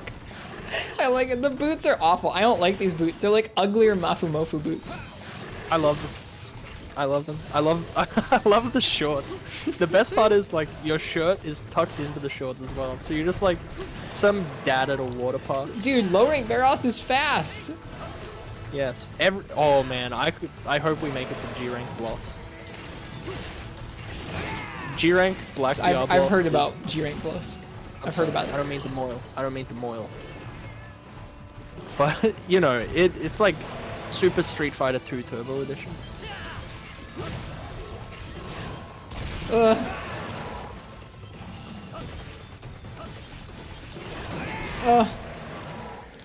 I attacked Phal's its gonna face. triple, huh? I attacked You know its face. You know what, Jack? Put your money where your mouth is. If you don't call the podcast Critical Eye, I'll be mad. I'd have to call it Reckless Abandon Cast. Oh man, To I be can't wait OG. until we get to the episode where I talk about attack skills in this game. That would be a good episode. I have a segment for you to watch before we do that. I would like to. Ow. You okay? You got full health. No, ow, because I was like testing my floppy headphone and then I smacked myself in the face with the flop of the headphone. Honestly, well, you know, well-deserved inflicted pain upon myself. Yeah. I hope you enjoy the voice that I selected for my hunter. You know, I made it without my headphones on, so I didn't really check out my hunter's voice. I don't know what he sounds like yet. Oh yeah, you don't have a map, so you can't tell. He's in Area 1 with me. Okay. Yeah, I have no UI Finn because I screwed up and I haven't really worked out how to fix it because I don't want anyone to watch me suffer through technical difficulties. So So you'd I rather had suffer it- with no UI for the whole night. There's been like twice where I've been off hunting the monster and he's like, what's going on? Where is everyone? Why is it so dark? It's like, man, it's pretty funny. It's like you've got the affluent stream with the headphones that aren't breaking the green screen and the UI. Allison over here, like disheveled, breaking headphones, can't afford a health bar. We love him.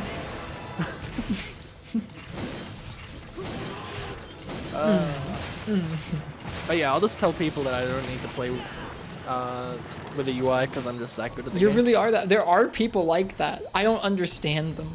I want to understand them, but I can't understand them. I can't give up the information on the UI. You know, behind every UI-less Fallison, there's a Rist Redo telling them his health. Truly. Oh no. Truly a good team. Very much so. Keep in mind his stream has unregistered hypercam too. I saw that. Why do you have that? If you don't know, then I can't tell you. I mean, I know what that is, but I don't know why you have it on your OBS layout. Because I think it's funny. Okay, that's fair. Mostly, that's it. It's better than That's what most literally- people put over top of their streams, I'll give you that. I don't know. I've accepted that my stream is a little scuffed, so you know, lean into it. Mine usually is too. Like, who needs fancy stuff? You just need unregistered hypercam too. Roses are red, violets are blue. Please don't forget to register hypercam too.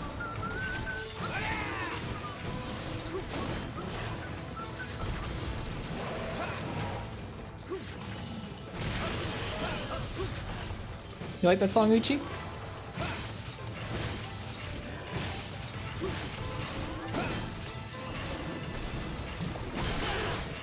This is nice. I can attack the Barot's head with my switch axe and not get punished. Yes. Fish Kebab asks for my hottest take. This is one that's been on my mind recently. If you're a streamer and you feel the need to put something that apes another system notification in your going live notification, you need to stop that. Well, like, you know, you have one. You've received a or- message from this person. Like, don't do that. That makes missed me the call? actively upset that you've done that and makes me not want to come by your stream ever. Want to hear something funny? I've And had like, the same I going. like some streamers who do, like, I like the people who do that sometimes. So I'm like, why are you doing this? Admittedly, I had the same, like, 2 streamers did it in 1 week, and I read the message and got a little heart attack. I don't understand why you would do that. Like, okay, who likes getting messages? I don't. Like, random messages? I don't like getting random messages. I've got a story for you, actually. It's like a negative connotation for me immediately. Yeah, go ahead. Close out the night. I've been receiving texts, like, all of last week from a number that I didn't know. Okay. And when I asked who it was, they said, "Do you know who this is?" I said no, to which they responded, "Tracy." I said, "I don't know any Tracy, I think you have the wrong number." And they just didn't message back, so I was like, oh, that's the end of it. I wake up the next morning from a text from that number. Good morning, smiley face. Good morning, smile. It's like, okay. Tazzy Tracy, how's that going? Thank you. Thank you for that. I was like, Tracy, I'm sure you're lovely, but I think you have the wrong number still. And no response to that. Later that night, I'm streaming. I check my phone mid-stream. I've got a missed call. Missed call. And a missed call. Whoa. And then, you know, later on, I'm talking to Chad about this. The phone rings again. I pick it up. I just hear like a little bit of breathing down the phone, and then it hangs up. And I haven't received the message yet. No, dude. And the best part is, it's not a prank because I know who it is because we punched her number into Google and it came up with a Facebook account attached to a woman from Tasmania. So I was like, yep. Yep, I'm good. Why y'all Yeah, don't me too, block me? Politifar. Me too, Politifar. I would block immediately. Here's why I don't- I barely like texting with people I know, much less random people. Alright, here's why I don't block. Because I had to know where the conversational thread ends. Yeah, no, the breathing, Uchi, for me too. That's why. I don't know. I guess I've had some, like, enough odd interactions in my life that this one struck me as fairly tame. Also, I found her Facebook profile. She lives in a different, like, she lives in a state that's not even connected to the contact. How much health do I have? You have 75%. Okay, I'm fine. I can't stop laughing at that.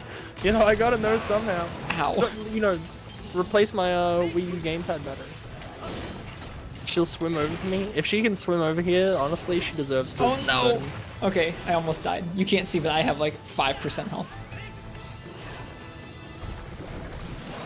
Anyway, the hottest take you have, that it's about people putting that in their stream title. I don't think that's that. No, You know, it's not that hot of a take. I've been looking for a way to say it where it fits in. It doesn't just strike as me being like unnecessarily mean. But if you're asking for a hot take, like there you go.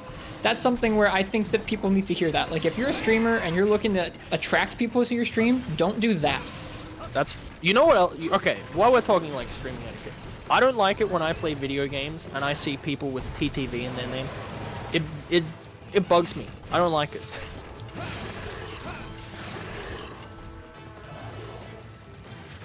Like in their usernames? Yep. How do you feel about Their Steam MH? name. How do you feel about MH? MH is fine. I don't mind MH. MH is fine. But if I'm like playing, I don't know, Guilty Gear or something, you got like TTV Jim Bob or something. I'm like, Oh, you mean in the game? Yeah, in the game. Oh, like hey, I'm streaming. on Look Twitch, at me. On Twitch, it's like, it's even worse. Because it's like, you know, yeah, what else? No comment on MH. We've already given you so many takes tonight. You don't need any more Monster Hunter takes. How do I know when I need to heal? Precious stones? I know I need to heal because I say, oh, Ristretto, how much health do I have? You have about 80%, darling. And that's how I know. How are you doing, Precious stones? Oh, no. How about gives? I'll, you know, what would you like me to give you? Hey.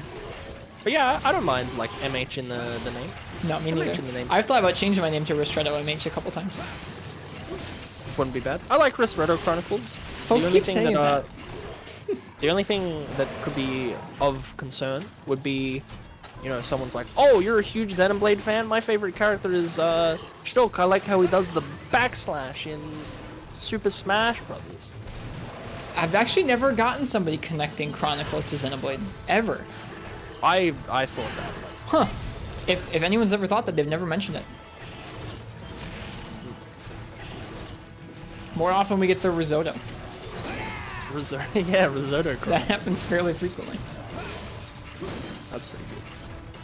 Oh man, I love how people I know, say my Frenchie. name. That's something where, like, I don't know, I've thought about it, and like, I feel like it'd be weird changing the name now, even though I just wanted the name straight up Ristretto, and I feel like Ristretto MH is like one step closer to just Ristretto from Ristretto Chronicles, but folks like the name, and it's the name now.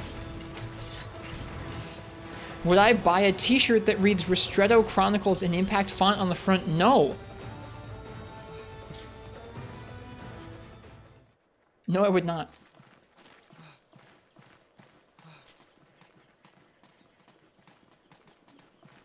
You can see at Ristretto Chronicles in an outlined brick font for some reason. Look, if we ever do merch, it's gonna be, it's gonna be like a beautiful piece of art from somebody or a neat design. It's gonna have nothing to do with my name. I'd buy it.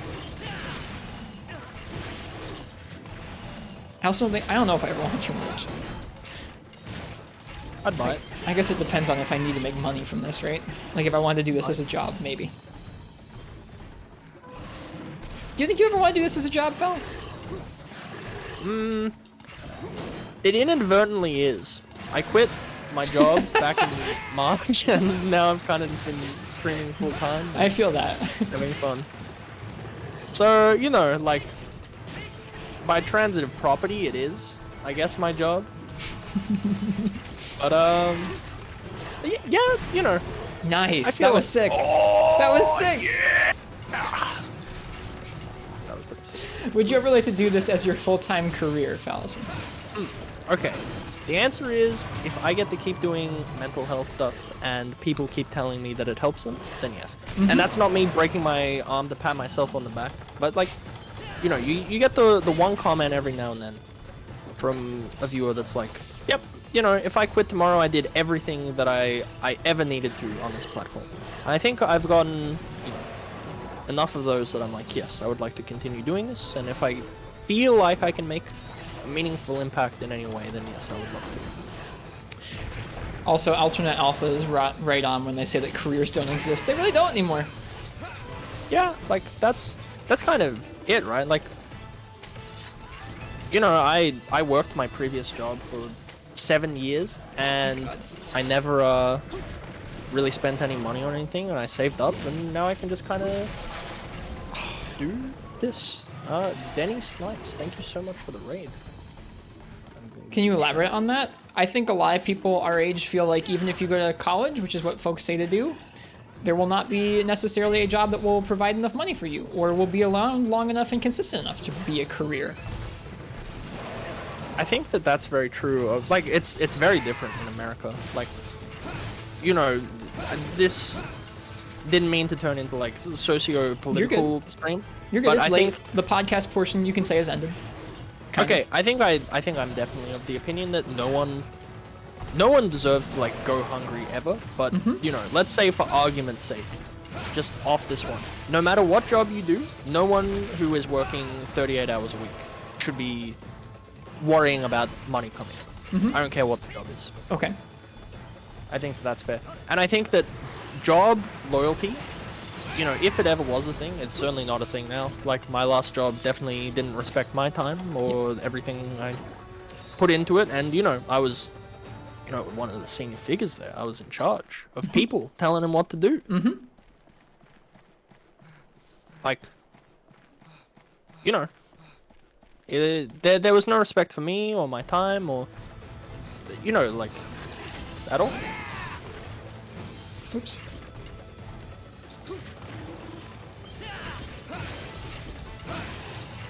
I don't like this notion of, you know, finish high school, go to university immediately. Especially, Take a gap year. especially with like, I don't know how exactly student loans are handled in Australia right now, but right now student loans are like pretty widespread here, and they're huge, and it's just like, you can't always guarantee you're gonna have a job to pay those off immediately. It's just, I don't know. I don't mind that that's in a system that's in place for folks, but pushing it so hard on people who haven't really gone out and experienced any aspect of the world yet is kind of nuts. Yeah, like, me at 18, that guy knows nothing. Nothing at all. Yeah. That's me fresh out of high school. Yep. I didn't know what I want then. I don't really know what I want now. I'm sure that majority of people listening don't know what they want. Yeah. Like, they have an idea of the end result. And that's like, what they the want. difference is But- like, are you gonna go and like, I mean, if you go and you start an entry-level job, like, you probably won't like accrue tons of money. You can if you're very frugal and you're good with your money. Not all of us are, let me tell you. But like, Yeah. the other option is you go and you buy a house, and the house is named school. And like, you might learn something you want there. You might figure out what you want to do, or you might freaking not. That's a lot of money. Yeah, like, it's a lot of money to learn that you don't want to do something. I don't know. I don't think it's wrong that option's there. I just don't think it should be pushed so hard as the default. I don't know if it is in Australia, but it sure is here. Oh yeah, absolutely it is. But I can say, like, all of my friends who I went to high school with, who went to university straight away, they dropped out. They couldn't hang. They didn't like it, and that's good. That's a good thing, because, you know, at the ripe old age of 25, you know, I don't know what I want, man. Sure. I want to be happy. I want to be, you know, doing my best for people, and, you know, that's all anyone can ever ask, right? Like, but I don't need to be like affluent, you know. Yeah. The life I live right now, I'm pretty comfortable with, honestly. You know, don't need a Lamborghini for your Twitch channel? No, I would hate to own a Lamborghini for starters, but, like, you know, I don't know, man.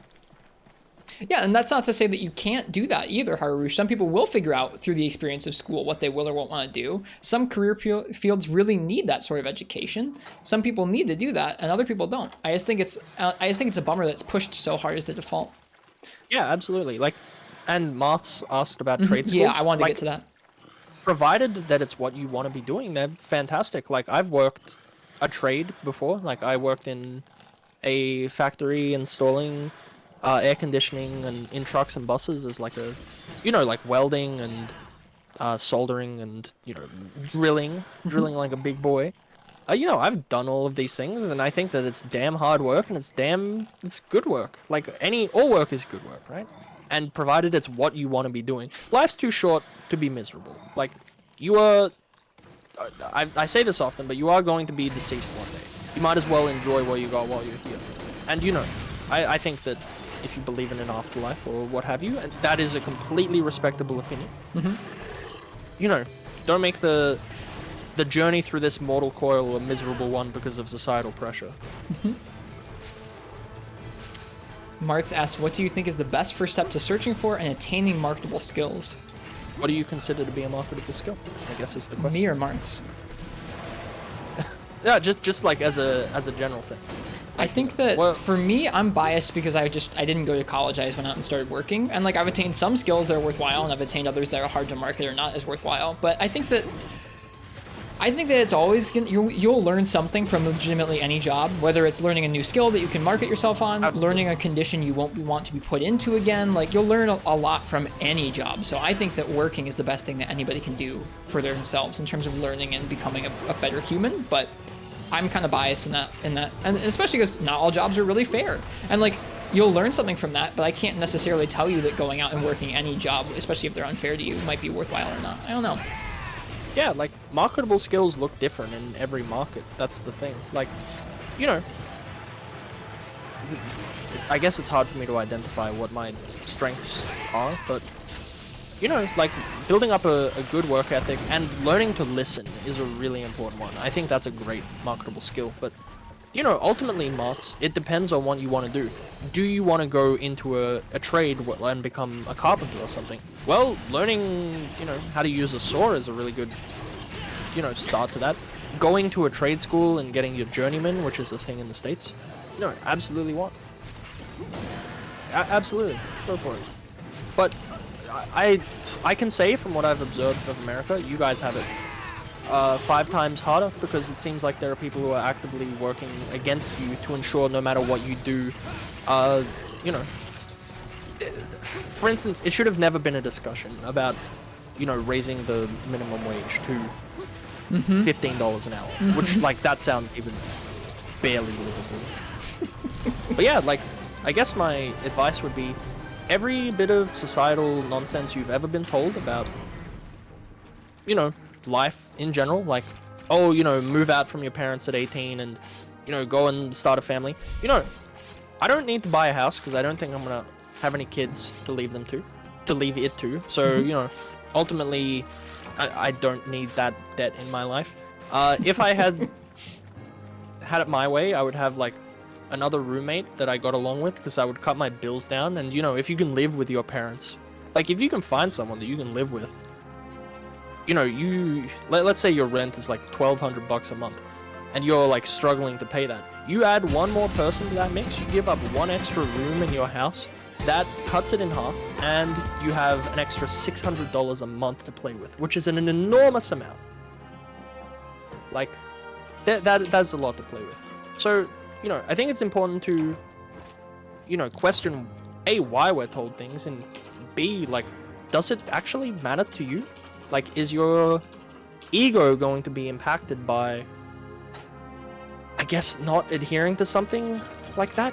Like, I don't care what. Dude, it feels so good to say screw you. I didn't need to go to school. I mean, like maybe I will need to go to school someday, but right now it feels great to be like screw you. I didn't go.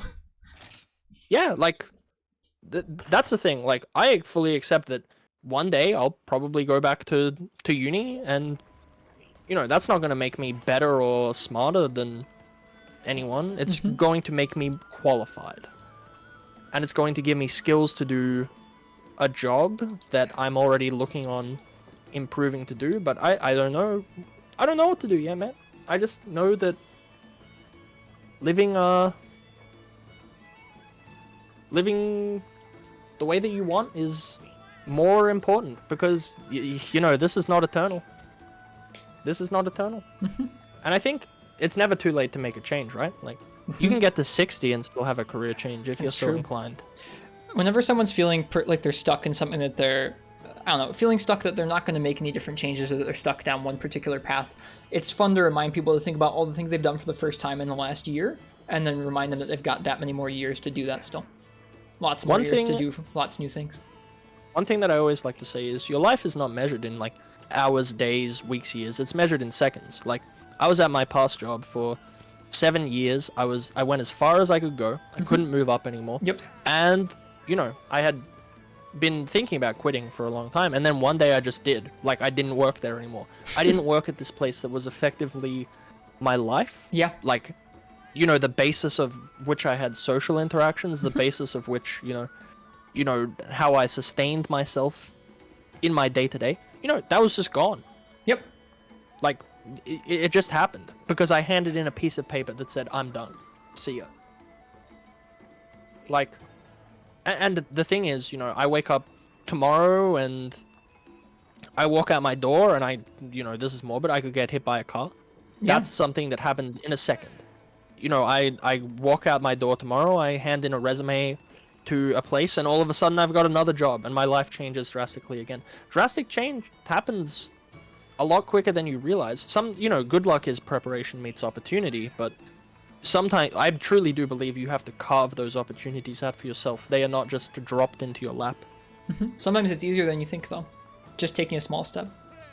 Oh, absolutely. Sorry, when I say carve those out, like, yeah, you need to go looking for the opportunity, but, you know, it's not everything is like the most difficult, I guess. That's pretty good. It's a pretty good note to end on, Phal. Yeah, I think so. I think ultimately we can be the people that we want to be, but there's a lot of courage, you know? There's a lot of courage involved, a lot of understanding that ultimately you don't need to worry too much about what others are thinking, because the people that care about you want what's best for you, and what's best for you is what you want. Thank you for your thoughts. Yeah, no.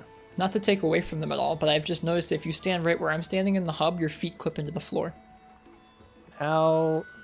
This is... Oh, mine are... Oh, they do across this whole wooden platform here. Damn, dude, my drip! You can't see your It's 6 clipping shoes. through the floor. Yeah, dude, what the hell? How are they gonna charge us 3,000 zenny for these? Refunds now. 1,000 I zenny can't and they clip believe into it. the floor. I can't believe it. But yeah. Alright. I think now is a great time to wrap up. We dropped everyone into Sorry, hopefully some Mark. positive existentialism. Oh. I think that's a good place to wrap up. So, would you like to tell my chat a little bit about who you are, what you do, Sure. and why they should follow you? Because if you don't follow my good friend Ristretto, I love him, and you should click the button. So, I'm Ristretto. It's nice to meet you, Phal's chat, and or anybody else who's wandered into this initial Monster Hunter cast here. I try and play through the Monster Hunter games really slowly, ostensibly someday to be able to write about them in some form or another, but generally that just means that I go through the games and we do lots of quests and we let chat pick what happens on the stream. They choose what weapon I use a lot of the time. Aside that, I don't know. I would say that our stream is a place where we try and evaluate things with kind of a level head for the most part, and at least talk about upsides and downsides to things instead of just saying thing bad. So, if that sounds good to you, then I don't know, stick around for my own streams going through Freedom or Monster Hunter Freedom right now, or these podcast streams, which may return sometime soon. I'm just gonna say that they will. Yeah, sure. I liked it. I agree. I think that there's more to be done. I think it's good. Yeah, let's see where this goes. Yeah, absolutely. You have a cat on your head? Absolutely. I do have a cat on my head. She climbs up on the head part of my chair. If you click on my stream now, you can kind of see her. She's yeah. Let me see. My computer might crash if I load on my computer. Let me get my phone. Maybe someone can screenshot it for you. I don't know. That's okay. She I'm does it gonna often. pull it up.